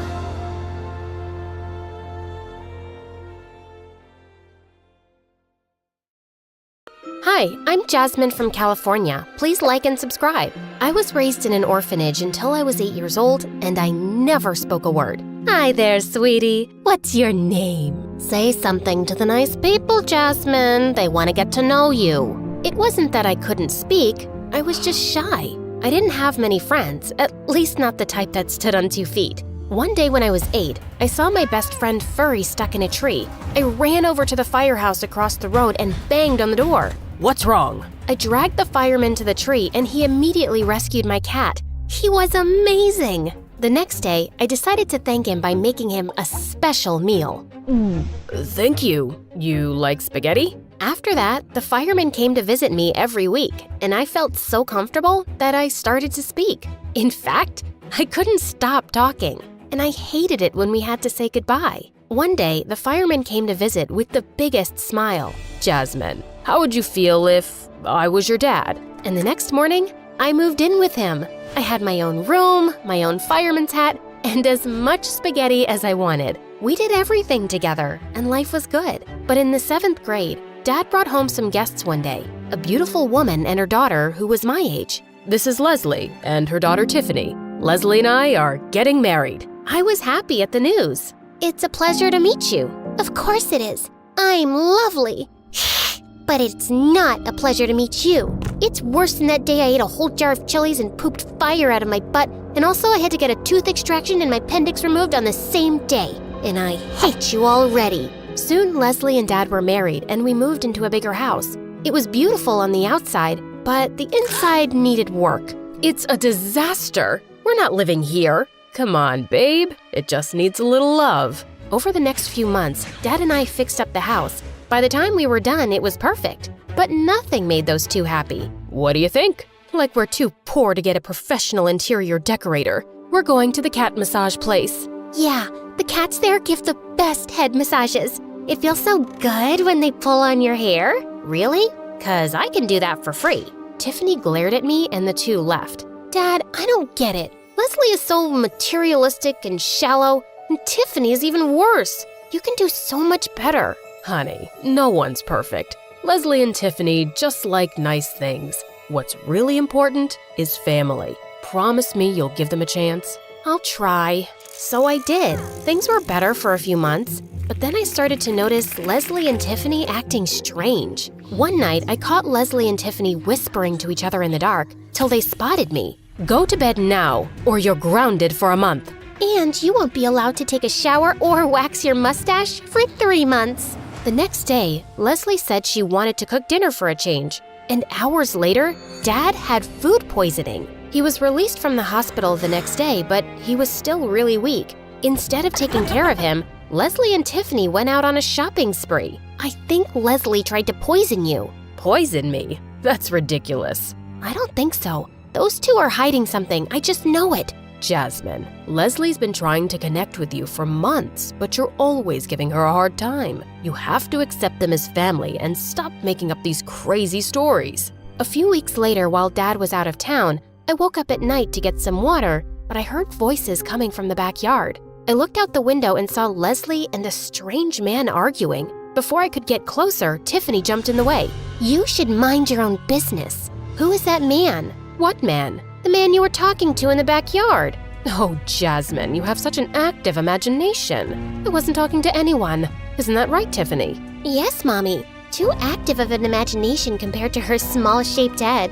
Why is it so small? Did you crack it open like an egg and the doctors forgot to put some pieces back in? You know, back in the orphanage since you were neglected? I went to my room and tried to call Dad, but my calls went straight to voicemail. In fact, he didn't answer his call for days, and it looked like he was missing. We contacted the police to find out where he could have gone, but he'd vanished without a trace. I felt miserable, but Leslie and Tiffany seemed to go on like it didn't matter one bit. Sometimes I couldn't help thinking if they had something to do with Dad's disappearance. 2 months passed, and one day, Dad's lawyer showed up to talk to me. Your dad told me that in the case of something ever happening to him, I can tell you about his will. What will? Your husband left $1 million in a trust for Jasmine. Half to be released to Jasmine when she turns 18, and the other half to her legal guardian to take care of her. What about me and my daughter Tiffany? Yeah, what do we get? I mean, that man had the longest ear hair, and my eyes hurt seeing that, so yeah, I deserve something. The last time your husband updated his will was when he adopted Jasmine. Here's a check for $500,000 to cover Jasmine's expenses. Leslie and Tiffany went ballistic. They ripped all of my dad's pictures off the wall. Stop! Don't! Tiffany shoved me out of the way as she and Leslie ran around the house destroying everything that reminded them of Dad. I grabbed my dad's guitar from his bedroom and hid it under my bed. The next day, Leslie cashed the check. She sold the house and we moved to another city. Leslie made the down payment for a fancy house and car and got new clothes for herself and Tiffany. But the two made me live in the dusty old attic. A few weeks later, Tiffany and I started high school. The moment I stepped on campus, all the kids laughed at me. Leslie had sold all my clothes and gave me only $20 to replace my wardrobe at the secondhand store. Hey, freak. Who are you calling a freak, dummy? Where'd you get your clothes? A dumpster? My mom took her off the street. It took my mom 3 months to get rid of the lice in her head. Our house kept smelling like gas, because gas is the most effective way to get rid of lice. And it took 3 months. You get what I mean? After a few weeks, I learned to ignore them and focus on my schoolwork.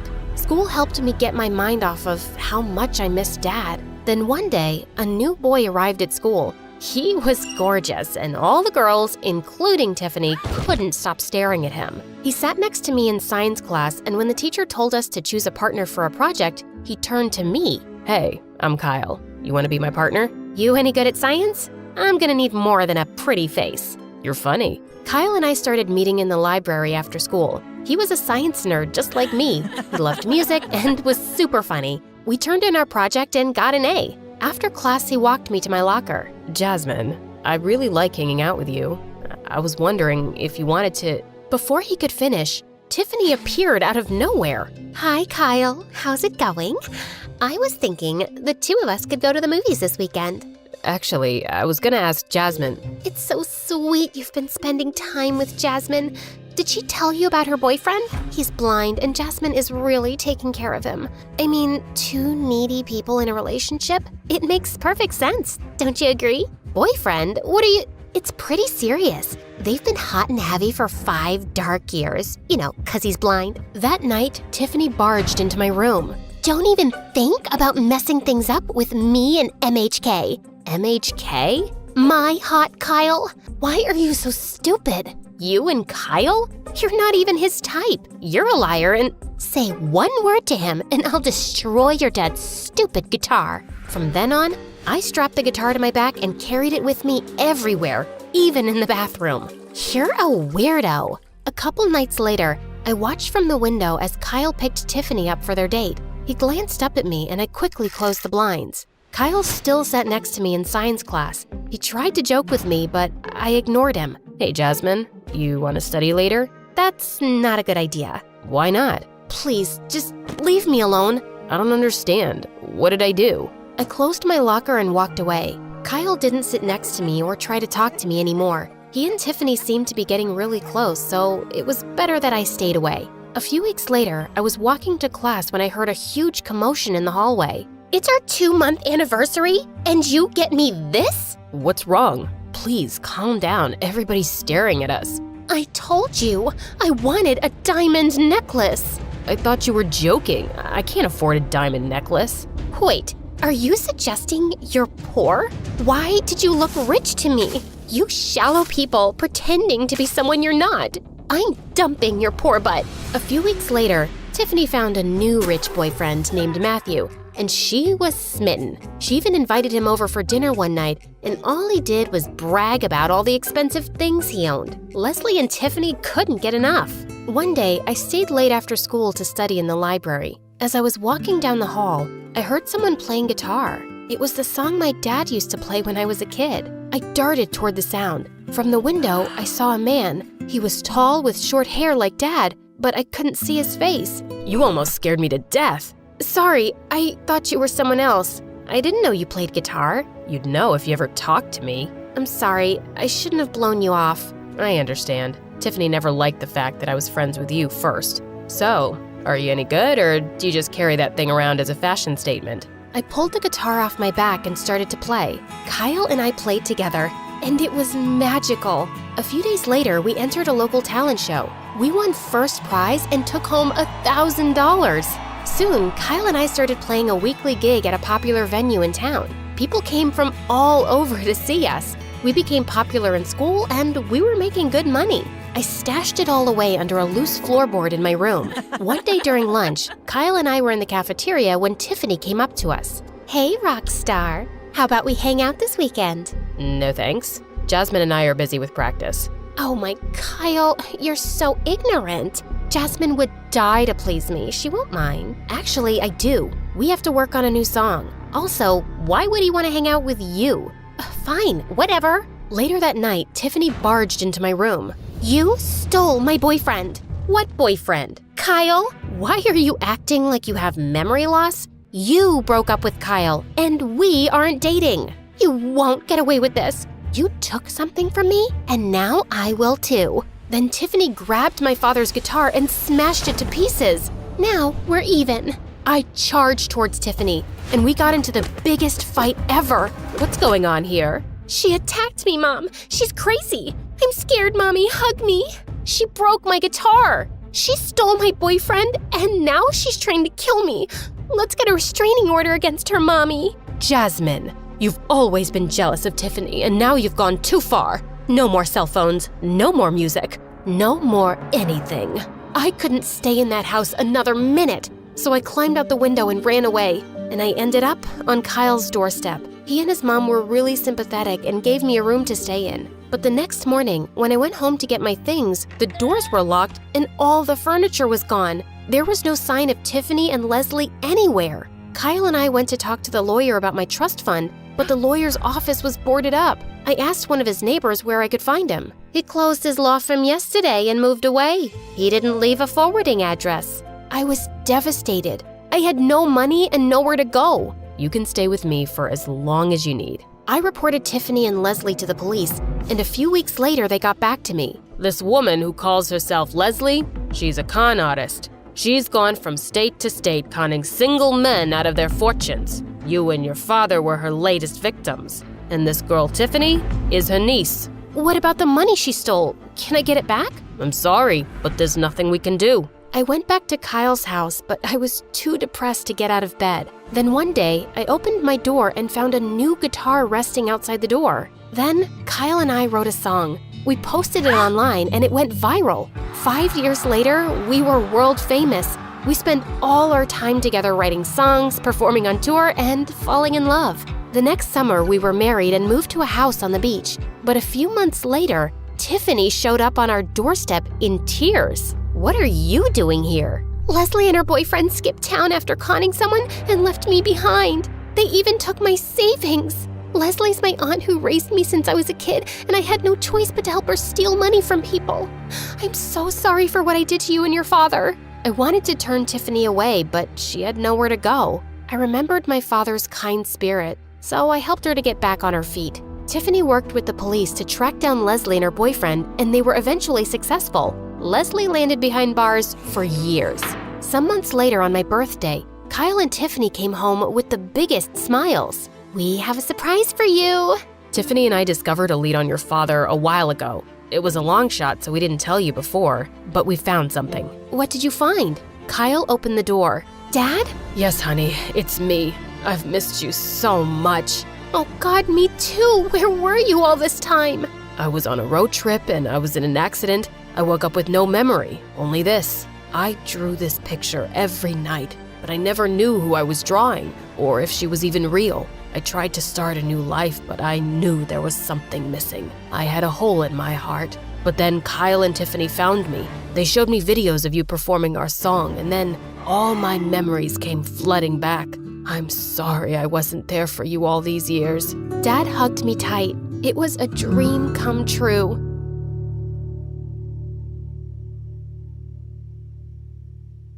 Hi, I'm Elsie from Georgia. Please like and subscribe. The one thing I always knew about myself was that I was beautiful. Even when I was a baby, my parents thought I was the best looking newborn they'd ever seen. And so did all their friends. Oh my gosh, your baby is gorgeous.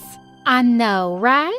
She doesn't model yet, but I think I'll start her soon. I grew up loved and cherished by my parents, and they were obsessed with me. Well, obsessed with how I looked. When I started liking math, no one really noticed. I have the most beautiful daughter in the world. I think that makes me the best dad. 48, 49, 50. I counted to 50. Okay, but can you show me your runway walk again? Oh yes, that's way more important. My parents signed me on a modeling contract as soon as they could. I hated modeling, but it made them so happy. I couldn't say no. Their focus on me became much more obvious when my sister Ari was born. They already had their perfect daughter, and no one noticed her at all. I see you have a baby. Yeah, that's Ari, but look at little Elsie. I'm thinking of starting her own brand. Because of this double standard, Ari couldn't stand me, no matter how much I loved her and wanted to be her friend. Ari, come play soccer with me. Aren't you afraid to fall and cut your perfect skin? You'll ruin your shoot. So, what do you want to play? Nothing with you. Eventually, I just stopped. It hurt that she ignored me, so I started ignoring her back. By the time she was old enough to go to my school, I was popular and had lots of friends. She hated that. She used every opportunity in her power to isolate me. I would sit with my friends at lunch, and all of a sudden, Ari would come up to us. Elsie, you spent hours on your homework last night. How did you even have time to put on your makeup? Your homework may be easy in 6th grade, Ari, but 8th grade homework, you have to work a little harder to keep your grades up. All of your friends know you're a gigantic nerd, right? The thing was, no one did know. School was the same as home, and everyone saw me as just a pretty face. but I was determined for people to start seeing me as the smart one. The real turning point was when I just started high school, and they had placement exams for advanced classes. I worked so hard, and finally, I got the score I needed. I was so excited, but then the teacher asked to speak with me after class. While you did get the scores needed for the advanced class, I'm not sure you're suited for it. You're a beautiful and popular girl, and I hear you're modeling on the side. You may be too distracted. I promise I'll take it very seriously. I'm just not sure, Elsie. I'll have to let you know on Monday. I was so mad. How could she just assume for me? All I wanted was to focus on school and never model again. I knew my parents wouldn't let me back out so easily. So I walked to the nearest barbershop and sat in the chair. There was a huge picture of a good-looking male model on top, but it only drove me crazier. I was so done with that awful world. Chop it off. I want it all gone. I can't let myself do that. You have such beautiful hair. Cut it off or I'll do it myself. Finally, she gave in. When I was done, I thought I looked great. I bought new clothes and got thick square glasses instead of my contacts. For the first time, I looked like what I was supposed to look like, and not some Barbie doll. When I got home, my mom screamed, "What did you do? Do you like it? I think I look great." How are you going to model looking like that? I'm not. I quit. I'm finally focusing on what I love, and you can't stop me. I didn't know what I was expecting, but school the next day was a nightmare. Ari laughed so hard when she saw me, but she didn't want to get out of the car at the same time I did. I can't be seen with you. That would be so embarrassing. Your sister's right. You look terrible. Well, I like it. I slammed the car door shut and prepared for my new life to begin. My friends were shocked, but that didn't bother me. I went to my teachers right after lunch and asked for a meeting. Elsie, you look different. I just wanted to tell you again that I'm very committed to my studies. Modeling is not going to be a problem anymore. I deserve a chance in the advanced class. I think I earned it. And the teacher agreed to give me a spot. I was ecstatic until I ran to Ari in the hallway. Nerd alert. Shouldn't your head be in a book or something? Leave me alone, Ari. Now that I'll be getting less attention, you can get more. Please. You had the life I always wanted and now you're just throwing it away? You better watch out because your perfect life may not be waiting for you when you're done with this phase. Wow. Ari was worse than I thought, but I didn't care. I needed to focus on math and physics. While I kept my promise and spent less time with my friends and more time studying, Ari kept hers. One day, she came downstairs looking completely different. Oh, Ari, you look great. Maybe you can teach Elsie a thing or two. Such a shame what she did to herself. Are you wearing my makeup? Not that you wear it anymore. Do you like my dress? One of your friends gave it to me. I don't care. Have fun with my leftovers. Of course you care. Just because you want to drown yourself in science doesn't mean you won't need friends. But you won't have any when I'm done. She was right. All of my friends started hanging out with her. I tried to pretend it didn't bother me, but it did a little. I didn't have anyone to hang out with after school, so I decided to go to the mall by myself. Just as I entered it, a guy walked right into me. Hey, are you okay? Ow! How did you not see me? When I got a look at him, I gasped. He was the guy on the poster in the barber shop. He was a really famous model in our town. No, sorry. I just had this meeting and I'm a little distracted. I'm Nate, by the way, and I have to say, your style is great. Oh, thanks. I'm Elsie. He picked up the book I dropped and handed it to me. Are you, like, really smart? I'm into physics. You probably think that's lame, being a model and all. Of course not. I wish I was that smart. We sat down and had the best conversation of my life. We exchanged numbers and started texting every day.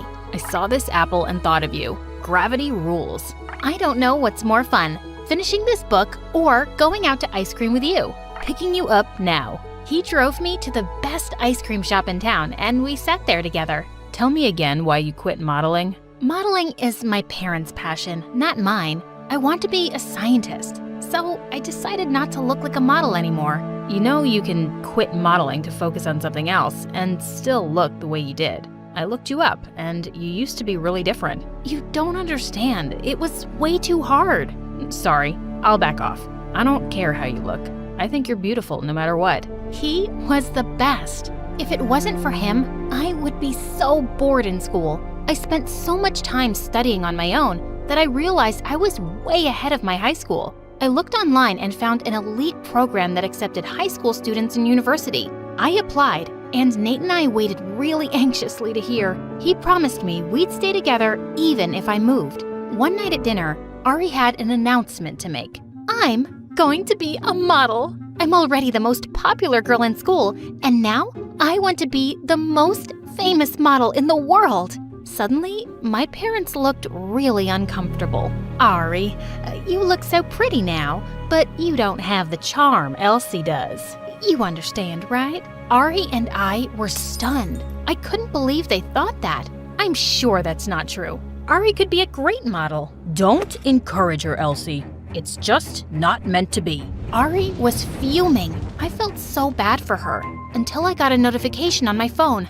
I checked and then gasped. I got accepted into college. I'm gonna study physics. That means you're gonna be one of the youngest students, right? Will that make you famous? Ari screamed, kicking her chair aside and running to her room. She was throwing a fit. What are we going to do with that girl? I didn't know what to do, so I tried to go to her room to comfort her. What a mistake! You always have to outshine me, don't you? Ari, you know I've been working really hard. You think I care about that? Why does everything go so perfectly for you? Apparently, I'm not good enough to be a model. And even when you're not one, you can date one. How did you know about Nate? Are you stupid? Just because you don't have social media anymore doesn't mean Nate doesn't. He posted about you. Finally, I'm popular, but you always have to go bigger. You know what your problem is? You're the one who always needs to one-up me. Whenever I'm actually happy, you can't stand it. Guess what? My achievements and my relationship with Nate are something you can never have. Then she stormed off, leaving me angrier than ever. It didn't take long for me to cheer up, though. A reporter got in touch with me and told me I was going to be the youngest college student in the country next year. She wanted to interview me on the news. My parents were thrilled that I was getting what they called my next big break. The reporter sent her questions in advance, and my mom stayed up all night to practice with me. I could never remember what to say, so she wrote all the answers for me. Don't you worry. I will give this to the technician, and he will show it on the screen so you can read it as you go along. You'll be fine. I was still nervous, but that made me feel a lot better. I had my mom in charge of handling the answer sheet, so I just got ready to start. Hi, I'm Elsie. Thanks for having me here. I discovered math when I was little, and the screen was blank. OMG, I was so nervous I forgot everything I had to say, and now my answer sheet was blank. How was I gonna get through this? You were saying? Yeah. I was a kid, and I really liked to count. But I was a model first, so that was distracting.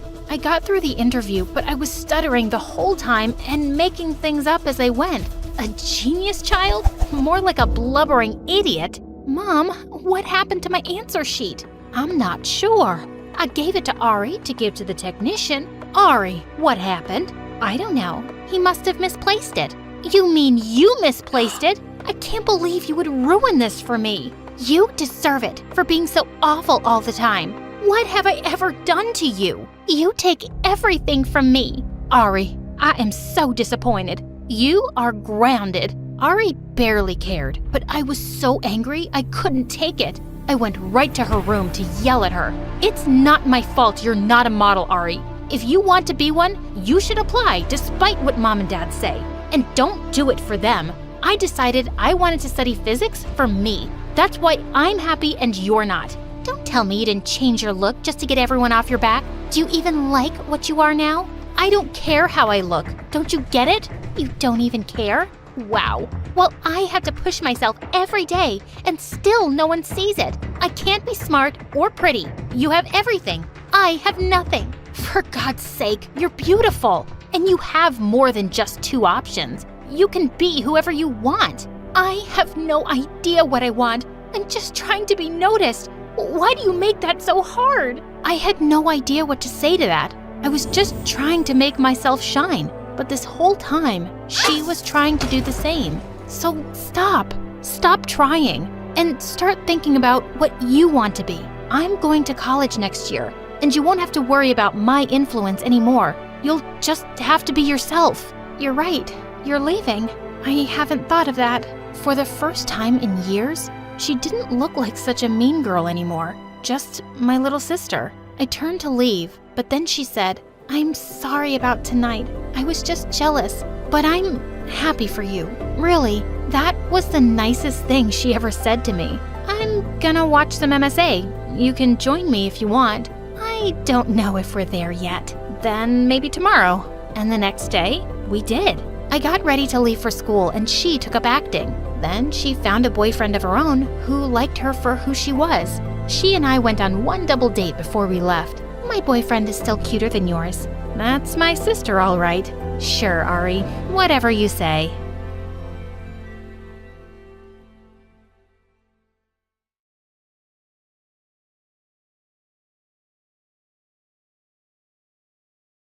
Hi, I'm Victoria from Slovakia, and this is the story of how my dumb family could never stand that I was smarter than all of them, and they did everything they could to ruin my life. But before I continue, click like and subscribe. It all started when I was a baby. I have a twin brother, Mark, and even though I came into the world 5 minutes after he did, I was always miles ahead of him. By the time he'd learned to roll over, I was crawling everywhere. He was just making spit bubbles when I spoke my first words. But for some reason, Mom and Dad were so proud of everything he did, and I just seemed to get on their nerves. Once, when we were playing with our toys, Mark picked up a mini train excitedly. Look, Dada, it's a choo-choo. It's not a choo-choo, Mark. It's a train. Oh, be quiet. He's so cute when he talks like that. I don't know why you speak like an annoying teenager already. On our 4th birthday, I only got stupid dolls, while my brother got a super cool toy airplane. He just ripped the box open and started pushing the buttons like a maniac. I picked up the manual and read the instructions. I felt fascinated by how it worked. Here, Mark, let me give it a try.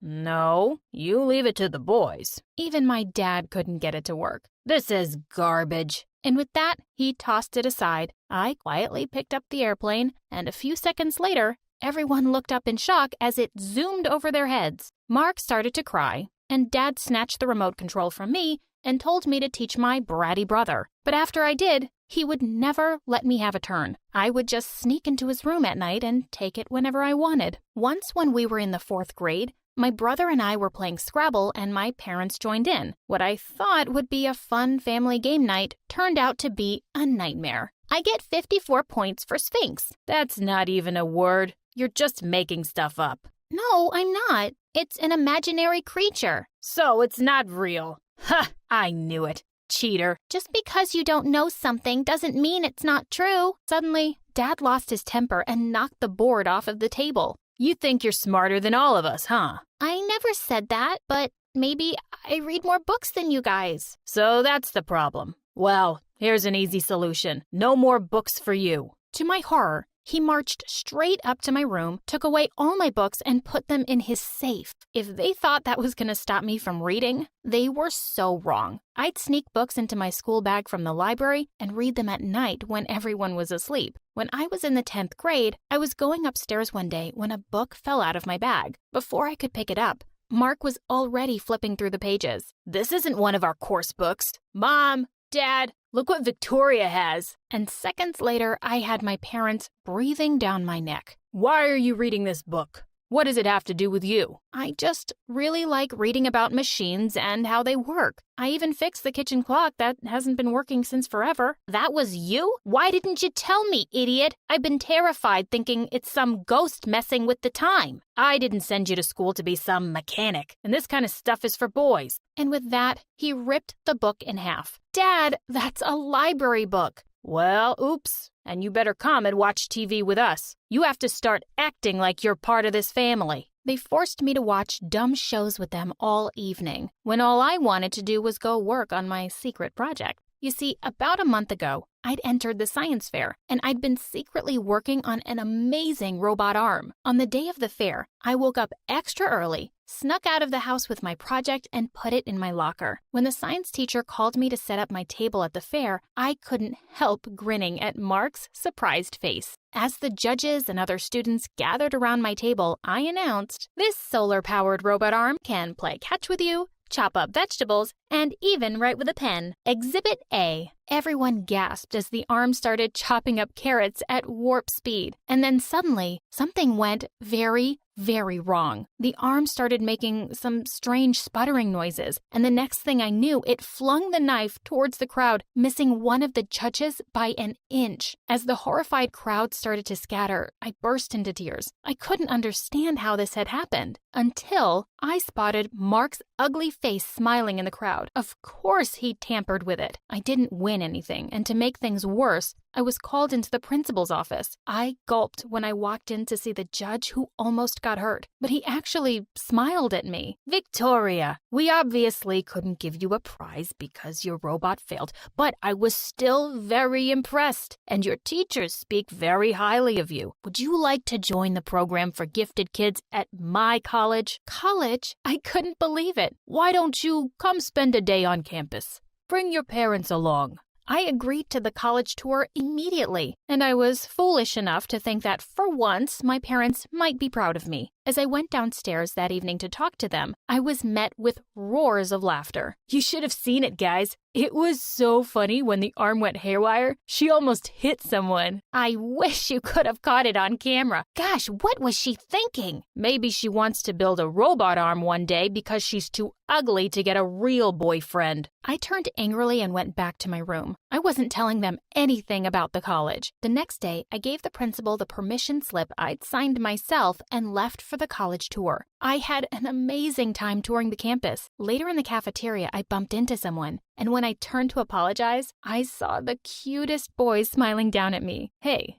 let me help you with that. I'm Luke, by the way. Luke was really sweet, and we struck up a conversation immediately over lunch. I didn't even notice how quickly the time had passed. When I was leaving, he said, "I know we just met, but I'd love to keep in touch. It's hard to find people you can talk to easily." I knew exactly what that felt like. I was on cloud 9, but I fell back pretty hard on earth as soon as I got to school. Waiting at the gate were the principal and my parents, and they looked livid. "You forged my signature?" "Dad, let me explain. Where were you all day?" "I've been offered a full scholarship at an amazing college." "College? What kind of college would want a stupid schoolgirl?" "Sir, your daughter is very smart, and you can visit the college." "I'll be doing nothing of the sort. That's because she's not going. And I want you to stop telling her she's better than the rest of us, or I'll sue you." As furious as I was, I knew there was no point in arguing with these guys. I would just have to wait a couple of years to get out of here. They couldn't take everything away from me, I thought. I called up Luke and we started seeing each other. As we grew closer, I opened up to him about my crazy family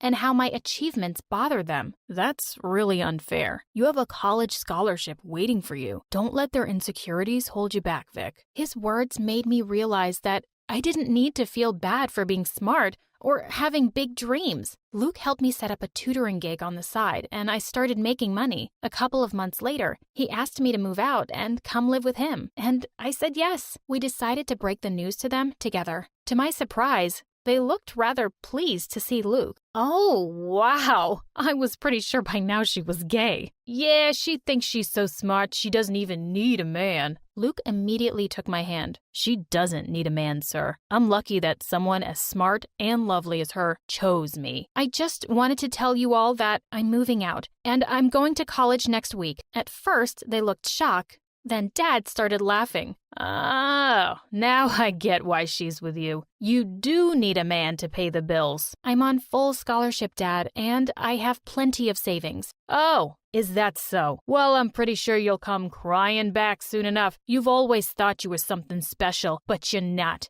And you never will be." "Maybe you're right, Dad. Maybe I'm not special, but I'm smart and hardworking, and I love to learn. And now that I won't have you putting me down, I can be anything I want." And with that, I walked out with Luke. I was going to put my family behind me for good. On the first day of college, when someone came and sat next to me in class, I looked up and nearly fell off my seat. Mark what are you doing here? Oh, I go to this college now. Dad pulled some strings to get me in here. He says that if you're smart enough to go to college, so am I. Just seeing Mark every day was ruining my college experience, but I knew I didn't have to worry about it for too long. He was nowhere near smart enough to keep up with college studies, and after flunking for 2 semesters straight, he finally left. I graduated college with honors, and on the same day, Luke proposed to me. I called Mom a few days later to invite my family to the wedding. Oh, did you say the date is May 15th? Oh, sorry, no, we can't make it. Marky is getting married on the same day. What? To whom? Oh, I don't know yet, but we'll be very busy. So good luck with your wedding. I couldn't believe she just decided to have Mark's wedding on the same day as mine. The moment I told her the news, Mom is horrible. My wedding day was the happiest day of my life, and it was probably because my family wasn't there. A week later, I had a job interview at my dream company, and I was really nervous. As I paced the hallway, I was shocked to see Dad come out of the office. What are you doing here? Same as you. I'm here for the job interview. But you're not an engineer. So what? I'm a good actor. Just then, the door opened again, and I was called in for my turn. As I walked in, Dad yelled behind me. I raised her, and I can tell you, she's not very smart. She won't be any good for this job. Everyone in the room looked rather shocked. I felt so humiliated, but I managed to collect myself, and I aced the interview. I was immediately offered the job. A year later, we welcomed a beautiful baby girl, Maddie, and we decided that we needed a bigger place. We started going to open houses, and I fell in love with a beautiful Victorian cottage. When we approached the realtor, she said, "Oh, don't get too attached to this place. Another family's already made an offer on it." I turned around to see that it was my family she was pointing to. Unbelievable! I'll match any offer they make, and I'll personally talk to the homeowner about how much it would mean for us to live here. After speaking with the owner, I made an offer. As expected, my parents went up even higher. I didn't want to get into a bidding war, and I let them have it. Luke and I walked by the house a day after they'd moved in. The minute the trio spotted us, they all came running out. Guys, come in. Don't you want to see our lovely new home? Thanks, Dad, but I'd rather not. Not after the stories I've heard about it. What do you mean? Oh, I spoke with the owner, and she told me that 10 years ago, a tenant mysteriously died in this house, and nobody stays here too long ever since, because strange things keep happening. That's why she decided to finally sell it. Such an honest old lady. And with that, we walked away. My family was truly terrified of one thing. It was ghosts. Luke and I found another lovely home as far away from them as possible. And we're raising Maddie there to do anything she wants, from playing in the dirt to making dollhouses. And nothing would make me happier if she's smarter than me. Hey everyone, my name is Tiana from France. Please don't forget to like and subscribe because MSA will give $2,000 to one lucky winner in the coming 7 days. The orphanage is the only home I've ever known. And honestly, it's not as bad as most people think, but I always dreamed of having a family, a real one. I had a big heart, but sometimes I'd say mean things without thinking. Once I saw a girl called Frida and said, "You look ugly with this lettuce stuck in your teeth. Open your mouth now so I can take it out." But she didn't open it, so I grabbed her and made her open her mouth. I just wanted her to look pretty, but she started screaming and everyone was laughing, and the warden came and yelled at me. Since this Frida was small in size, everyone took her side. But then suddenly a girl shouted, "Tiana didn't do anything. Frida is lying." The warden glared at me and left. The girl came over to me and said, "Hey, my name is Hope. I'm new to the orphanage, and this Frida has already bullied me twice. So let's team up and hate her together." "You got it, girl. You have very big, scary eyes." Cool, I like you. But my big mouth kept sending us to detention. I even once told my teacher that her hair looked like poop, and Hope defended me. And boom, detention for us both. The happiest one about this was obviously Frida, but she never dared talk to us because we were stronger than her. But one day when we were 10, she crossed a line. It was adoption day and a nice couple came in looking for a really smart girl. The warden picked me, and while we were still having the interview, Frida burst in. "Help me! I had lettuce stuck between my teeth again, and Tiana pulled my tooth this time. Look, I lost a tooth because of her. Please, do something. I can't take it anymore. God knows what else I'm gonna lose. I don't want to die here. I have dreams. She threw herself on the floor and started to cry like a lunatic.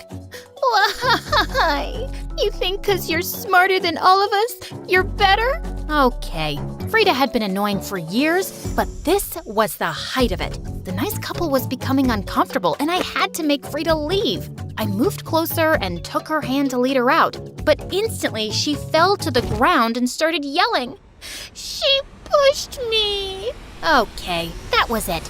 I pushed her hard for real this time, and poof, the couple ran out. Why would you do this, you witch? If you think you're gonna get adopted before me, think again. I was so upset. Frida ruined my chance of having a family, and I wouldn't forgive her. One day, Hope and I were playing in our room when we got called to the warden's office. When we got there, we saw this glamorous couple and Frida. The woman was so nice and hugged all of us, but the man just kept staring at his phone. They wanted to adopt 2 of the prettiest girls, and the warden brought us. 2 girls? That meant Hope and I would get to be sisters forever. But the craziest thing happened. You all seem lovely, but I'm going to adopt Tiana and Frida. What? This couldn't be happening. What? Her? But what, dear sister? Aren't you excited? Is something wrong, honey? I don't want... But Hope spoke up instead. She is fine, ma'am. Super excited. We stepped out of the room and Hope couldn't contain her joy. You finally got a family. I'm so happy for you. I can't leave you. Everything is gonna be different now. You have a family. Don't let Frida ruin your dreams again. Hope was right. So I said yes. On the day we left the orphanage, Hope and I cried till we ran out of tears. I would miss her so much. My new mom's name was Wendy. Their house looked like it belonged in fairy tales. It turned out that she was a big-time actress and her husband was a director. I was fascinated by the house and soon began to study it. Mom was happy to show me around the house, and I was excited. Frida, however, had different interests. She loved Mom's clothes and would spend hours raiding Mom's wardrobe. I always wanted a daughter to pass on my wardrobe to. Come on, Tiana. Try some clothes on too. I don't want to. Soon Mom and Frida started having mom and daughter photo shoots without me. One time they were on the cover of a big magazine. I couldn't feel too bad about it, but I still felt left out. So sometimes I made efforts to join them. One time we were having dinner with some celebrities in our home, and as always, Frida knew what to say to please everyone. Oh my, your hair is so gorgeous and your makeup is divine. Oh, Wendy, this one is just like you. Smart and beautiful. Thank you. Tiana, darling, do you like the food? Yeah, it tastes nice, but it's ugly and it looks like horse poop. I could feel everyone's eyes on me. Mom laughed and tried to distract the guests, but I knew I'd said something wrong. One person even stopped eating the food. Oh, God. After that day, Mom hardly invited me to come out with them. Not that I blamed her, but Frida couldn't hide her joy at being the favorite. My new dad was never home, and when he was always locked up in his study. One day I was watching TV when I heard a loud argument from Mom's room. You don't even try to get to know them. They are your kids. I never wanted them. This was all your idea, and I'm supposed to love these kids I just met? They're annoying, and I can't deal with this. Not long after that, a huge moving truck came to take his things away. He had left us. Mom was sad for some time, but she had me and Frida, and soon returned to her cheerful self. Soon we joined school, and one day when Mom was away, Frida threw a party. I think this party is a bad idea. Not as bad as the idea Mom had when she adopted you. I spit at her and left. Our house was packed full and everything was so loud. I stayed in my room, and while I was reading a magazine, someone barged in. Oh, I am so sorry. I thought this was the bathroom. Hey, is that magazine about houses and construction? My dad has a lot of them and I read them all the time. Is this the one about the skyscrapers? Yeah, it is. His name was Tom. We had so much in common and ended up talking all night. A while later, someone kicked down the door. See, Mom? I told you. Tiana planned this dumb party just so she could spend time with her boyfriend. Boyfriend? That's not true. And why would I throw a party? I don't have friends. Then who is he and why is he in your room? We should be asking you. This is your party. Mom, look at her ugly, revealing clothes. These are the clothes of wannabe bimbos throwing parties and smoking all night. Ugh, how I wish I could burn all your clothes. You disgust me. Stop it. I'm so disappointed in you, bringing strange people in my house. And you, Mr. Boyfriend, get out and never come back. Told you, Mom. You shouldn't have adopted her. You're a successful actress. You need a pretty, delicate daughter like me. For your image, Mommy. And to my shock, Mom said nothing to that. She just left. Frida had become a full-blown villain. She was always setting me up, and no matter how hard I tried, Mom always believed her because next to me, Frida looked like an ant and I was a giant. But Mom always forgave me in the end, and it drove Frida mad. And soon, she snapped. One day, I was watching TV with Mom when we heard Frida scream. We ran to her room and found her on the floor crying. It's all ruined, all of it. Next to her was a pile of clothes that had been cut up and stained with mud. I've done everything to make Tiana love me, but look what she did to my clothes. She said she'd ruin them the other day, Mom. You heard her. Yeah, but I'd have burnt them, not cut them and thrown mud at them. Ain't nobody got time for that, except you. Immediately, Frida pounced on me and we got into a catfight, till Mom stepped in and separated us. Okay, I am tired of all of this. If you both cannot live in this house in peace, then we need to change this up. I think you both need a break from each other. The next day when I got back from school, Mom had moved my things to a room all the way across the hall. I was happy to be away from Frida, but it meant I was far from Mom too. My fights with Frida stopped, but then bigger fights started between her and Mom. One day we were having dinner when Mom said, Tiana, your teacher called. Your college aptitude test score was amazing. So proud of you, honey. Thanks, Mom. And Frida, what about yours? Oh, I didn't write that. I figured that since I'm just gonna be an actress, I don't need it. You're going to be a what? Just get one of your friends to cast me. It should be a movie that shows how pretty I am. No, I'm not doing that. I don't want that life for you. You will go to college, and when you are older, you can make better decisions. What? You don't get to tell me what to do. I will be an actress. Actually, I can tell you what to do. I am your mom. You adopted me just so you could be the boss of me? Frida, shut up. Mom is trying to help you. You shut up. My life would have been better if I didn't end up with a dumb sister and a failed actress as a mom. Before she could blink, I gave her a hard slap. How dare you? If it wasn't for Mom, I'm sure you would have ended up working as a waitress for the rest of your life, you ungrateful brat. Apologize now. I was ready to fight her, but instead, she moved to the mantel and threw down all our pictures. I hate you both.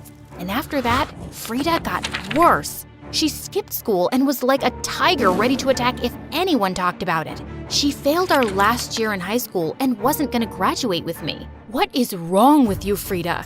I told you, I don't want to go to school anymore. Well, this is my house, and if you're under my roof, you will do as I say. Well, I guess I'll just leave your house then. Frida, stop it. But the next day, she was gone. We looked everywhere, but she just seemed to have disappeared. A few days before my graduation, I walked in on Mom crying in the living room. What's wrong, Mom? I'm a terrible mom.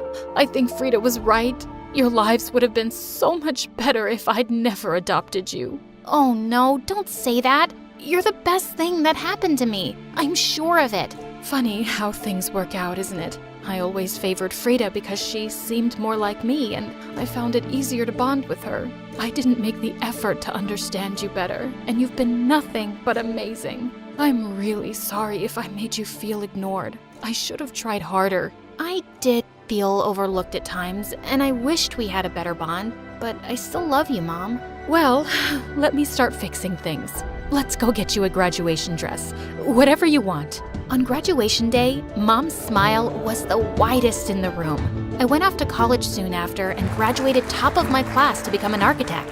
One day after work, I stepped out of the office and noticed it was raining cats and dogs, and I had no umbrella. Just then, a man with the most beautiful smile walked up to me.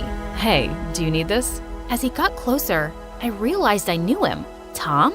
Oh my God, it's you. The girl with the magazines.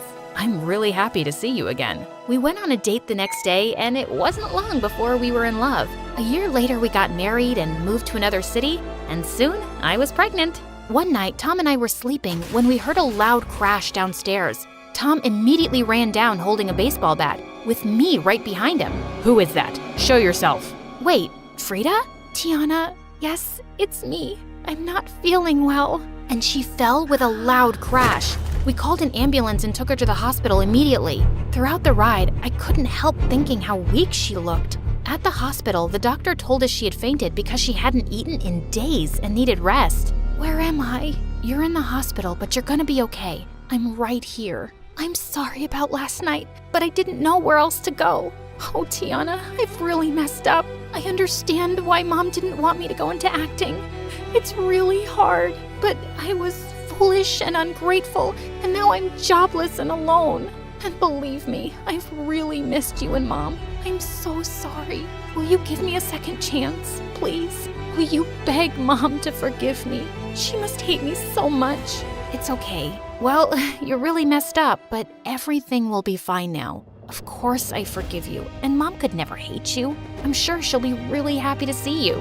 How is Mom? She's fine. Ouch! Ugh, I think I'm having my baby now. Oh my God, really?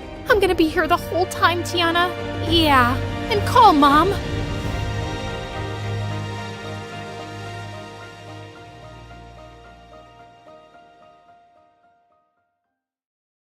Hello, my name is Lily, and I live in a hidden village high up in the mountains. My father was from a long line of wealthy traders who built these castles themselves. They built a huge wall around the town to keep us safe, and the kids were forbidden from going outside. Obviously, that meant we tried to leave all the time. We would dare each other to get past the gates, but there were 100 guards ready to stop us. The others laughed it off, but I was mad. My father went out for trades all the time. Why couldn't I? When I was 10, I sneaked into his bags before a trip, and I jumped out once the carriage left town. Woohoo! I'm outside with you, Papa! He screamed, and his guards almost jumped on me. Father made the carriage turn back, but he made a stop on the way and showed me a dark, chilly forest. This is the outside world, Lily. It's full of horrible monsters and bad people. As the future chiefess of our town, you have to be inside to be safe. I believed my father completely, and I raced back into the carriage. When I reached home, I told everyone who would listen all about it. Father said there are monsters with giant teeth who chase you, and it's always dark and cold. I'm never going outside again. Suddenly, I heard someone laughing at me. It was Arthur, the boy who delivered milk to the town every day. There are no such things as monsters. The chief is a liar. How dare you? Take that back. Nuh-uh. I live outside and I've never seen any monsters. And it's sunny all the time. You're a fool. Everyone laughed at me and I turned red with embarrassment. People started asking Arthur what he had seen, and he said there were towns way bigger than ours. There was even something called a school where hundreds of children got together to play games and learn skills. Hundreds of children? Our entire village had 30 kids. I couldn't believe Father lied to me. I demanded that he tell me the truth and let me out, but he refused. You are my princess. This is the only place I can keep you safe. His control over me changed everything. Over the next few years, I stopped being the sweet Lily he used to know. I turned into a total troublemaker.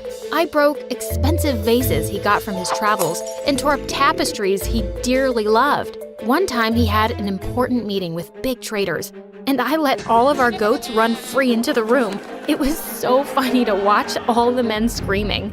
Father was furious at my antics, and one night I overheard him talking to my mom about setting my engagement. If we get her married, I can officially make her the chiefess. Then she can stay here forever. Be here? Forever? This was my nightmare. I knew that if I wanted to see the world outside these walls, I had to do something drastic. The only person I could think of was Arthur, the milk boy. He rode into our town in a carriage every day, so I packed up some gold and clothes and sneaked inside. I held my breath as Arthur rode out of town, but when we were away from the walls, I couldn't help but scream. Yes, I made it out! Ah! What are you doing here? I needed to get out of there. You can take me to a new town, right? Are you joking? Your father will end me. Just then, loud bells started ringing through the village. Alarms. They must know you're missing. I'm taking you back. No, please, I'm begging you. If I go back, my father will get me married to some stranger, and I'll be locked in there forever. Not my problem. I'll give you all the gold I have on me. I showed him the contents of my purse, and he agreed to help me right away. Yes, Arthur's carriage raced away from my village, and I finally got to see the outside world for real. Yes, there were dark, scary forests, but they ended soon, and we reached a bright town that was bursting with people. Arthur tried to leave me in the middle of the crowded square, but I held on to him. No, you have to keep me with you. Not a chance. There's going to be guards looking for you all over. I gave you all the gold I had. The least you can do is give me a place to sleep one night, please? He groaned and took me to his house, complaining the whole way there.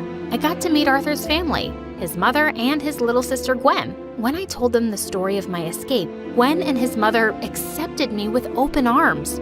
I can't believe you've never been to school. You're much too young to be engaged. You can stay here until your father sees sense. Arthur protested, but the ladies shouted him down. They even had a secret basement to hide me in when the guards came to search everyone's houses. Even though they wanted to help me, living here was not easy. Even though I wore an elaborate disguise, Arthur's neighbors noticed I was new, and they were so nosy. One evening, all of them streamed into the house to ask who I was. Is she the lost girl? The one all the soldiers are searching for? No, I'm Arthur's cousin. Arthur doesn't have any cousins. We've known him our whole life. Who are you really? I thought I was done for, but Arthur stepped in and said, "She's my fiancée." Everyone gasped, and my jaw was on the floor. She's from another village. She's visiting to see her future home. She's really shy, so please stop staring at her. People walked away, whispering to each other, and I threw my arms around Arthur. Thank you. Now that everyone thought I was his fiancé, I was free to roam around town, and Gwen even took me to school. I got to play games I'd never even heard of, with more children than I'd ever seen in my life. I was just getting used to being here, when one day horses charged into town with my father's crest. I ran home and tried to get into the basement, but Arthur blocked the door. I'm so sorry, Lily. Sorry for what? Open the door. That was when my father marched right into the house and caught me. His men put me into his carriage and he thanked Arthur publicly. You must be rewarded for helping me find my daughter. From now on, you work for me, son. I will take care of your education and your family. Pack up your things and follow us. Thank you, Chief. I was in shock. Arthur had betrayed me. My father yelled at me the whole way home, but I couldn't hear a word he said. I was too busy punching Arthur in my head. Father locked me in my room and put guards to watch me. And the most annoying part? He asked Arthur to be my servant. I was so furious with him that I wasn't going to touch anything he brought me. I sat in my room hungry and thirsty for hours. You're being childish. You have to eat. No! I'm sorry I betrayed you, but my family was struggling every day outside. Your father offered a huge reward. I couldn't turn it down. The gold you took wasn't enough?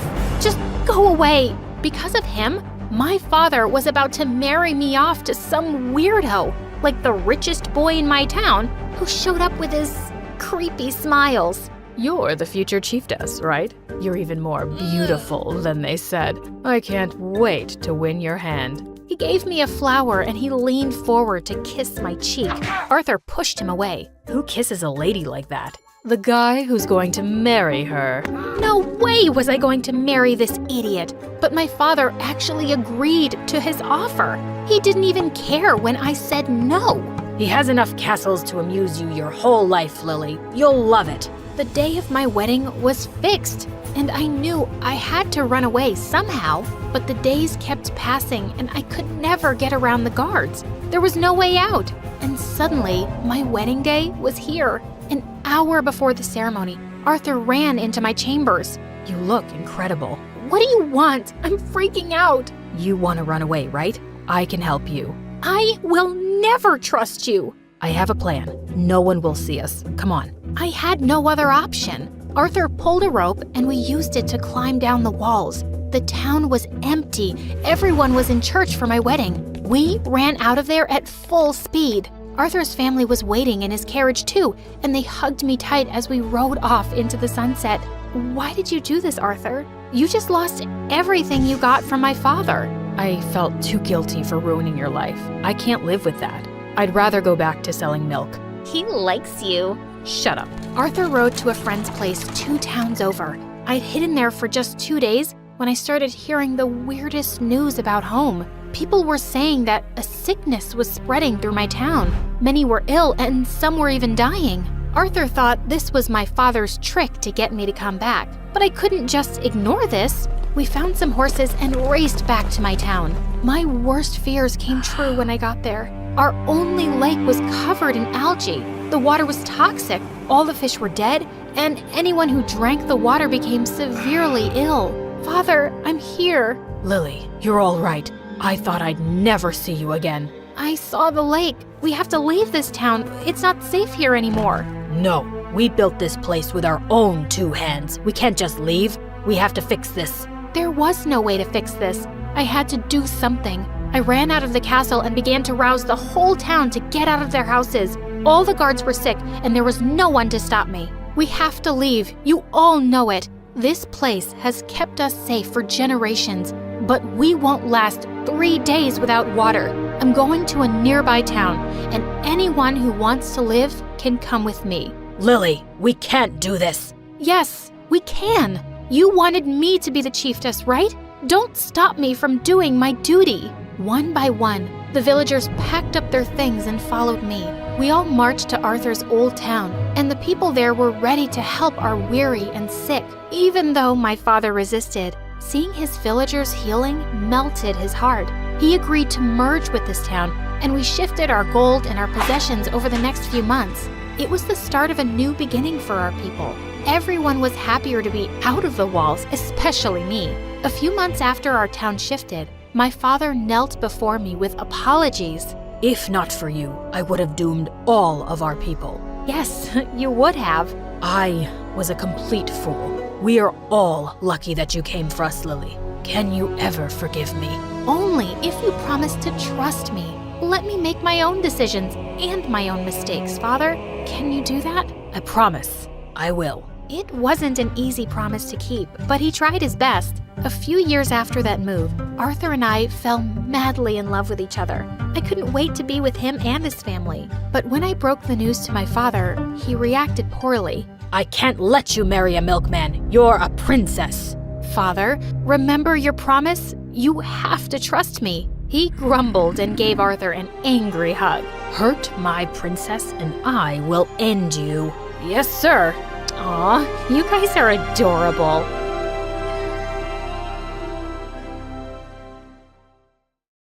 Hey friends, I'm Gabby from LA. Please like and subscribe. I lived in a super posh neighborhood with my rich single mom who always adored me and said I was the prettiest. She even showed me off in front of all her friends. Look at her. Isn't she like an angel? Touch her skin. It's baby soft. It's my daughter's birthday. For God's sake, stop showing off your daughter. But Mom never listened to anyone. As I grew older, Mom just grew more protective of me.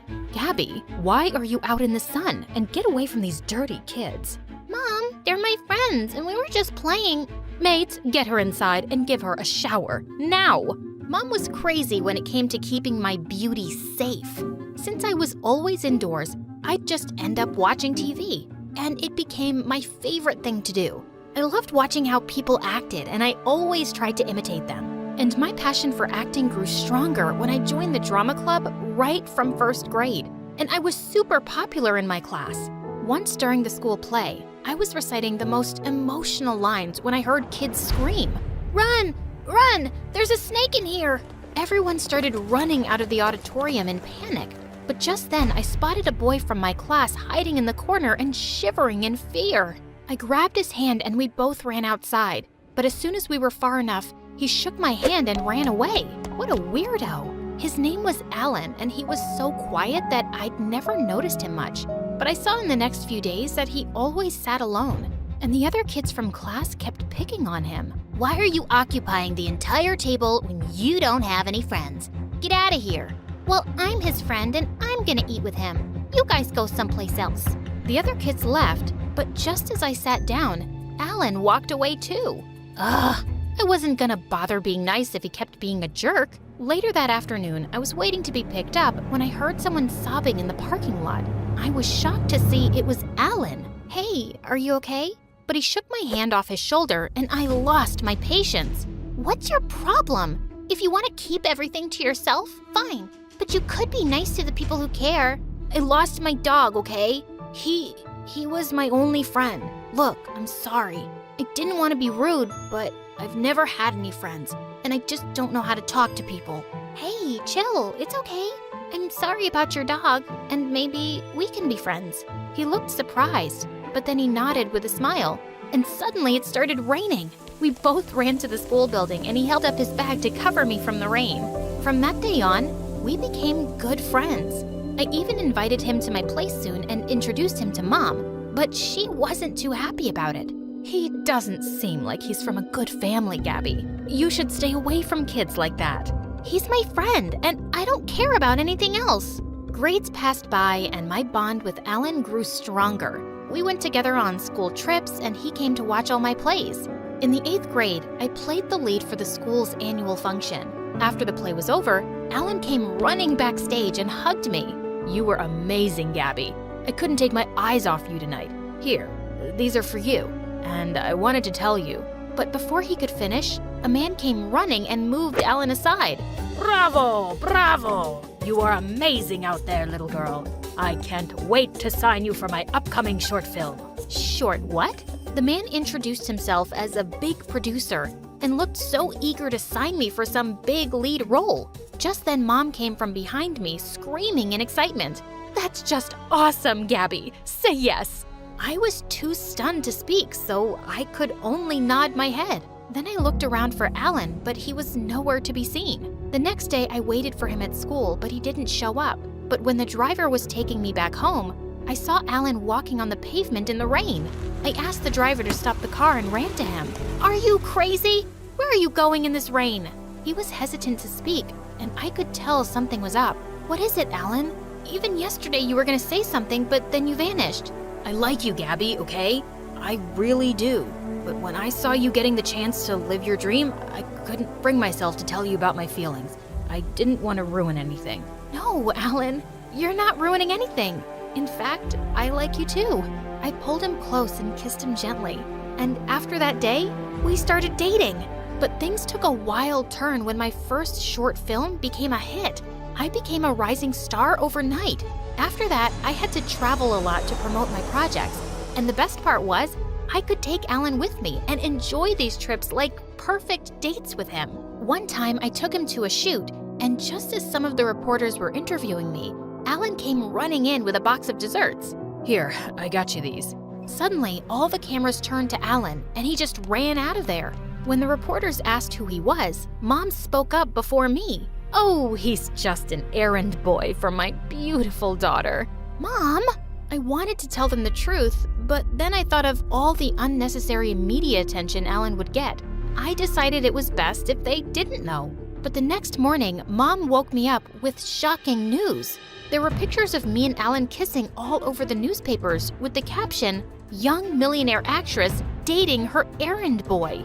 You're just starting to get a name in Hollywood, Gabby. And you want to spoil it all for this poor boy? There are so many rich actors you can date. Stop it, Mom. Why are you... I don't want to hear anything. Alan's got no class, and I want you to break up with him. Of course I wasn't going to do that. Now that it was already in the news, I was going to date Alan publicly, and Mom just had to accept it. Soon after, it was Alan's 16th birthday, and I had a really important award function the same day. So I decided to take him along with me and introduce him to everyone. It's gonna be so much fun, and I even got this Gucci suit specially made for you. But you know I hate crowds, and all that media attention, I don't think... Oh, come on, Alan. For me, please. Just this time. He agreed, and we both went to the award night together. I could see Alan was really nervous in front of all those cameras, so I held his hand tight. Later, I was posing for a solo shot, but then suddenly, Alan stepped on my dress and I tripped over and fell face flat. Everyone started laughing and clicking pictures, and I felt so embarrassed. On our way back home, Alan apologized to me, but seeing all the memes and posts going viral on social media, I just lost it. Why did you do that, Alan? What? It was an accident. Why are you being so weird about this? Because it's a big deal for me. Right. It's always about you, isn't it, Gabby? You're the superstar. But what about me? I'm a person with feelings too. Have you ever thought about me in all of this? Stop it, Alan. I've always thought of you, taking you everywhere with me and getting you the best things so you won't feel left out. But I don't want your money or your grooming or any of that popularity, Gabby. I went everywhere with you because I loved you, not because I enjoyed it. But I can't do this anymore. I want to break up. I couldn't believe my ears, but I could tell he was serious. After that day, I never saw Alan again. He even left school, and I felt so heartbroken for months. Mom tried to cheer me up by taking me out for parties and movies, but I just kept myself busy with work. And over the years, my career reached amazing heights. On my 22nd birthday, I went on to volunteer at a campaign for orphan kids, when suddenly, one of the kids lost consciousness. Just then, a guy came running and gave him CPR and saved the kid's life. I learned that he was Paxton, a super rich music producer who worked in the film industry. What you did today was really amazing. I'm the one amazed, actually. It's the first time I'm seeing a rich actress volunteer for a campaign without any cameras. Well, it just makes me happy. I'm sure that's why you're here too. He smiled and we got talking, and he seems like a really genuine guy. A few days later, I was working on my next movie when I learned that Paxton was the one producing music for it, and I was super excited to work with him. We often met on sets, and I loved hanging out with him. We became really close in no time, and even Mom could see it. I guess someone's in love. Oh, come on, Mom, we're just good friends. But Mom wasn't one to give up so easily. The next morning, Paxton was at my door because Mom invited him over for breakfast. We were having a good time until Mom showed him all of my embarrassing childhood photos, and I felt really awkward. No, please, stop it, Mom. You look really cute in all of these. His words always gave me butterflies, and soon after that, we even started dating. Then one night after our movie premiere, Paxton took me out and proposed to me. I was shocked because it all felt too soon, but Paxton treated me like a princess and he was just perfect. So I said yes and we got engaged. Then a few days later, I had a shoot in a public place, and just as I got down from my van, a crazy fan came and held me from behind. I tried to get rid of him, but just then someone came forward and punched him. As he pulled me to the side, I saw that it was Alan. The security guards took the crazy fan away, and Alan made me sit down. Are you okay? Did he hurt you anywhere? No, I'm all right. But what are you doing here? It's been 6 years, I know. And I'm here because I'm the CEO of this company. He was the freaking CEO? Later, when my shoot was over, he took me to a cafe and told me how he'd developed an app soon after high school and worked his way to build this company. I'm really proud of you, Alan. You made it so big. Yeah, your mom was a big motivation in it. My mom? The day our pictures were posted in the newspaper, I came to check up on you. But I heard your mom shouting how I was this poor kid with no class who didn't deserve you. What? Ever since that day, I decided I was going to work really hard and be a man good enough to deserve you, Gabby. I loved you, and I still do. Suddenly, I realized how much I'd missed him, but I had to keep my head straight because I was getting married to Paxton soon. Please stop, Alan. You broke up with me, and that's the truth. And it's too late. I'm engaged to someone else now.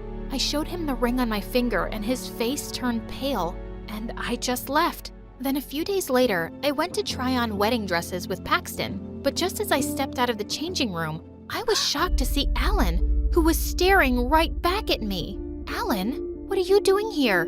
I came with a friend. He wanted to get a suit for his wedding. Suddenly, Paxton came over with a bouquet of roses in his hands. Look, babe, I got these to go with your dress. But suddenly, Alan leapt forward. Get those away from her. She's allergic to roses. Paxton looked really shocked. But after I introduced Alan to him as my old friend, he ended up inviting Alan for the wedding. Before leaving the shop, I told Alan he didn't have to come.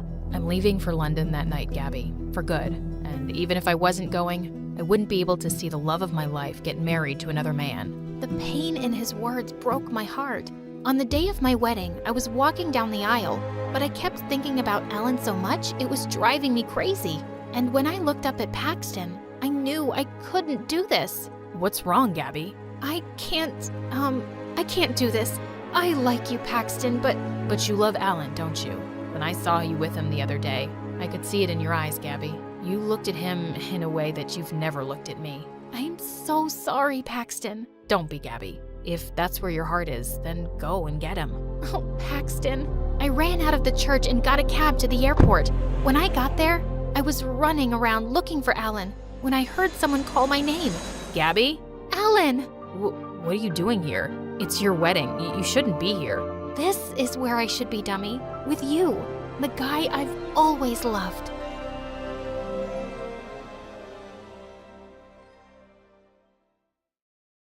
My friend often says that Italians are emotional and impulsive. I haven't done an impulsive thing in my life. Crazy things just happen to me, you know? I was just so unprepared for my chemistry exam, and all I did was set off the fire alarm. Next thing I know, a fire truck had crashed into our school auditorium. The principal was furious in searching for the culprit, and I, the culprit, found myself running away from the school as fast as I could. I rushed straight into my empty house and up to my room to find a boy sitting on my bed. He looked exactly like me. I'm talking height, hair color, lips, down to my very eyes. He was like a boy version of me. Suddenly, he ran up to me and hugged me. I pushed him away. Who are you and what are you doing here? Sorry, the front door was open and I was just so excited to meet my twin sister for the first time. Twin what? Falla finita. Was there no end to today's drama? The crazy events of the day ended with me finding out the greatest secret my parents had kept from me. I wasn't born into this world alone. I had a twin brother, and his name was Lucas. My parents had given him up for adoption and kept me. His millionaire father barely paid attention to him now. He was far too busy, and that led Lucas to seek out his real parents. After telling him what happened at school, he suggested something that really caught my interest. Why don't we switch places for a few days? You could enjoy my mansion and posh high school while I get to see what it's like to live with my real parents. And my Italian blood quickly did its thing, and before I knew what I was saying, I yelled, "Deal!" I didn't want to waste another second. I just wanted to experience a day at school without getting bullied. We went out and bought wigs, and then I was off to take over my twin brother's life and move into his mansion. I just went crazy the first day of the switch, eating everything I could see in the pantry and playing all of Lucas's amazing video games. No one was at home except for his many servants. I called Lucas to check in on him, and he sounded so happy with my parents. Mama's cooking is the best, and I had so much fun watching basketball with Papa today. How about you? I told him that I was doing just fine. I hope you'll really enjoy my life, sorella. After meeting his best friend Jeff, I was sure I would. There was just something about him that was so dreamy. He radiated pure confidence and charisma. Too bad I was here as a boy. There was nothing I could do but look. Or so I thought. Turns out Lucas and Jeff were much closer friends than I knew. One day, he just barged into my room without even knocking. And worse, he immediately jumped into my bed as if he owned it. Wake up, princess. It's time for your morning tea. What did he just call me? He was grinning from ear to ear. And then it hit me. I was still in my girly pink pajamas. Could I just disappear right now? I immediately cleared my throat, and in a deeper voice I said, "I'm just man enough to wear pink." Dude, I know, it's cool. He gave me a fist bump and a wink, and I responded in the most awkward way. Gosh, I was so bad at this. My crush on Jeff was interfering with my acting. He was so hilarious and attractive, it made my girly side come out. Once I almost giggled. How was I ever going to hide my secret with this gorgeous boy always hovering around me? Little did I know that it was about to get much worse. Jeff walked up to me one day and asked me if I was up for the date. I nearly fainted. Date? Yeah, with our girlfriends. Wait, a girl? What? Apparently there were things Lucas hadn't given me a heads up about. Like his girlfriend of 6 months? I called him after school to ask how he'd forgotten this minor detail. He answered the call, but none of my questions. He spoke in a squeaky voice and pretended to be me, Andrea, throughout. My parents were nearby, and he had to keep his act up. The pazzo. Next thing I knew, I was going on a couples trip with Lucas's girlfriend Danielle, Jeff, and his girlfriend Courtney. We were driving to a resort owned by Jeff's dad to chill there for the night. That car ride turned out to be one of the most difficult and awkward experiences of my life. Danielle, my girlfriend, was super into me. She was literally clinging onto me like a snake and was breathing down my neck the whole ride. Oh, babe, I hadn't seen you for 23 hours, 16 minutes, and 10 seconds, and I was missing you like crazy. She tried to kiss me, but I turned my face away from her and said, wow, I bet you're good at math. Oh my God, you're so funny. She was all over me, literally laughing at every word I said, and I just wanted to disappear between the car seats. I struck up a conversation with Courtney to avoid my own girlfriend, but I guess it was a bad idea because Danielle started crying hysterically. Oh my God, ladies. I met Jeff's eyes in the rearview mirror. I gave him a help me look, but he just grinned at me. You're such a flirt, Courtney. Stop talking to my boyfriend. What's your problem? My problem is your existence. Before they could kill each other, Jeff turned around to tell them to shut up. And then he suddenly swerved sharply to avoid an oncoming truck. The whole car spun out of control and we all screamed, terrified. The car came to a halt on the hillside and one of the wheels was stuck in a pothole.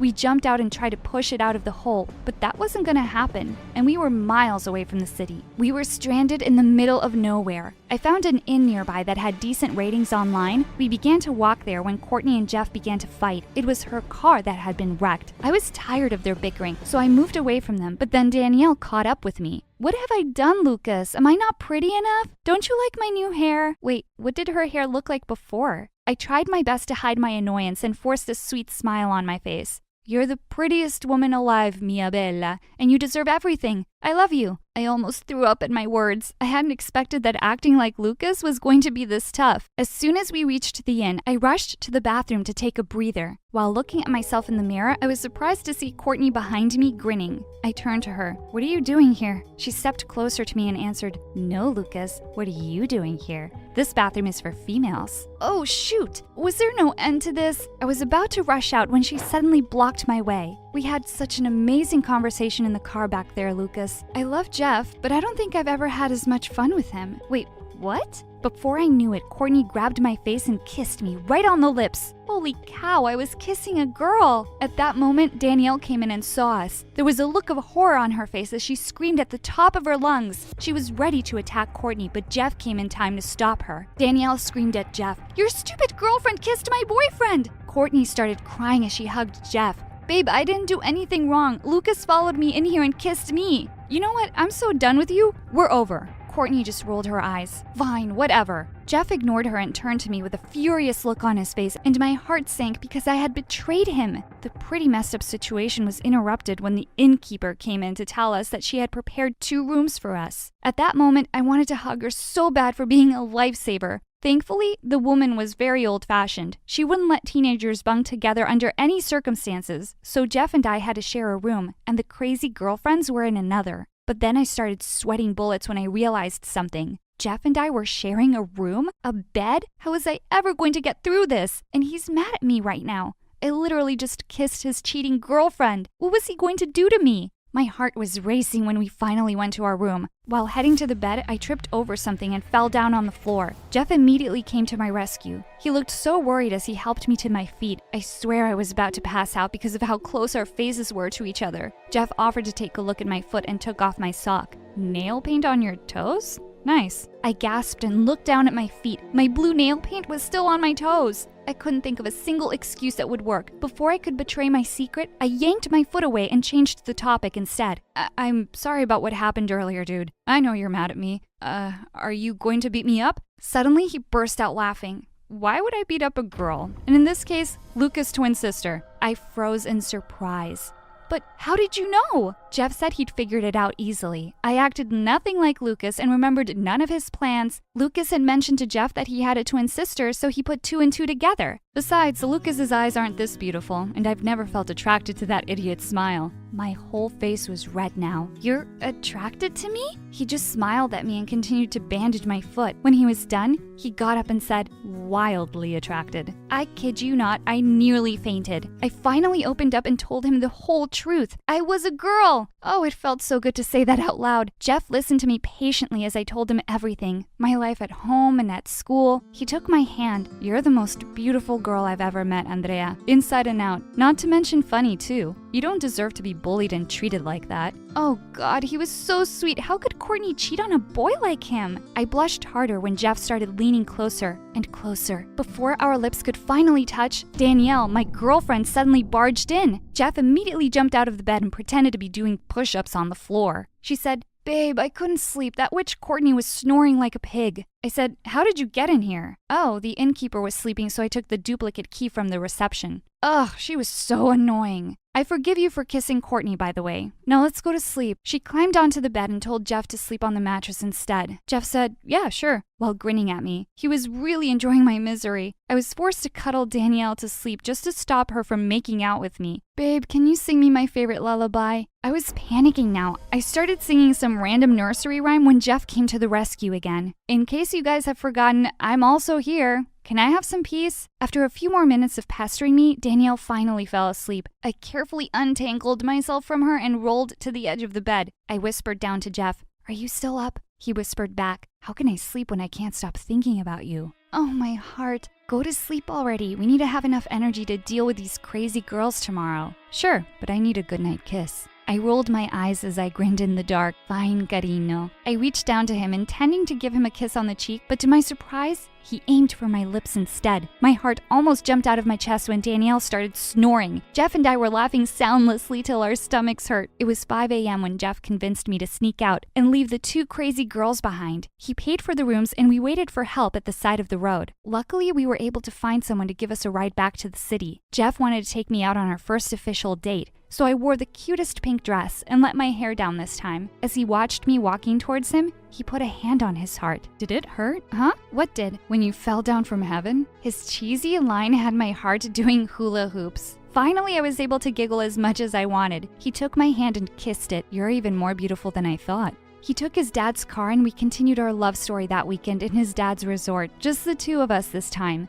Everything was perfect. Until Monday. Word of Courtney and I kissing had spread like wildfire thanks to Danielle, who was really mad at me for leaving her behind. And now everyone thought I was trying to steal Jeff's ex-girlfriend. There was an awards event in the school's gym the next day, and Courtney was declared the best cheerleader. After delivering her speech, she suddenly called my name out and said, "I can't stop this feeling anymore, Lucas. Will you be my boyfriend?" Danielle shouted from the audience, "Girl, your desperation is hurting my toenails. Dream on." Courtney fought back. "At least I wasn't dumped by Lucas." Danielle replied, "Yet." It was so awkward that I found myself running out of the gym as everyone laughed at Courtney. I skipped school for the next 2 days to avoid those girls and chose to hang out with Jeff as my real self. I was so happy when he agreed to watch a cheesy romantic movie with me. The movie ended, and as soon as the lights were back on, we were shocked to see who was sitting in front of us. Danielle's friends! They were about to turn around, but Jeff and I were quick. I immediately buried my face in my bucket of popcorn while he pretended to sleep. Thank God they immediately left. That was close. Jeff and I continued our little dates, but my love-filled haze of happiness didn't last long. I was heading to school one day when Lucas showed up, the real Lucas. He was troubled and unhappy back in my school. He said he had no idea what I'd meant when I said I was unpopular. People were picking on him left, right, and center. "I love our parents, sis, but I'm done with your life. I'm sorry." I would have agreed to switch back happily a few days ago, but now I wasn't sure. I didn't want to leave Jeff. On the other hand, I missed being a girl freely. I missed my parents too. What was I going to do? I told Lucas to give me some time and I went to school. Little did I know that this was the calm before the storm. That night, I got invited for a Zoom conference by Courtney. Out of curiosity, I clicked on it and was surprised to see the faces of everyone at school. Did I miss something? All right, now that everyone's here, are you all ready for our interesting lesson tonight? Oh no, I didn't like where this was going. She started playing a slideshow presentation for everyone to see, and it was pictures of me and Jeff, hundreds of them. Apparently, Courtney hadn't dealt well with my public rejection. She was suspicious of me and Jeff, and without our knowledge, she had stalked us during our last few dates. My world stopped when the pictures of me taking my wig off and kissing Jeff showed up. Everyone knew our secret now. My act was finally over, whether I liked it or not. So according to my research, Lucas's twin sister has been pretending to be him for the past few weeks, and she has had the nerves to kiss me and steal my boyfriend. I don't know which one is more disgusting. Ew. That was officially the end of it. I had to go back now. I was about to call Lucas to tell him what had happened, but he called me first and told me to come home urgently. I got really worried. Jeff drove me to my real house, and I saw my parents hugging Lucas with tears in their eyes. And Lucas wasn't dressed as a girl. What was happening? Mama? Papa? They immediately hugged me as soon as they heard my voice. Dad said, "Our bambina is back. Why didn't you tell us about this switching business?" I turned to Lucas, and while scratching his head, he told me, "Sorry, sis, Mama caught me in my underwear in the bathroom." Mom then started explaining, "We were forced to give up Lucas for adoption because we didn't have enough money to take care of you both. We never thought we'd see Lucas again, and we're so happy that we got to meet him." Lucas told us that he wanted to be close to his family, so he'd made a plan. There was more than enough room in his mansion for all of us. He talked to his foster dad already, who was totally fine with it. My parents were so over the moon. I was so excited to have a sibling and leave my horrible school. And of course, now I could stay close to Jeff. Jeff said, "Oh, by the way, dude, Danielle's no longer your girlfriend." Lucas laughed. "Great, I was wondering how I was going to break up with her. Seriously, those girls are the worst." The boys did a fist bump in front of me. Jeff then turned to me with a wink. "That's how it's done, babe." I just answered him with the girliest giggle ever. Amore mio. Hi everyone, my name is Ria and I'm from India. Please like and subscribe. I was born on the night of a red moon. In my village, that's considered really bad luck. So growing up, everyone was terrified of me, including my family.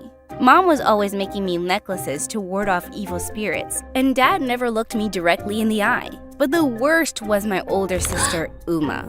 Once she tried to give me away to a sailor. Take Ria far off into the river. Mommy says she was born on a cursed night, and she scares me. Mom pulled us away and gave Uma a scolding, but Uma just couldn't stop acting like I was some monster. She even refused to sleep in the same room as me and shifted to my parents' room. I tried to be friends with Uma and made her a mud pies to show her I wasn't evil. 2 dessert pies for royal princesses like us. I don't eat mud. That's food for a devil girl. With that, Uma rubbed a mud pie in my face. Well, this devil girl likes to share her meals. We broke out into a full-on mud fight, and after that, I stopped trying to win Uma over. Instead, we totally avoided each other. One day, I was in the woods picking berries for Mom when I heard a scream. I looked behind me and saw a lady lying on the ground. There was a big snake wrapped around her leg. I grabbed it by the tail, flinging it as far as I could. The woman and I ran away, and when we were out of the forest, she hugged me. "My angel, you saved me. Let me give you something in return." The lady pulled out a book from her pocket. This is a wonderful book about how to grow your own crops. I found out the lady's name was Pravitra, who spent her time researching the best ways to grow food. I read the book she gave me and tried not to feel lonely whenever I heard Uma playing with her friends at our house. Then one day, things took a turn. Our village was having a celebration to pray for rain. Everyone prayed for days, but nothing happened. Then one evening, Uma came running to me crying. "Ria, my favorite dress fell from the balcony and into the place where they're doing the raid ceremony. What if someone steals it or it gets caught in the fire?" It was the first time Uma had really spoken to me in years, and I jumped at the opportunity to help her. I climbed down the balcony to get the dress, but suddenly I slipped and knocked over a holy candle, which the villagers were praying to. It lay on the ground in shattered pieces. "You've doomed us all. You've upset the heavens." This girl's a curse to her own family, and now she's corrupting the entire village. Just then, my parents and Uma came running. "I'm so sorry. I was just trying to help my sister. Uma, please tell them it wasn't my fault." I should have never asked you of all people to help me. You probably cursed all of us just by stepping inside here. "I wish you'd just leave the village. I'm sick of living with a sister like you. Suddenly, all the villagers started agreeing with Uma. They wanted me gone. My parents took me home quickly, but for the next week, all these villagers protested outside of our house. Then one day, a woman knocked on our door, and I realized it was Pavitra, the lady who I'd saved from the snake, and she had a crazy offer. I'll take care of your daughter. She can come live with me in the city. I was certain my parents would never agree to a stranger adopting me. But that night, Mom called me into her bedroom and told me she was sending me away with Pavitra. I don't understand. You want to get rid of me? Just like that? Of course not. But I'm worried about your safety, Ria. Trust me, it's for the best. We'll see each other again soon. I left the next day with Pavitra. I knew I'd be safe with her, but I was so angry at my family. Most of all, I was angry at Uma, who cheered when I packed my bags. But with time, I started to forget about all my problems back home, because living in the big city was amazing. Pavitra lived with her husband in a much bigger house, and they both spoiled me rotten. We'll paint your bedroom walls any color you want. We'll even get you your own kitten. Are you serious? You guys are the best! My school life was even better than my new home life. It turned out all the kids had heard about what happened to me at my old village, and they were really sympathetic.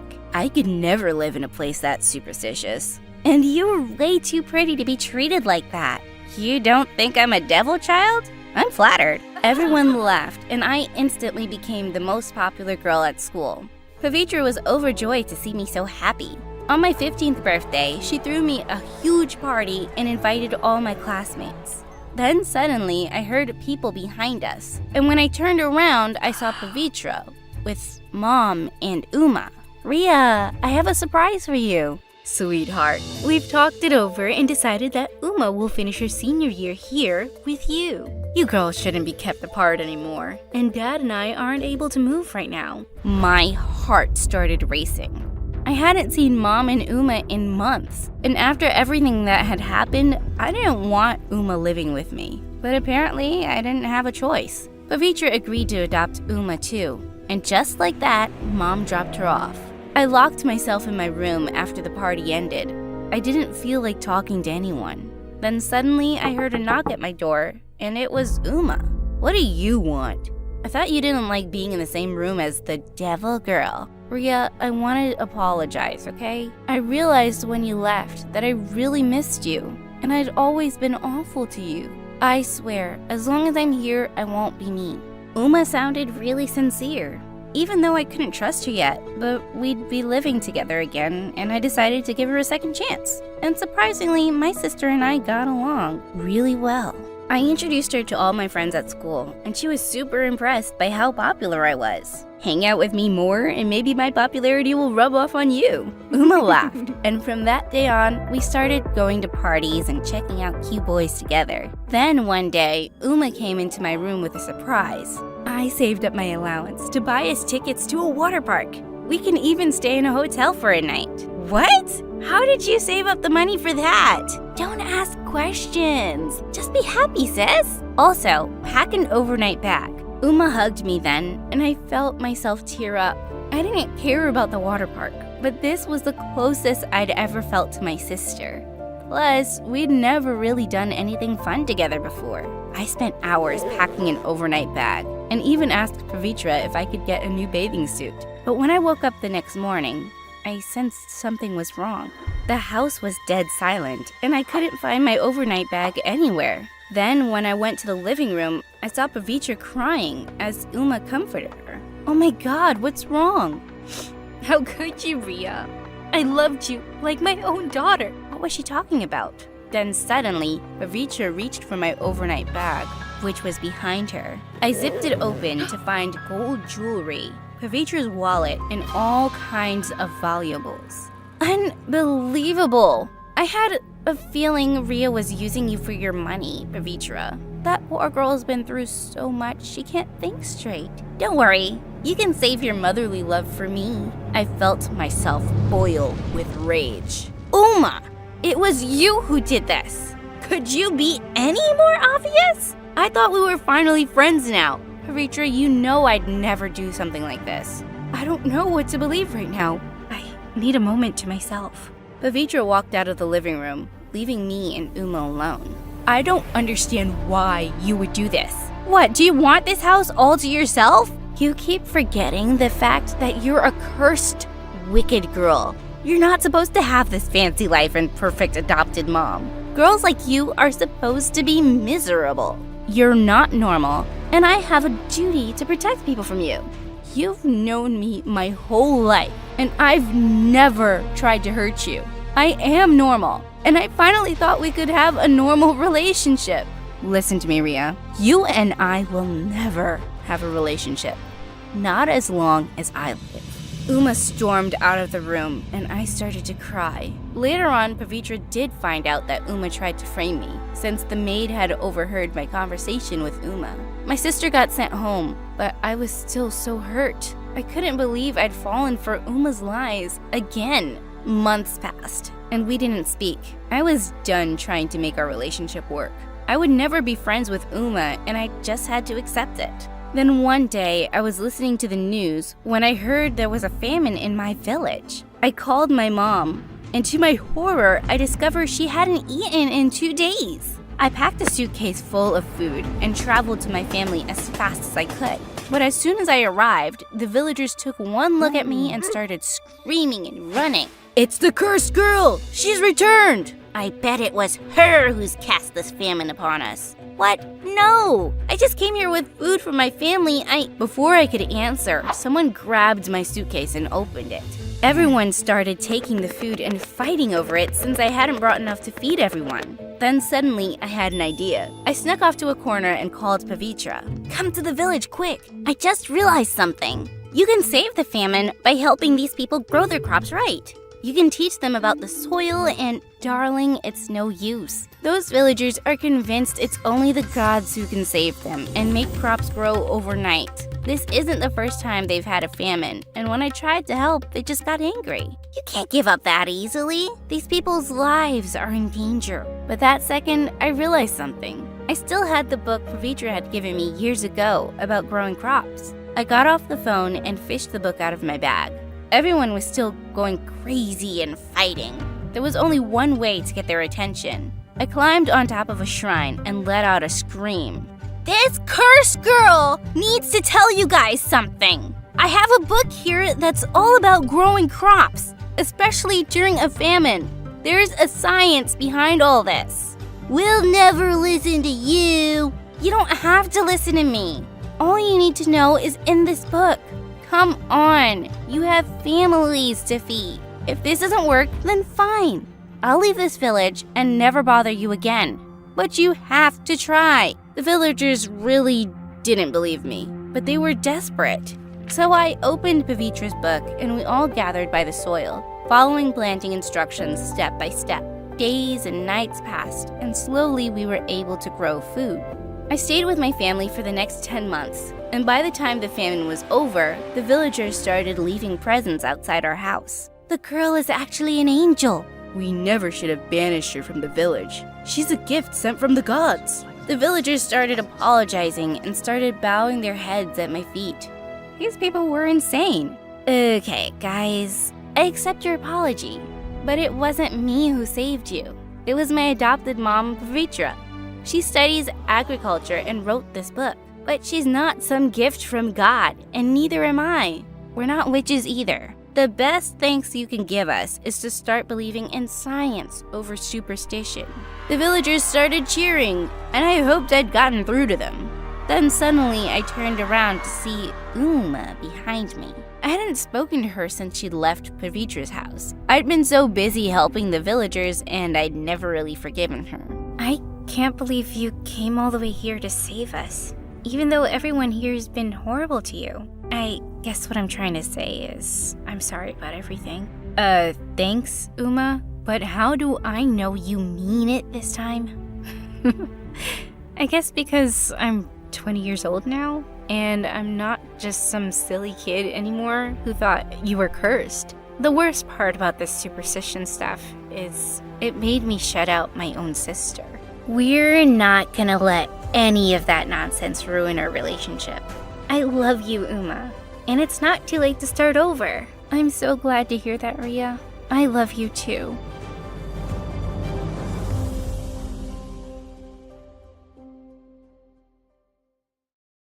It started off as a dare, but it went too far. I was trapped in a trunk, and there was no way of escaping. They piled more and more luggage on top of the trunk. I beat on the trunk, trying to force it open. I even screamed and shouted, but it was so loud that no one heard me. By the time things quieted down, it was too late. The jet's engines began to rumble. My heart sank. We were getting ready for takeoff. I suddenly regretted this whole idea. Why did I want to meet a millionaire in the first place? Let me explain. My best friend's brother works at the airport. He lets us help out in the special hangars from time to time. We carry luggage and pack the small aircrafts for a bit of money. Today, he told us we were packing a private jet that belonged to a millionaire. I've always dreamed about meeting a millionaire. My friends and I joked around with the idea of hiding in the luggage compartment. Then he dared me to do it. I don't like backing down from a challenge, so I climbed into one of the millionaire's unlocked trunks and hid in there. It was only meant to be for a minute, and then my best friend was called away. Now there was nowhere to go.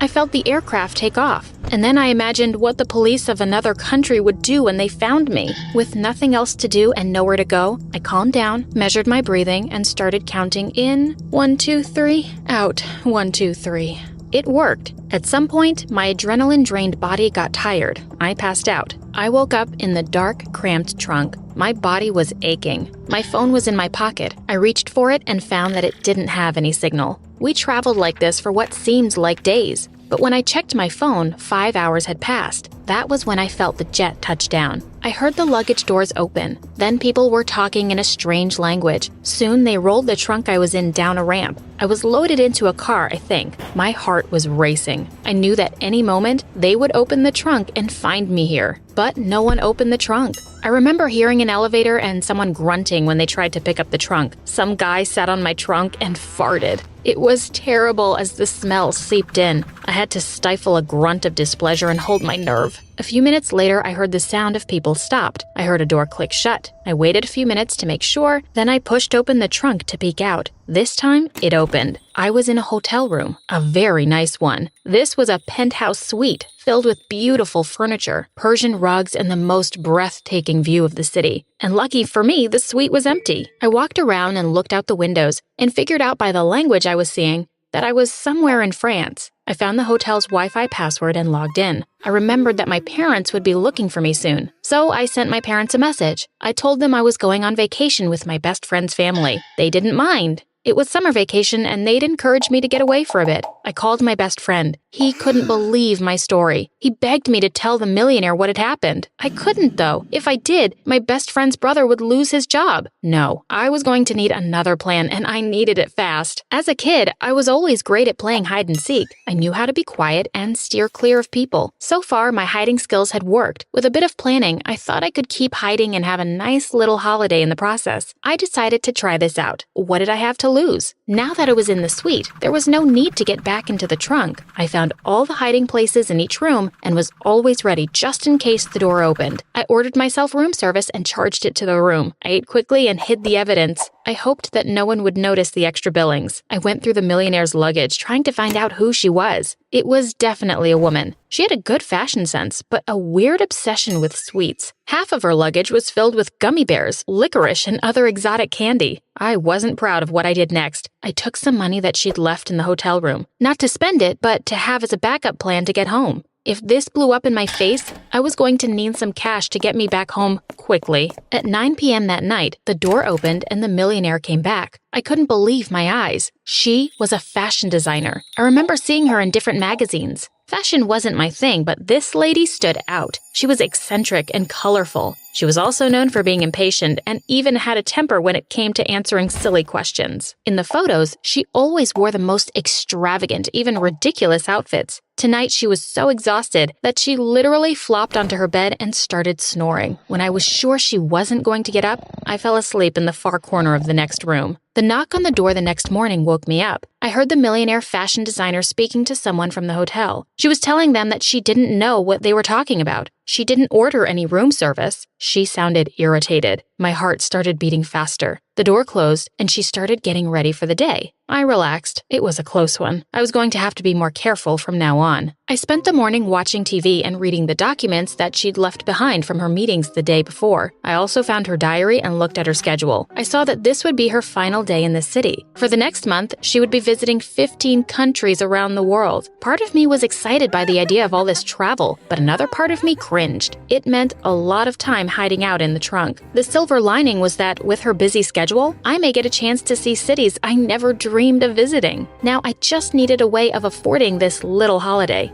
It didn't take me long to think of an idea. My best friend back home is a computer geek who's obsessed with auctioning stuff online. I was sure this fashion designer had raving fans from around the world who would pay good money for her belongings. I went online and found recent photos of her. I matched what I saw in the photos to what I found in her wardrobe. Rainbow-colored stilettos, a blouse that reminded me of a blue marshmallow, and a scarf that looked like an electrified boa constrictor. I contacted my best friend. Within an hour, he had created an online auction for these items. I hoped it would work, and within 2 hours, I couldn't believe what was happening. People from around the world were making huge bids for these items. I didn't feel great about stealing from her, but I knew that right now I didn't have many choices. We sold the stilettos to someone in India an hour later. My friend wired me some of the money. I snuck out of the hotel, making sure that I had a spare room card with me. I found a company that packaged the shoes and shipped them off to the lucky bid winner. While I was out, I bought myself new clothes and saw different parts of the city. I knew my host would be out until 7 p.m. that night, so I arrived back at the hotel with plenty of time to spare. Over the next few days, the millionaire followed her schedule like clockwork. She may have been eccentric in the way she dressed, but she was seriously organized. We traveled to a new city. The trip was much shorter and my time in the trunk was easier. I wasn't so stressed out this time. I opened the trunk in a new hotel suite. It was just as luxurious. Lucky for me, just as empty. Days passed like this. I snuck out, saw a bit of the city, and got back before the millionaire arrived home. We traveled through 5 famous cities in this way. I was getting used to this routine. Well, I was until the millionaire decided to do something that wasn't in her diary. On a Saturday afternoon, I listened from the closet as she changed her plans. She was going to have a party in her suite, and it was going to start in 30 minutes. I had nowhere to go. I was stuck in this closet. I listened as people flooded into the suite, bringing food, music, and entertainment. The party began. I listened from the closet. It sounded like people were having a good time. I would have fallen asleep like this if I didn't hear the closet door opening. I held my breath. It was the millionaire. She was trying to hang up her coat, but she kept missing the hook inside the door. She giggled as she did this. She was behaving very differently to the way she normally did in her room. She was much more relaxed. I tried to make myself as small as possible, but the coat kept falling. It landed on me. She reached for it and squealed when she touched my hair. I tried not to move, but I couldn't help it. She pulled the coat off me, seeing me hiding in the corner of this tiny closet. I knew that it was over now. My mind raced with what would happen next. Would she send me to jail once she found out I had stolen her items? I was about to apologize to her, to tell her that I was sorry for hiding out and selling her things, when she interrupted me. "My dear, what are you doing in the closet?" she said to me. "Don't be shy. Guests need to mingle." She helped me out of the closet and welcomed me to the party. She told me that there were better places to hide if I didn't want to speak to people, like the balcony because of its view of the city. I noticed the glass of wine in her hand and I felt relieved. The alcohol was making her a lot friendlier, even to someone she'd found in the closet. There must have been 100 people there. I don't think she knew more than 5 of the guests, and she thought that I was one of them. I spent most of the night talking to the millionaire fashion designer. It turns out she was a pretty cool person. We actually had a few things in common. In fact, we were both from the same small town, the home that she grew up in.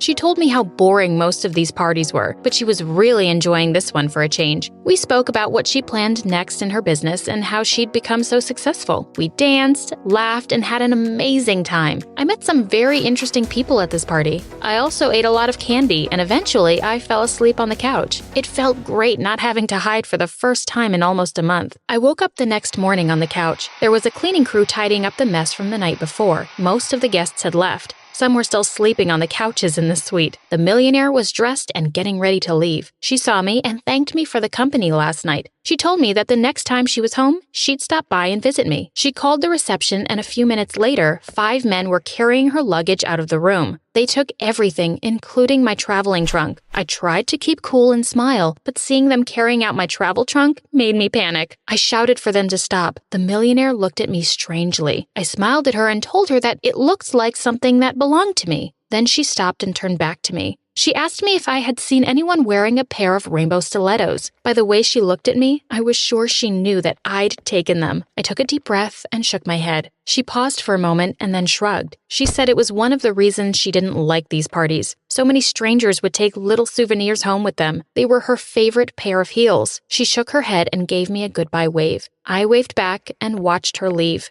Standing there in the middle of this empty hotel room, a knot was forming in my stomach. The knot was still there as I walked out of the hotel. I didn't need to sneak around anymore. I felt great about that, but at the same time, my holiday was officially over. The good news was that I wasn't far from home. I was at least on the same continent. I took 4 trains and 3 buses to get back. It took me another week of traveling. Eventually, I arrived. Standing outside my house, I realized how much I actually enjoyed all the traveling. My best friend was relieved to see me. He told me how much money we'd made from auctioning the millionaire's stuff. I couldn't believe it. We were almost millionaires now too. And I had an idea then, one that my best friend liked. About a month later, my doorbell rang. It was the fashion designer. I couldn't believe it. She told me that she remembered me telling her where I lived. She invited me out to lunch. I'll be honest, it was kind of strange to be speaking to her again. Strange because I felt kind of guilty for everything I had done. But at the same time, it was fun. We really got along quite well. She told me about her recent trips and the new clothing line that she was launching. She brought up the rainbow stilettos again, telling me how hard it was to find a good pair of shoes. I tried not to look guilty, but I think it showed. The fashion designer told me about how traveling was becoming more and more of a pain because of all the luggage that she carried around with her. So many people were always giving her things that she didn't want, but she didn't want to hurt their feelings by refusing the gifts. And then I had the idea, a way that we could work together. My business idea was simple. I would take some of the items that she didn't need anymore and auction them online. She listened carefully and nodded. She liked the idea. All she asked was that some of the money be donated to her favorite charity. I agreed. Together with my best friend's help, we began auctioning off her unwanted items. Over the next few months, she sent me all sorts of clothing, shoes, and jewelry, along with photos of her wearing these items. My best friend loaded them up onto the online auction site. The lucky winners received a box, along with a real letter from the fashion designer, thanking them for their purchase. What started off as stealing turned into a legal business for my best friend and I. Within a year, we were millionaires. And best of all was that we now had a millionaire business partner. There was something that bothered me though. The rainbow stilettos, I still felt guilty about them. So I tracked down the original buyer. By now, we had the money to buy back the rainbow stilettos from her for twice what she paid for them. She agreed to sell them. You should have seen the fashion designer's face when I gave her a box with the rainbow stilettos. She was so happy. She asked me how I found them. I told her it didn't matter. She paused, closed the box, and pushed it back to me. Keep the shoes. Just remember to send a fraction of the money that you gain from the auction of these to the charity. My gaze dropped, and I shook my head furiously as she sipped her coffee. Did she even know what I had gone through to get these silly shoes back? We sat in silence, wondering how much she knew. Then I relaxed. It didn't matter now. As I looked back at the past few months, I realized how crazy this all was. From being locked in a trunk to being business partners with a millionaire fashion designer. Sometimes, life takes you on a wild ride. All you have to do is hold on tight and see where it goes.